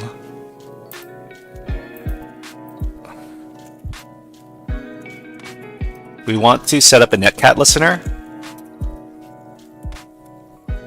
to catch the reverse shell command that we're going to send to the web server.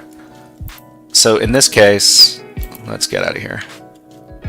Thank you very much, Nikto, for spotting this stuff.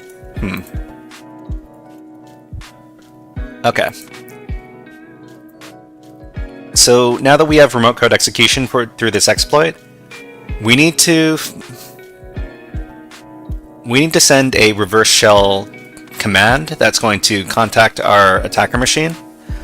And that's what we like to use. What was it called? Pentest Monkey. Pentest Monkey. And we can look for reverse shell cheat sheet.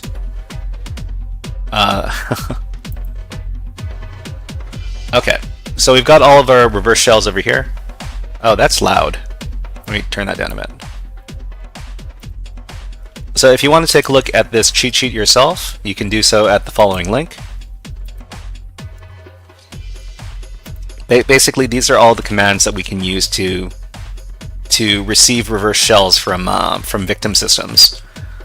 So let's just try the good old old-fashioned bash command over here. If this doesn't work, we can try some netcat commands. So let's craft this in here. We need to supply our own attacker IP address. So in my case, it's .22, as well as a port number. In my case, 443. And we're going to try to execute this bash command to get a reverse shell.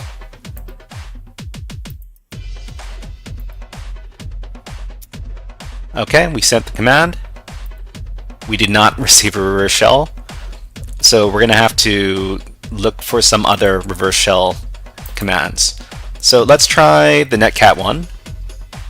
I usually have good success with this one right here, which makes use of named pipes in netcat, or in Linux rather. So we just need to edit this one. In this case,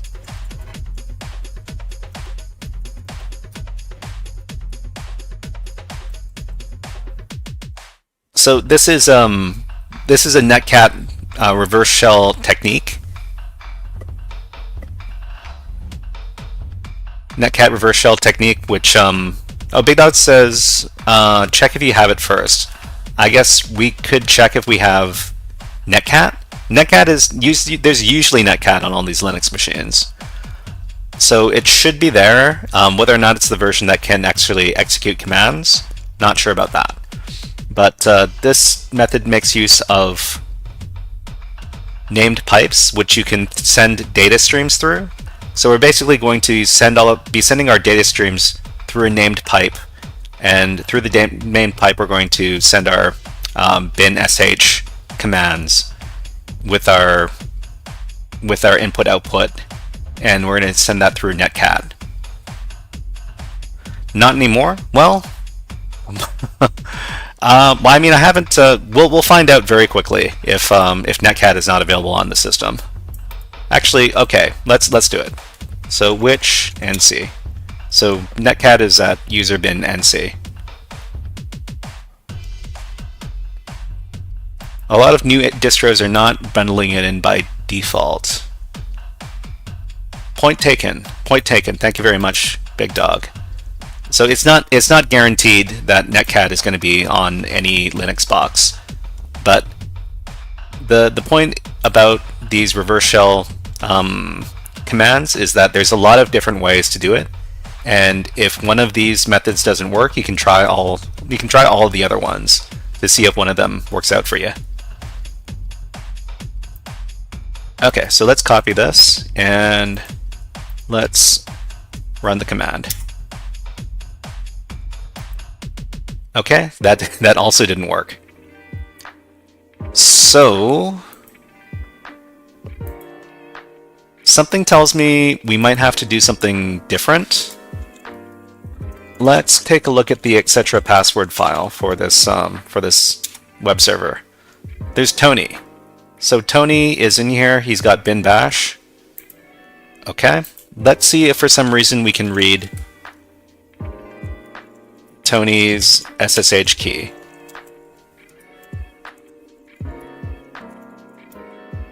So that didn't go through. So no SSH key for us. So aside from Tony, there are no other users on the system. Try to do it in bash C command. I think we've already tried that. So, oh, bash C command. Okay. So maybe we could try this method over here and then do bash C. Like that. Didn't go through. But it's worth trying, yeah. I see the logic. Let's try this one.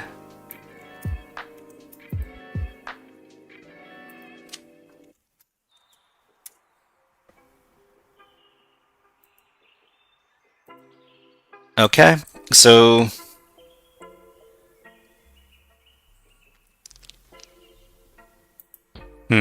let's look for more reverse shell.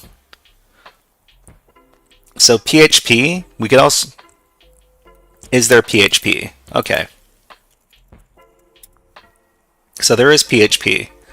So we could try a PHP command.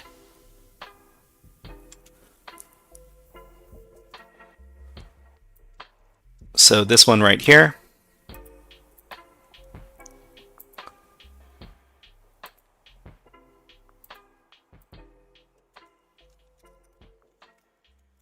Okay, so this one, like everything else, we need to adjust.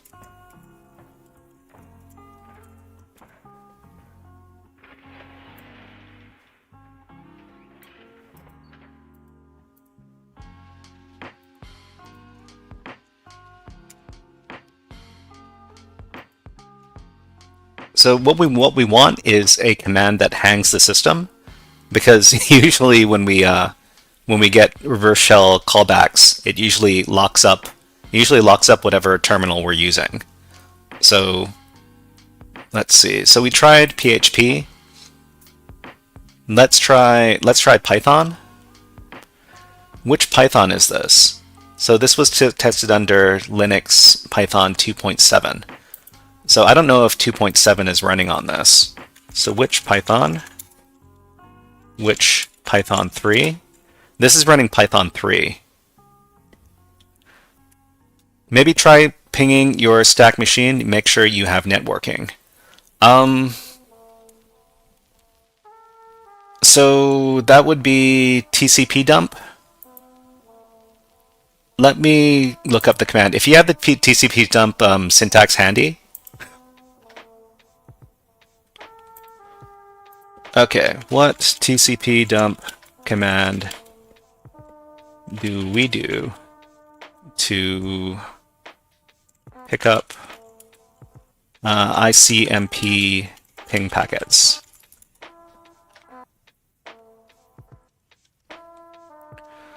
Sudo TCP dump I interface IC. Okay. Just ping your attack machine. Make sure your reverse shell can connect back. Oh, okay. You mean just? Oh, that's a lot simpler than what I was thinking.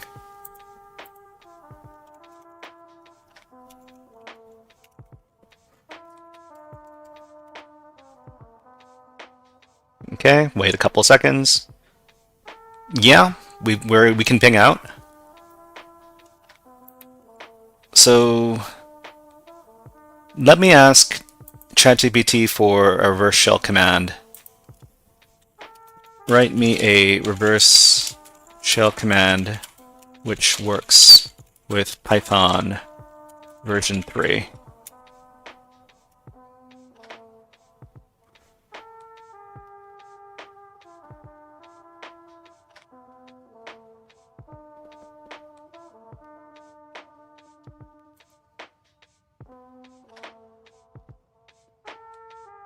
Okay, let's try this.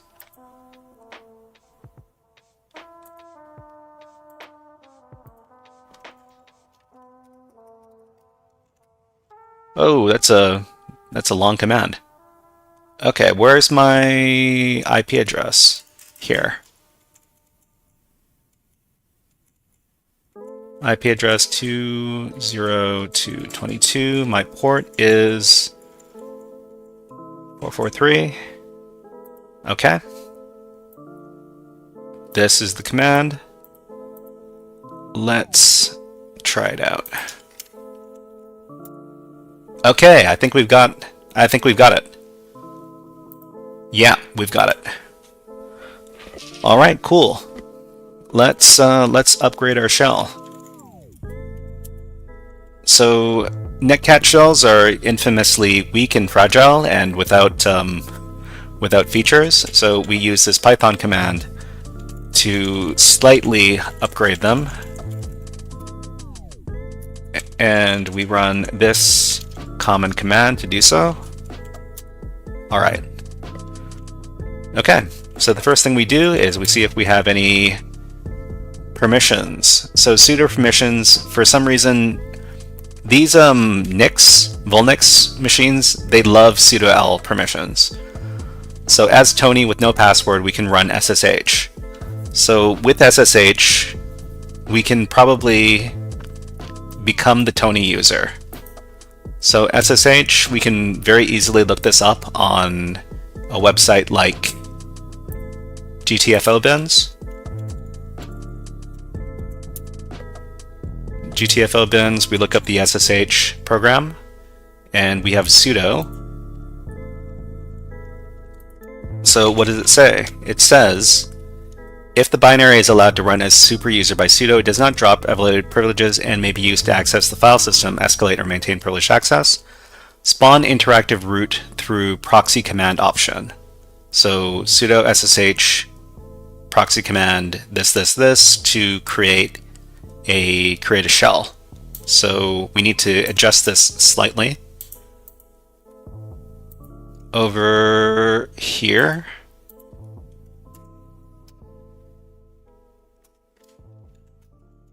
because we need to become the user Tony. Okay, so if this works, we abuse the sudo permissions on the SSH program to open up a shell.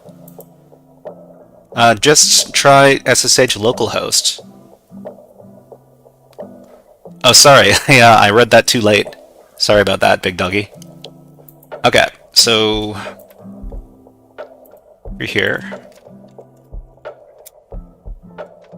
Who am I? We are now Tony. Great. Let's upgrade this shell as well. Python 3. Import pty.spawn bin bash. Okay. Once again, we ask for sudo l permissions at sudo password for Tony. Okay, so this is not a sudo l privilege escalation all the way, it's only partial. So we can go into Tony's home directory. Can't clear. Okay, so we've got user.txt. We've got bash. We do not have bash history.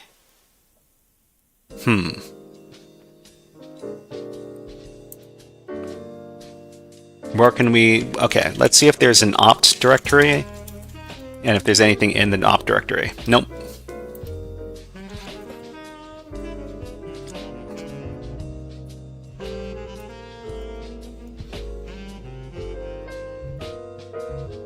So there's nothing here. Oh, there's the vhost.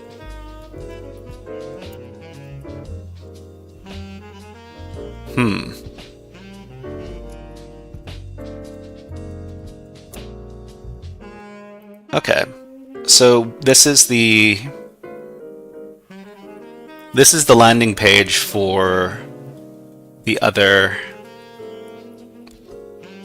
Let's see if there's a password in here.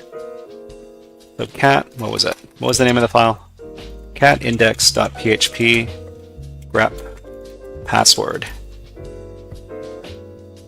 Password. Okay, so Nothing quite there. SAR to HTML and SAR file. SAR to HTML is a index.php. SAR file is a directory. cd SAR file.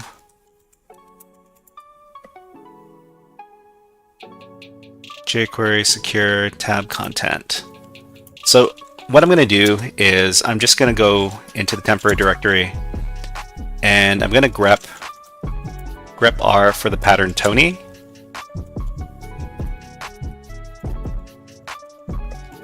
In the entire file system.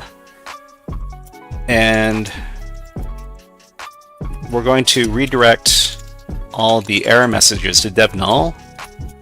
And we're going to redirect the output into a file called grep_tony.txt. And we're going to run this as a process. So we're just gonna search the entire file system for Tony to see if we can find some sort of password for Tony. Because if we can find the password for Tony, we might be able to find out what sudo permissions Tony has. So aside from that,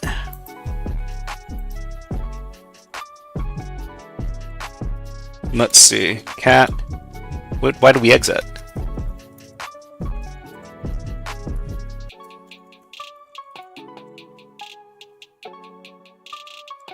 There's nothing there?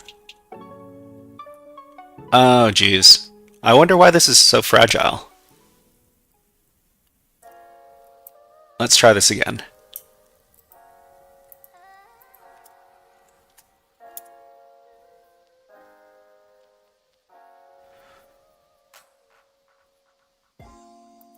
I guess in the meantime, we can just look inside. We can look for SUID binaries. And I constantly forget what the command is to look for SUID binaries.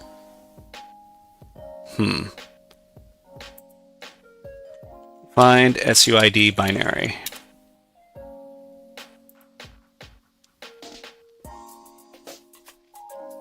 If you want a better shell, why don't you just drop an SSH key? So if we want a better shell, we could do the magic method, but it's a little bit involved.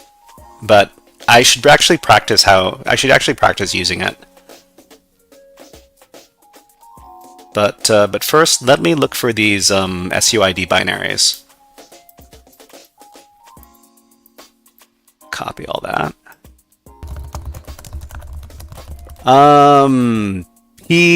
Pete the Beat. Thank you very much for following on Twitch. Thank you very much. Okay, so let's look for these SUID binaries. What was it? Was it find /perm u equals s. U equals s. And what was the rest of that? Type F.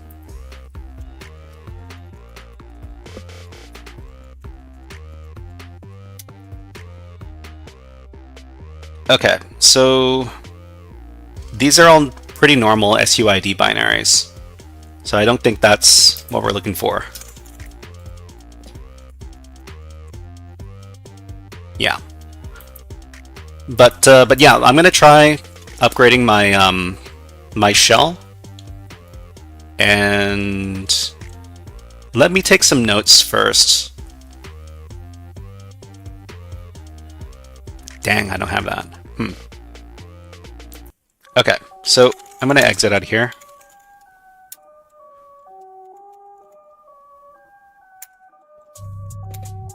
Okay, so first of all, in order to upgrade my shell, I have to be using a bash shell. So by default, Kali Linux uses a ZSH shell, but for some reason, the method I'm using doesn't work with ZSH. It just works with bash. So first of all, I need to create a bash shell, and then I'm going to do netcat on my usual port. And then I'm going to send the Python command that gets me the reverse shell.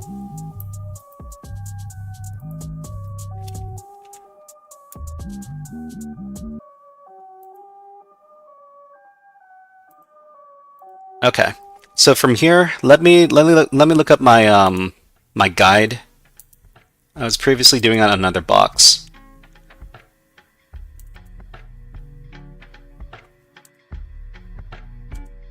I think it was the brain box over here.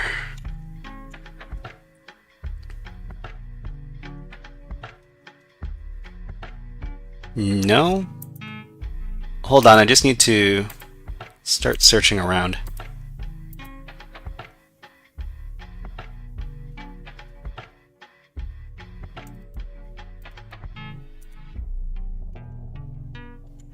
Okay. So this is what we do if we want to upgrade our shell from our netcat shell. So first of all, we need to do Control-Z to get out of the process. And then we need to do stty raw echo. And then stty size. stty size. Okay. And then we need to foreground. We do foreground. And then export shell equals bash. Export shell equals bash. And then stty rows 26 columns 111. And then we export term equals xterm 256 color. Why is this not working? Okay, I think I need to do this again. I think my terminal just died. Okay. Let's do a new tab. This one's dead. RIP. Okay. Okay, so what was it? This needs to be a bash shell, and then we need to set up our netcat listener. NLVP 443 stty echo. stty echo, yeah. Okay, so I think I did something wrong there. That's why I've gotten this to work before.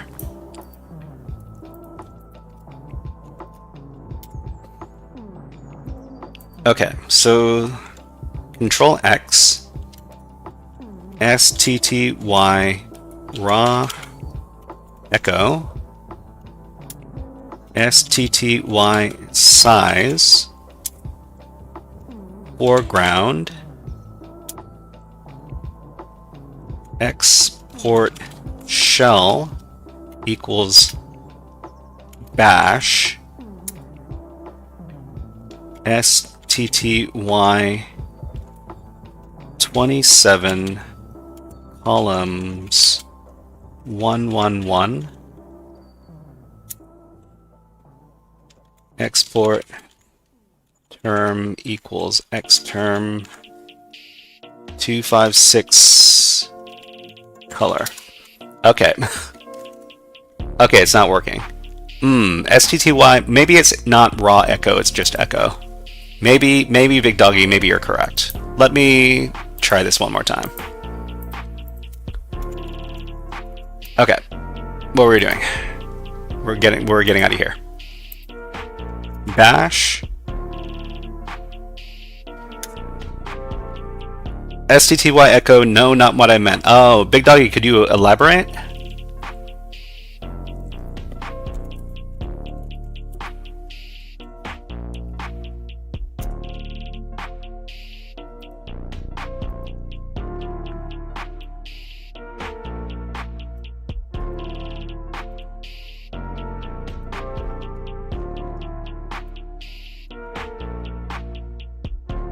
after you set it up.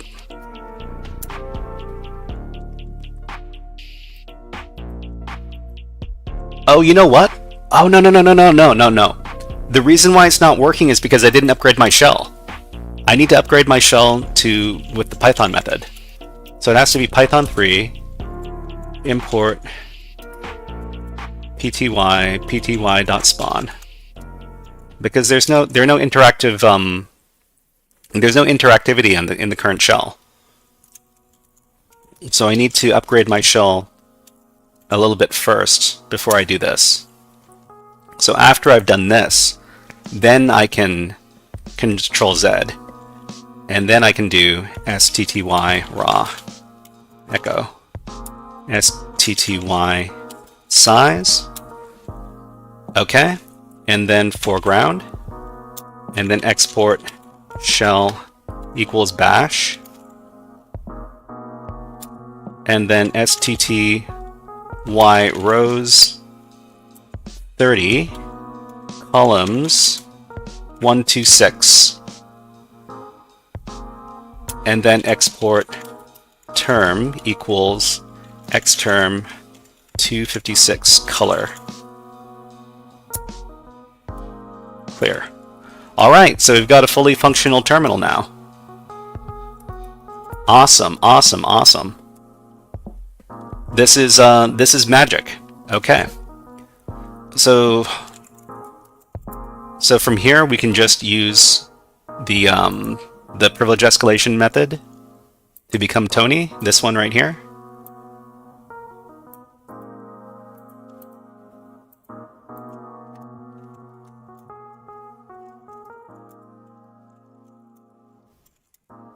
Okay, yeah,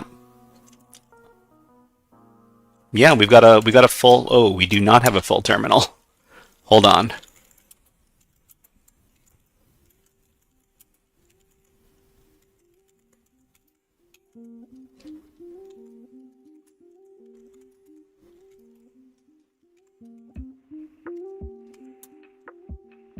Oh, it's Python 3.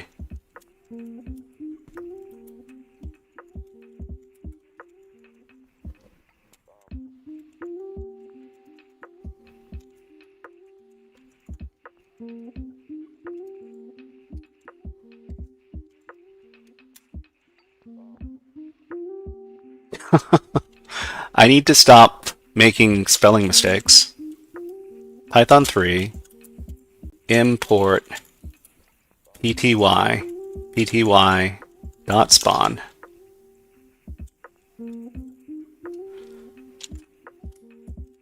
Bin bash. Okay.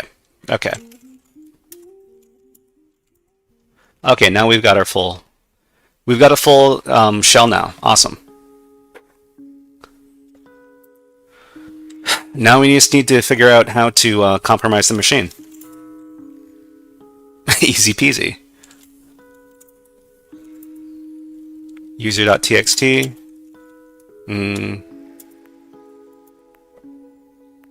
What do we have here? Okay, so let's see if there's anything super special. So we're going to go into the temp directory. We're going to do this again. So it's going to be grep R, and we're going to look for Tony, and redirect all this to devnull. Redirect that into a file called grep_tony.txt and run that as a process. Okay.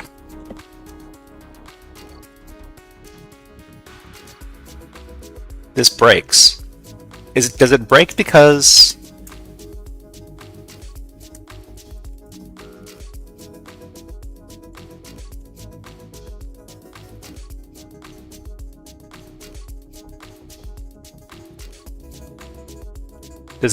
I did this in the wrong order?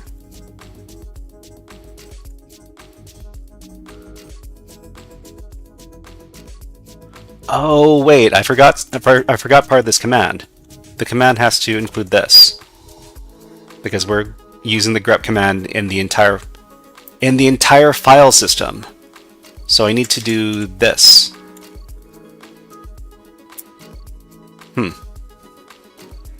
Okay.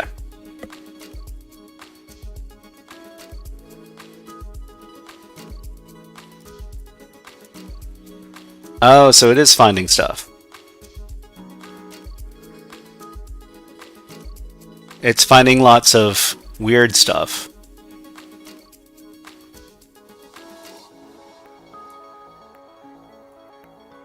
Okay, so not exactly sure where we need to look for privilege escalation stuff.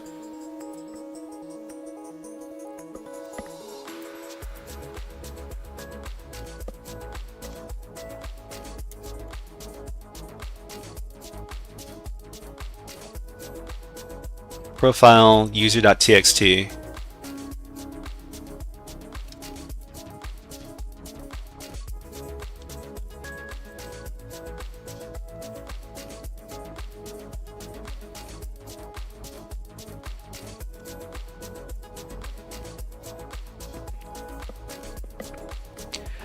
Okay, I think it might be time to do some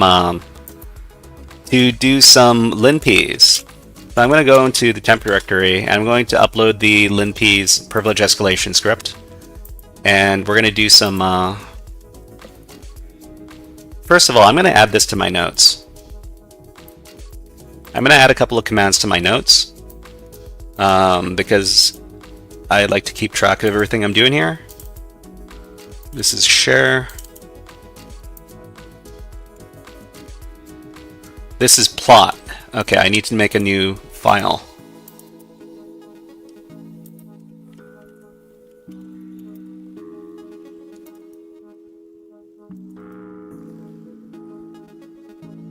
Just a second, everybody. This has been an interesting box, and I'm also going to take note of the reverse shell command that works in this case. It's this one.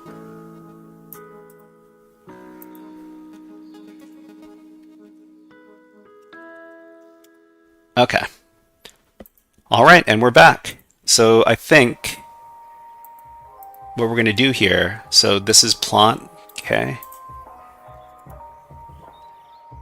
We're going to copy over the linps, locate linps. It's over here. I'm going to copy that over to my temporary directory.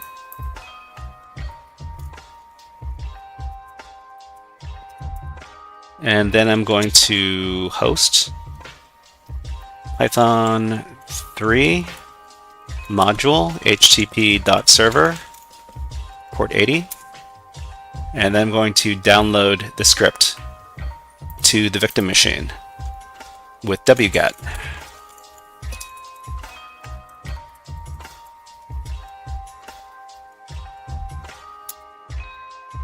Okay, and then we're going to chmod linps.sh, and we're going to run linps.sh. So like I said, linps is a vulnerability, is a privilege escalation enumeration script. So it's going to tell us if there's anything it can find that'll give us elevated privileges on the system. It's color-coded, which means that we should be paying attention to things that are outlined in yellow and red, and things that are outlined in red.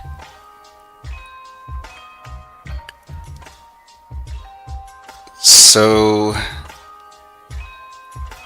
learning how to read the output of linps to avoid false positives is kind of an art form in itself. So most of the time, this is not the section we want to look for. So let's see. So root is running some processes. Let's see if root is running any. Root is running cron f. We can look for cron jobs on the system, potentially. Root is also running agetty. I'm not sure what agetty is. And root is also running the Apache server. No? www-data is running the Apache server. Root is running...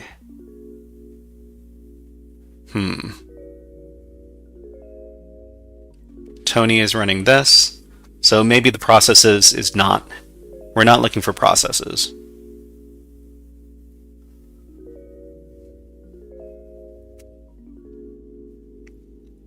So in the cron D, we've got easy scrub all, which might be something we need to pay attention to.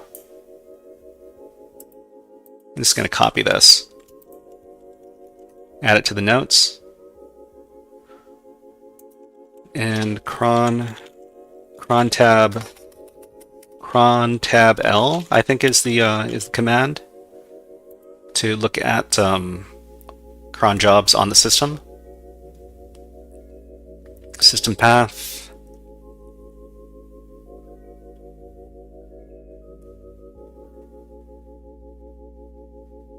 Dbus, networking information, port 22.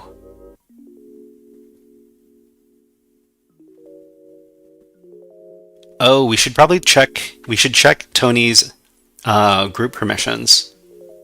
Super users, users of the console. Logged in now, last logons. Let's see. Useful software.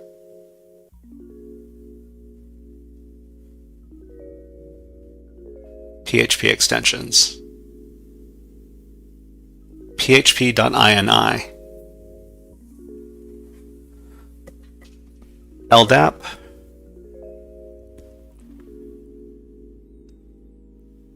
Possible private SSH keys were found. vhost rsa.php. Okay, I'm going to add this to my notes.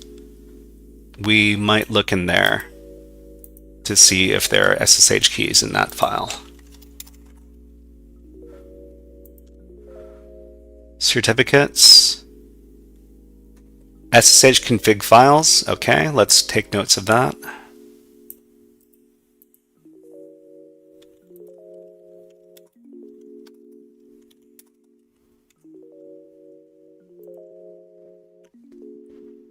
PAMD,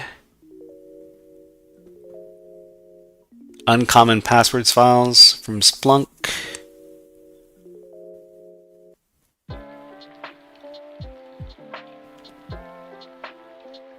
ftp.ini, usually not. Well, I'll copy these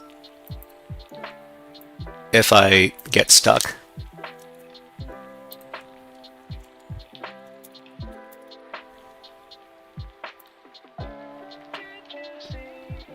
Bind. Ah, okay. We'll look in here as well.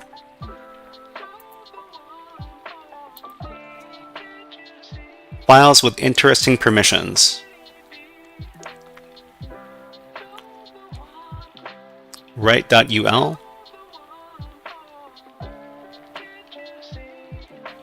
These capabilities are typical.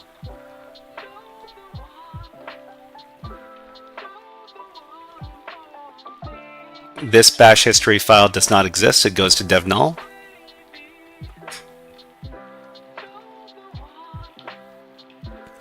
Oh, Big Doggy 101 says, for your reverse shells you can try. Okay, well, yeah, you know what? I'm gonna copy your command over there, and I'll try it out. I'll try it out later.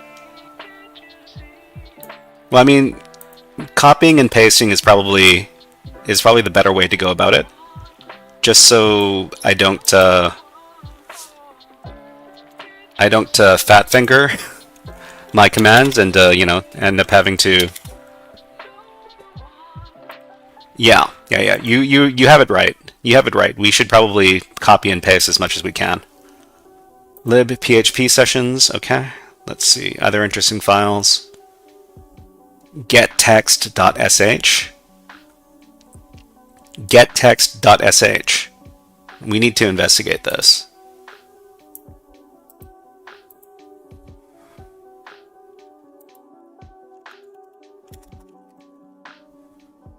Unexpected in root. What? We can read some stuff in root. I don't think this is relevant to the exercise.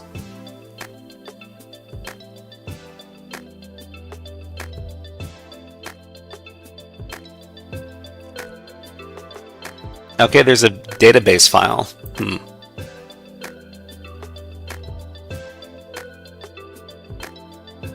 Searching password or credentials in home. Sets up users and passwords. Okay. All right, so we've got a number of things we can start looking at. So first of all, we can look at this tony.txt file. Cat grep tony.txt grep tony. Oh, it doesn't do highlighting. Damn it. If this did highlighting, it would be so much easier. Sorry to anybody whose eyes are getting hurt by this.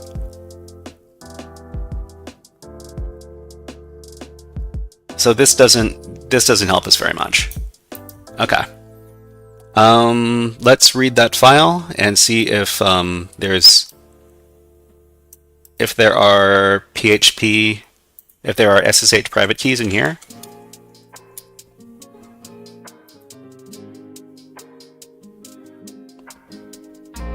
I don't see any private keys in here because this is a PHP file.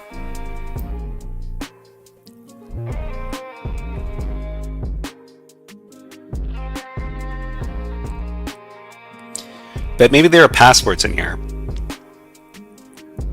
Okay, let's try reading this again. But this time, let's look for passwords. Password false. Okay, no passwords here. Okay, so I guess that's not it. Let's take a look at this SSH config file.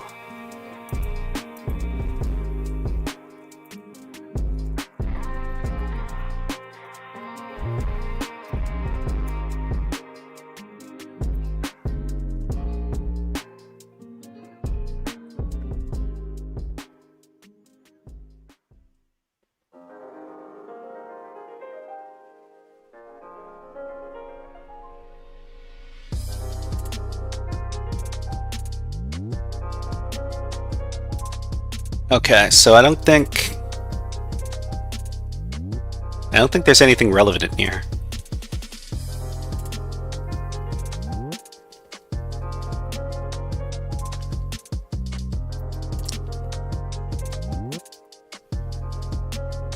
Okay.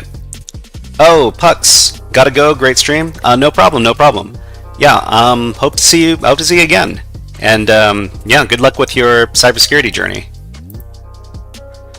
All right, so one thing that's that has worked before is brute forcing the root password using the SU binary, and so it's something that's a bit cheap, but it's actually something I've done on this website's machines before. So this is a script that's going to force to brute force passwords.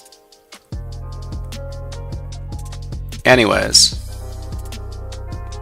let's grab this.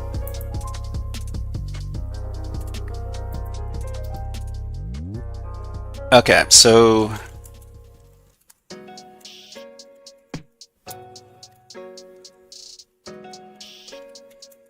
that's the script, and we also need to get some we need to get a password list, and the password list is going to be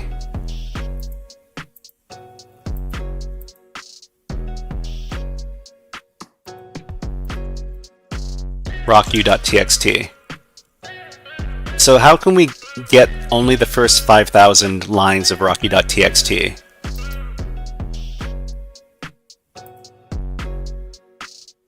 How do we read only the first 5,000 lines of a file in Linux? Big Doggy says we use the cut command. You can use the head command. I guess we could use either of those commands. So head number 5000 file name output file.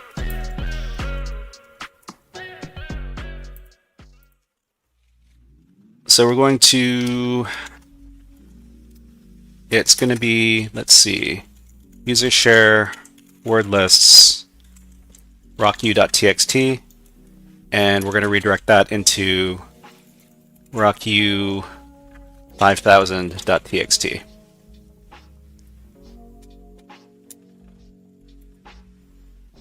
Okay, and then we're going to do our Python server again.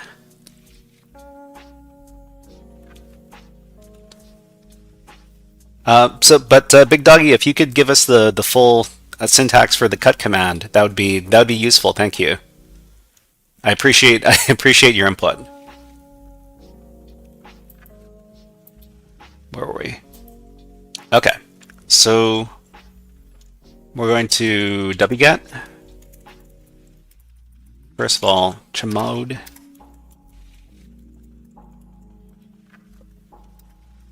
+x.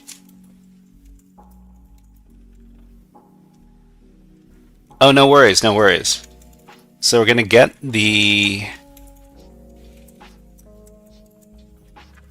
rocku5000 txt list. Okay. And I think this is going to be messy,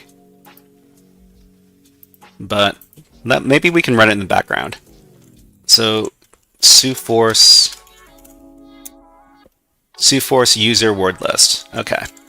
So suforce user root word list is rocku5000.txt, and we're going to redirect that into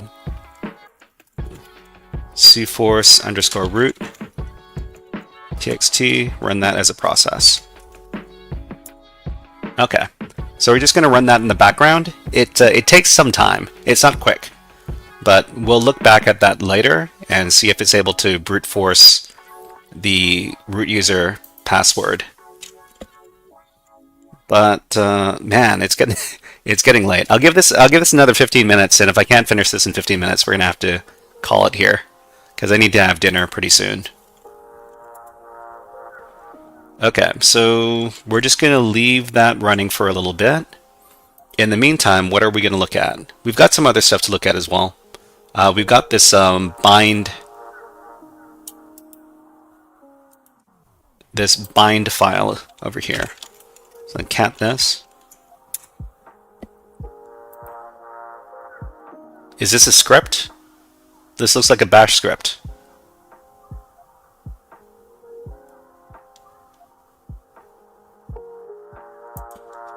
Okay, maybe I should take a look at the file permissions on that file. So it's owned by root. It can only be read, and that doesn't help me very much. And there's this other script file that was in the path called gettext.txt.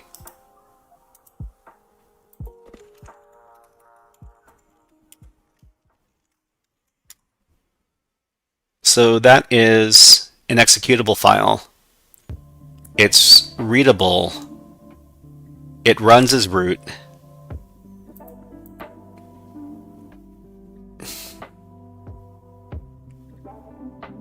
Maybe I should read it.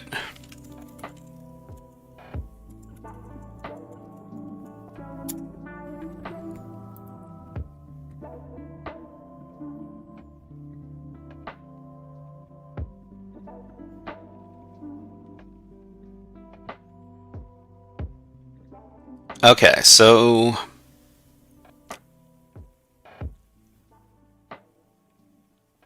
I don't think this script is what we need to use to get privilege escalation.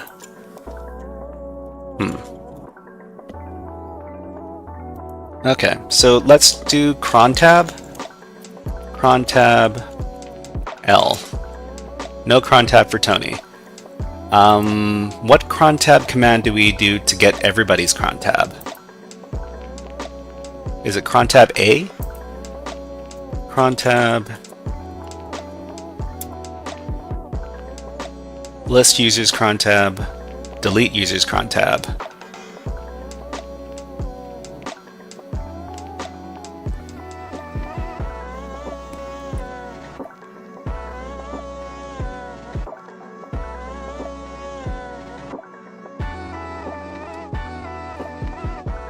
Oh, I think we found that this cron tab u root, right. Cron tab u root must be privileged to use root u. Okay, not here. I think I saw that this file over here was being used, e2 scrub all.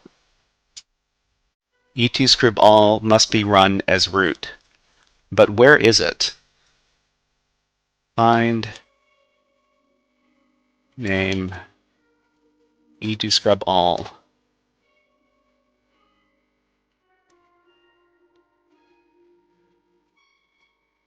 Okay, so it's in cron d e2 scrub all. But this is this a binary file?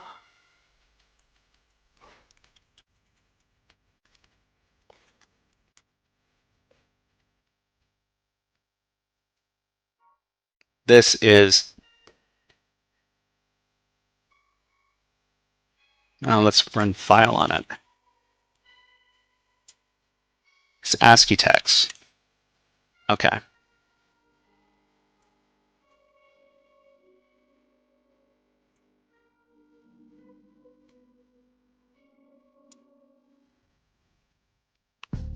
Okay, so it's, I don't think we can exploit this.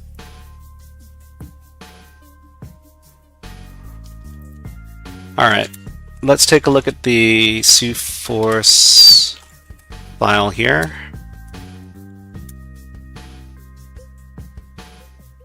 It's still running right now.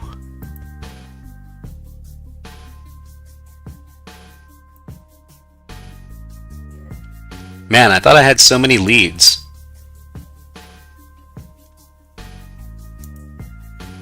How about the etc bind? Etc.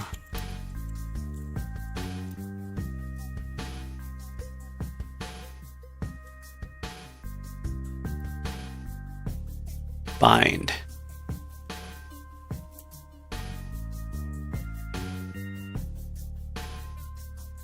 Let's look for the bind file.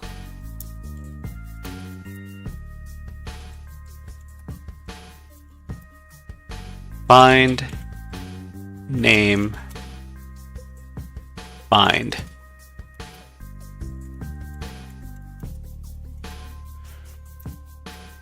Okay, so bash completion's bind. I thought there was supposed to be something in the etc directory.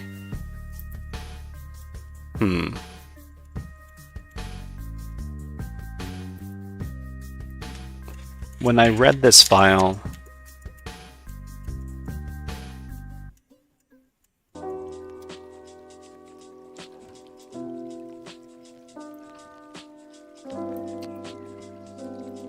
didn't have anything in here.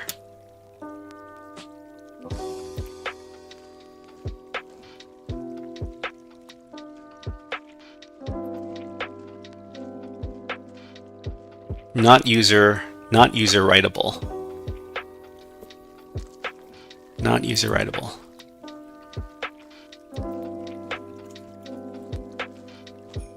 Okay.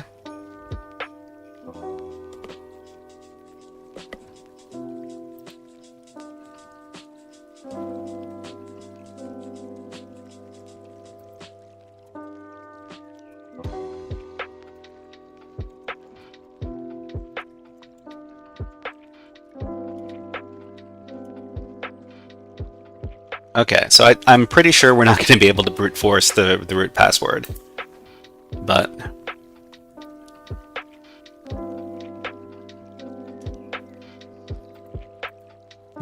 let's run linps again and see if we can can find some details we didn't see last time.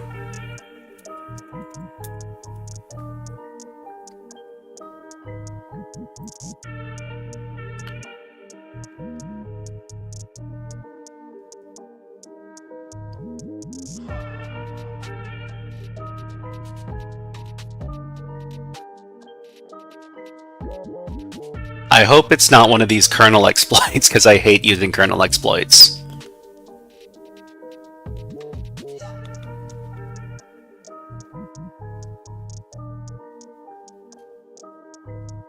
Okay, let's take a look at these root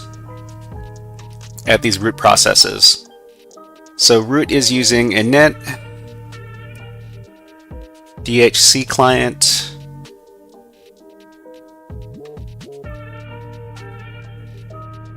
Apache.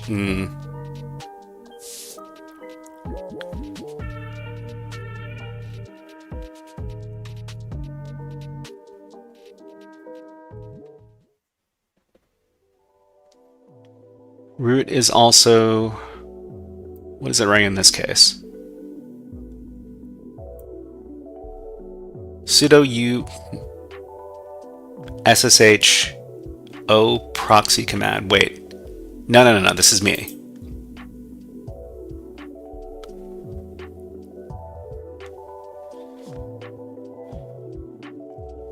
Apache 2 process found, sshd process found.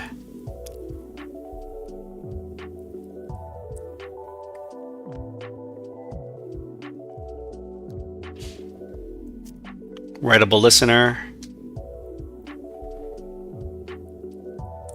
Sockets. I've never done privilege escalation through sockets before.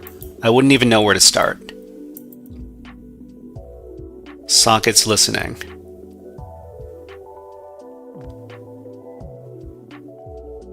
Service, dbus service object list.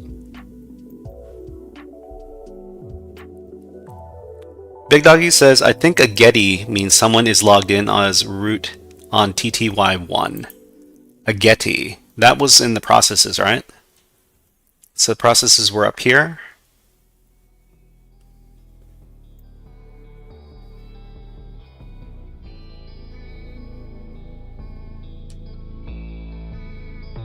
Where was the getty? This over here, okay.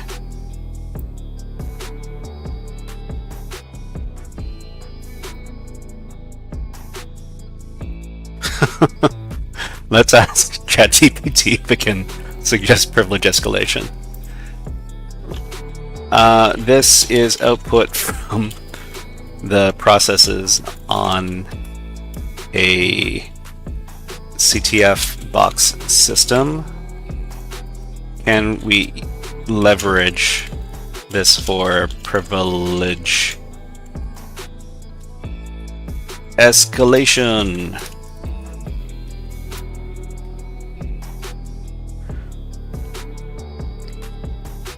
Okay, it allows arguments to be passed to the login shell.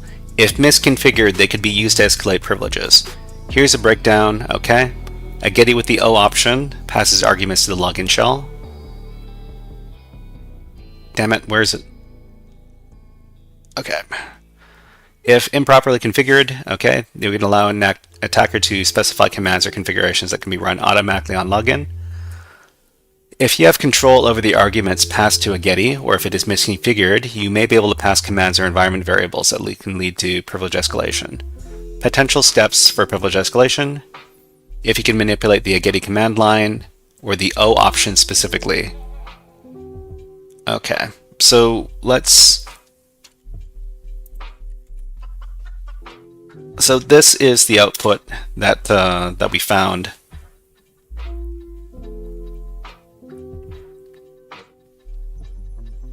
Wait, what was that P?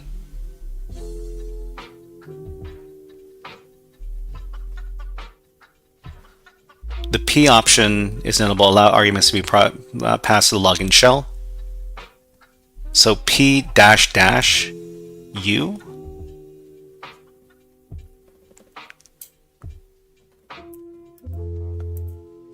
Hold on.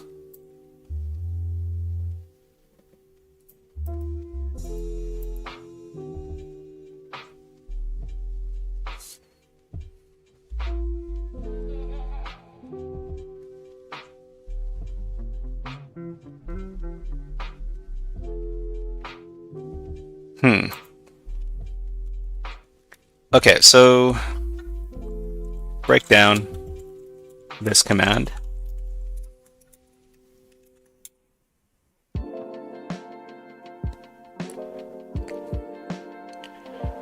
Okay, a Getty is the program that manages physical and virtual terminal connections.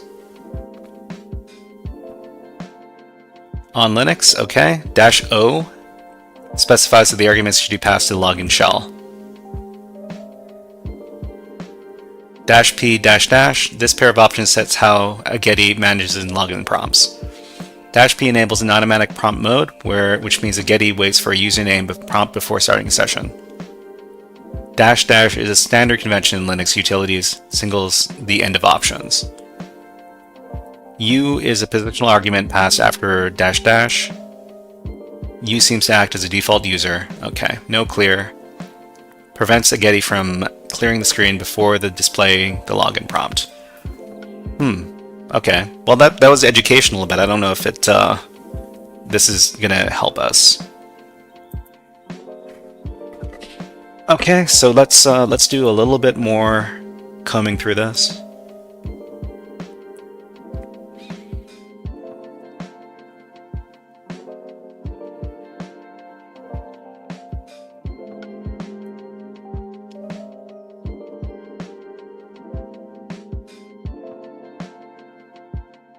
What is this command?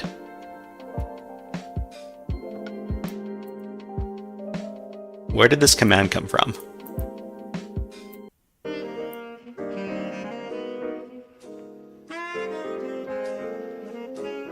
It looks strange.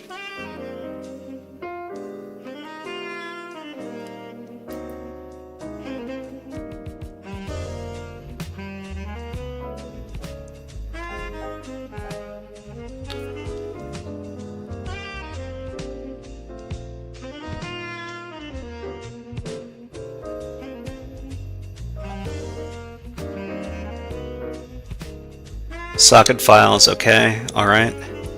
Dbus. User information. So Tony's not at part of any special groups?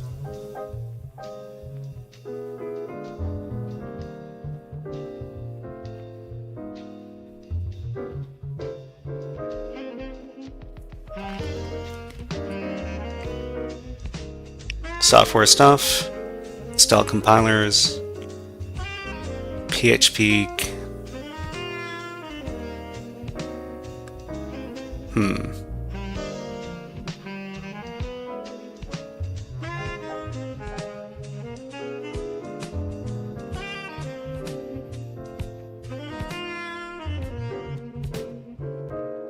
PHP.ini.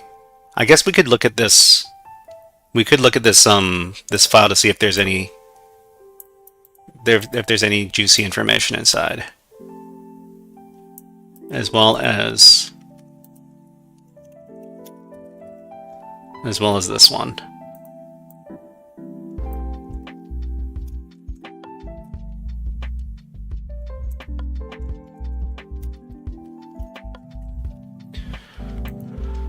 Okay. Etc. LDAP.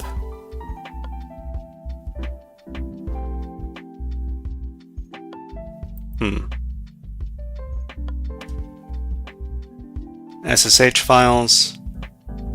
Possible private. Okay, there are no possible private keys in there, I don't think. SSH config. pamd sshd. Keyrings.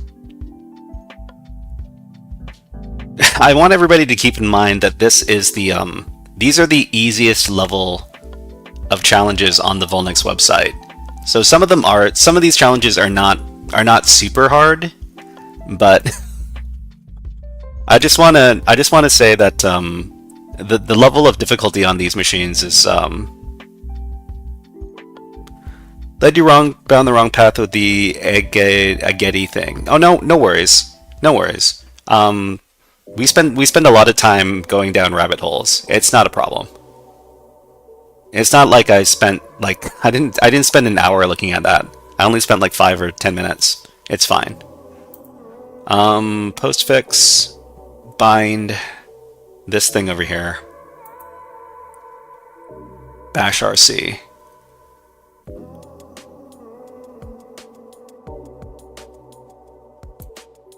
What is this etc. Skell?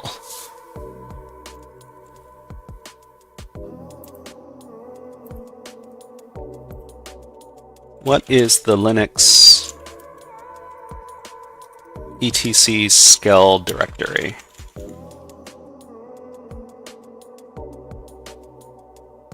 The template for new home directories. Oh, okay. It's a template directory.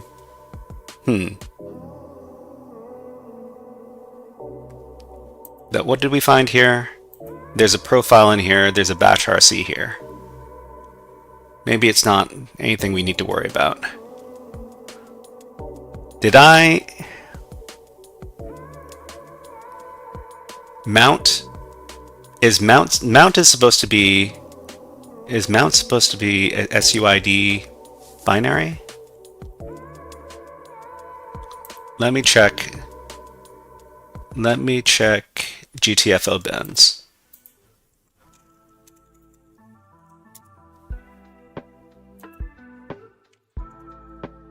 Mount is only abusable if you have sudo permissions. Okay.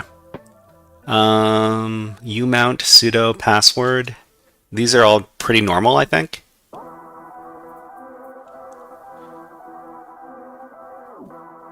Cap. Capabilities.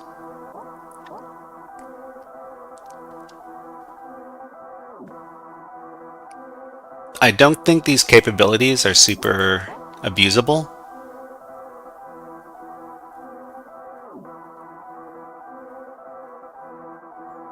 Tony bash history.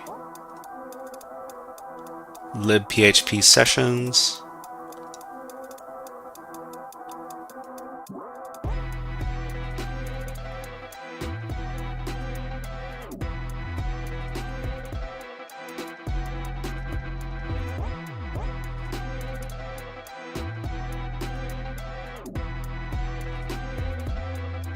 Passwords, credentials, passwords. Okay. All right. All right. So, how about this file over here?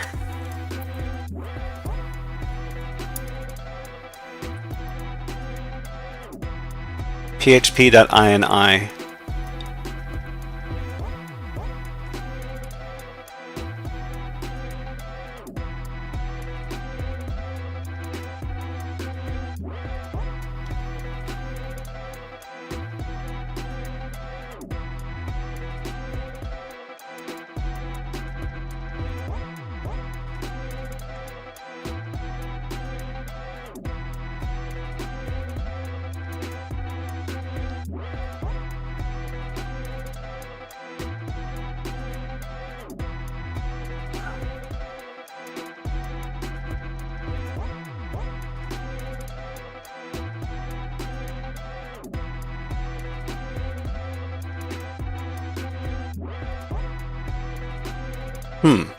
Passwords?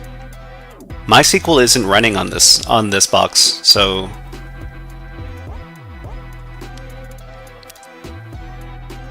we have a MySQL default port, but it doesn't. This doesn't matter, I don't think.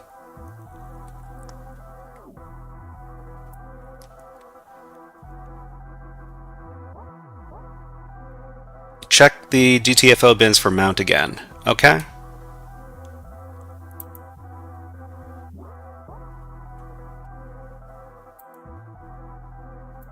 So it's only got a section on sudo.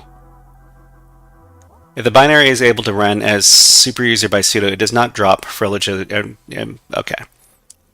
So exploit the fact that mount can be executed via sudo. Replace the mount binary with the shell. So you think it'll work even without sudo if it's suid? Well, we could try. In this case, we would just run this.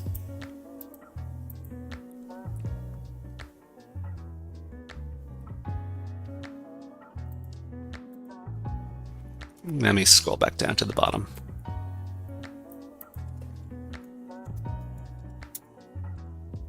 Yeah, we have to be super user to mount. And we don't have the... You know, Tony, I don't think Tony is part of the sudoers list either.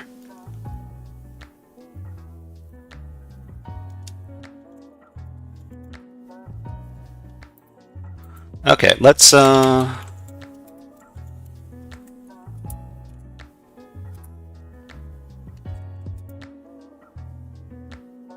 yeah, okay. Wasn't able to brute force the root password.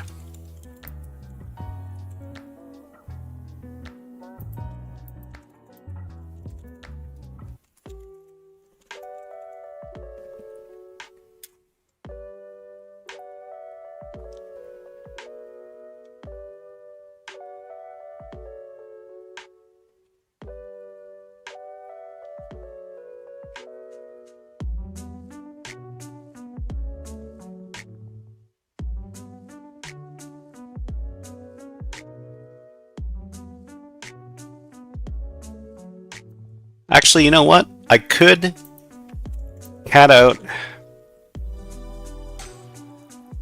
the grep stuff, and I can start doing grep v on all of this output that I don't like sources.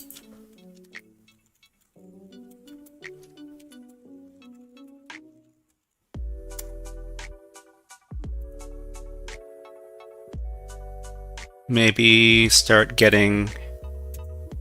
eliminating this translation stuff.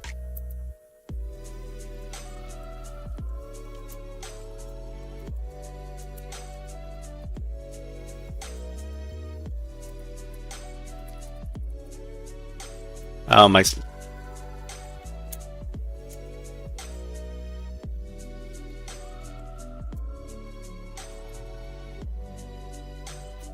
This is starting to get...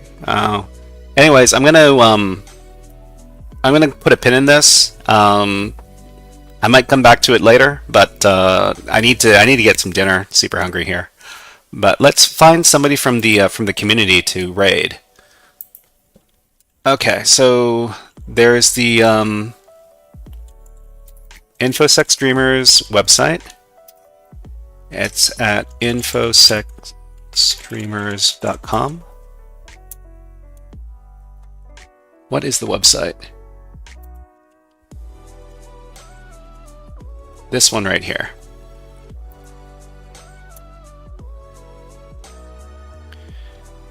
And on Hacker and Capital, this is the Spanish. This is a Spanish page. Does anybody here speak Spanish?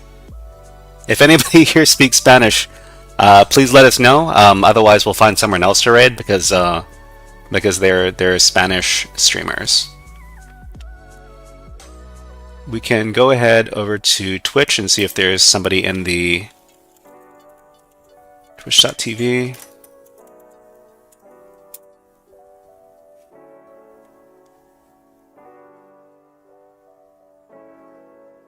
And we'll look for somebody in the software and game development category.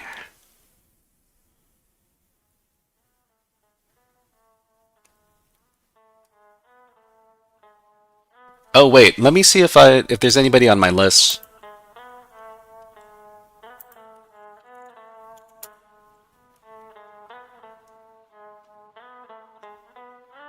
Oh, the science channel is on. Yeah. Science is a they do science stuff.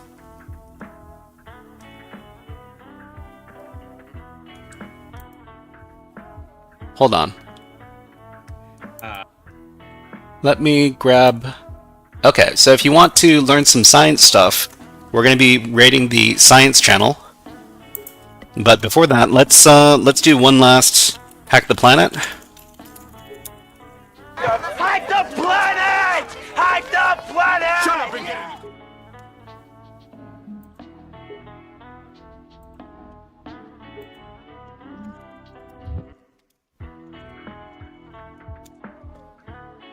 All right, thank you everybody for coming today, and we're going to be back on Friday, and we're going to be doing more hacking. And until then, have a great week, and we will see you next time.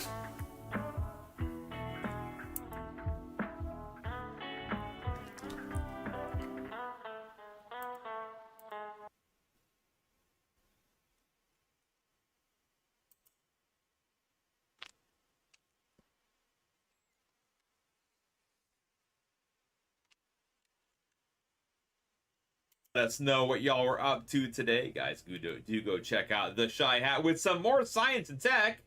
Shy Hat, what were y'all science and teching about? Tell me all the details. The Raiders coming in with science and tech. My name is Belent. 1/3 of science streams, the other 2/3, my wife Lita and our daughter baby Alona. Lita and I have our PhDs in molecular biology, and we do science content here on Twitch every day of the week. Science content on Twitch, that's a thing. 100% it's a thing. Folks, I'm going to play y'all a quick channel trailer, let y'all know about our vibe, and then, see, Shy Hat said we're doing some security testing. Oh, heck yeah. Any winners? Tell me all the things. We'll be back in about 45 seconds, y'all. Hey, y'all, I'm Belent. I'm Lita, and we are Science Streams. We're molecular biologists and variety streamers. Our channel is built around the idea that science is for everyone. Every day is something different.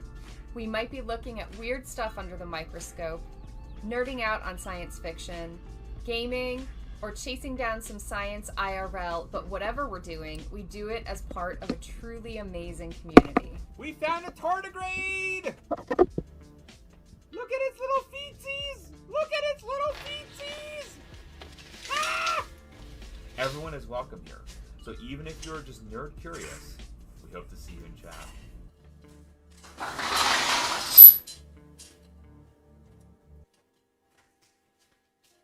So y'all, welcome on in. Yes, indeed, science on Twitch.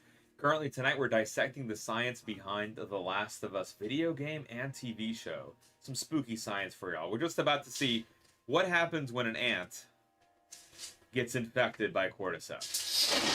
How exactly the behavior is changing. Those coming in, we were just looking at some cordyceps specimens under the microscope. We will look at some more tonight.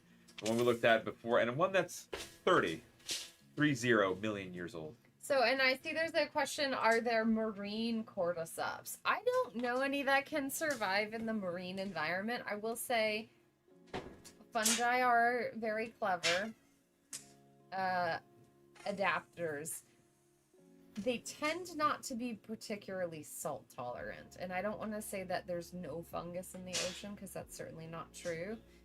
They don't tend to thrive there. And I don't know of any cordyceps that are present in the marine ecosystem. Do you? I don't know any offhand, but it's a really good question because of the relationship between insects and crustaceans. Yeah. Right, so you might predict that they would have something, but I think I'm agreeing with Lita. I'm not aware of that niche being filled. I mean, there are a lot of really cool parasites that affect crustaceans, y'all. Yeah, it's not like they're not real being affected. Freaky ones.